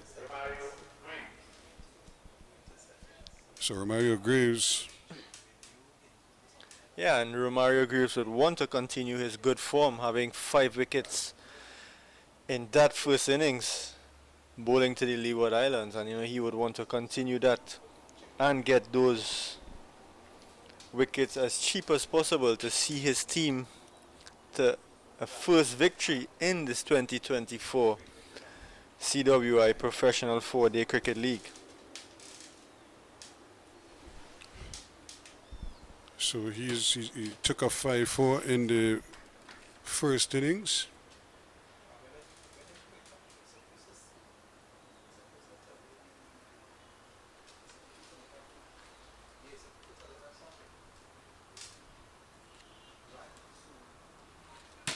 Which I'm sure he would want to continue in that vein as well. He has a slip and a forward short leg. And that one kept very low indeed. And Powell, almost as if he wasn't prepared to play it, but when he realized it was keeping low, he just dropped the bat on it. Came off the bat at a slightly awkward angle. Remember, he scored 114 in the first innings. So I'm sure the Leeward Islands will be looking to him to give them a good start here.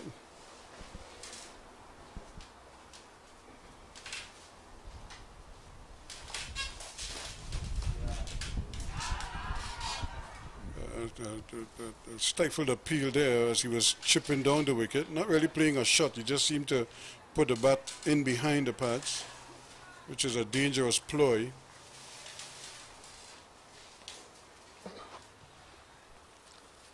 So can they pick a pepper here late in the day again, just as they did in the first innings? A bit too short from Greaves, just giving Powell that room to come back on his back foot and just playing it easy to that short cover position. And Powell again, it's almost like it's an iron ball that he's facing there. That one kind of, he felt a little shock when he played it. He's still ringing that left hand, which is his power hand.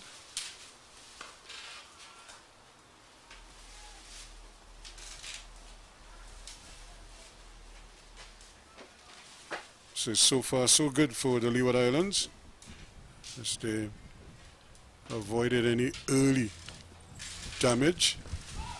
And here's one that squares him up quite a bit, but to end the over, maiden over from Romario Graves, it remains 10 without loss. Yeah, and that's what Graves would want to do, you know, give the ball some air, hang it there, so, you know, he can tempt those two batsmen that are decreased at the moment. So remember, the lead is 315, the target is 316, and based on the way that we saw Louis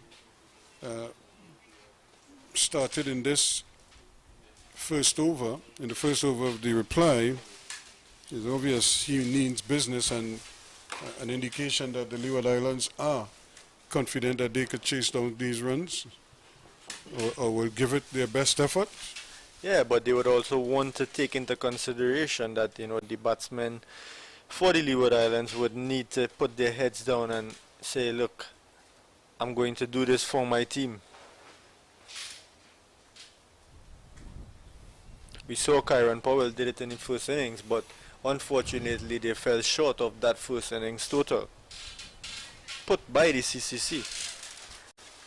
So they now has 3 slips. They're fairly well, 2 slips I should say, spread out, or a slip and a gully. Really 2 slips, but they're far apart. Almost trying to cover the space for a 3rd slip. And that is always a dangerous ploy. Either you have 2 slips or you put a 3rd slip in, but when you spread them out trying to cover the distance with 3 slips, invariably the ball goes between them, and then you're holding your head wondering why. Because look at how wide the first slip is, and then the second slip is more like a 3rd slip, possibly even a 4th slip. And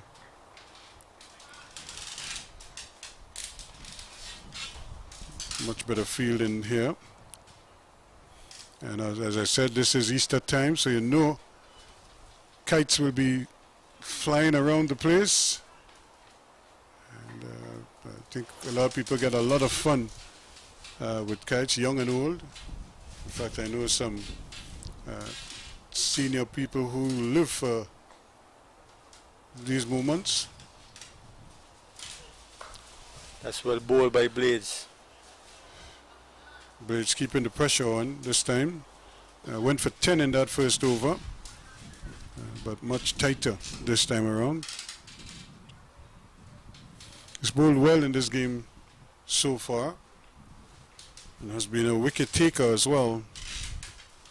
He's been the one to kind of lead from the front, taking early wickets. And boy, do they need one now, just to increase the pressure on the Leeward Islands. And here he is again, really attacking that front pad and forcing Louis to have to make quick adjustments.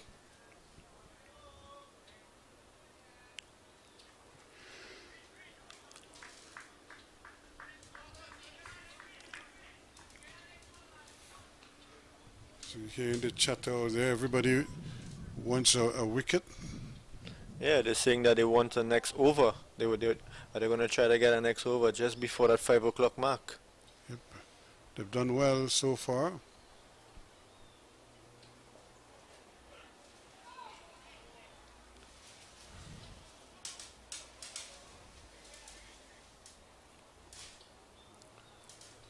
So the umpire will be checking his watch. They might actually get another over, and it's what, 4:58 right now, approaching 4:59. So they could get another over, and if this ball doesn't go for a boundary or go very far away from the wicket,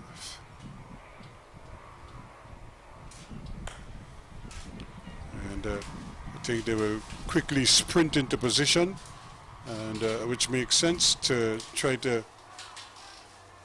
squeeze another over in. And already Graves has given his hat to the umpire, so the umpire is taking his time to get behind the stumps, and I think he's convinced that it's one more over. Kieran Powell has a change of gloves and actually has disposed of a tie pad, the tie pad. Yeah, and his helmet as well. Because he realizes the spinner who is going to be bowling. The final over of the day. What a day it has been. Congratulations again to Yannick Otley. Unfortunately, he didn't get the 100. He got to 99, came up one short. But more importantly, he's seen his team pass a 300 lead. He actually got them to 300 total and a lead of 315. Down the wicket he goes, and that's very well played by Powell. And that has gone one bounce for a boundary, and I don't think the CCC will mind that too much.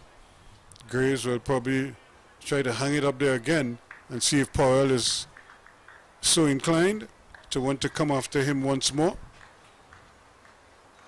I think Shamar Brooks has to be very alert here now. And this one just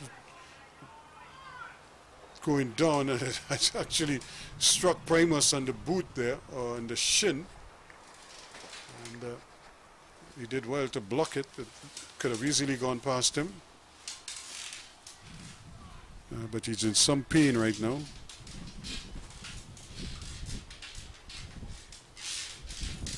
There's a slot appeal for an LBW, not out, says the umpire. And they were hopeful. Everybody going up. Yeah, they were looking to spoil the Leeward Islands evening.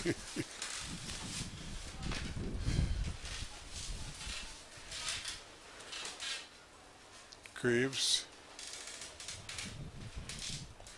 And again, a quicker delivery. That's good thinking there on the part of Graves. He knew that Powell was trying to advance, get down the wicket to him. And he just couldn't get the ball past him. But Powell living dangerously there. So funny strategy on his part. But he obviously thinks the best way to silence the CCC players is to launch an attack on them. So it should make for an interesting session in the morning, the first session. Because 2 attacking batsmen at the crease. And there is Louis right out in front.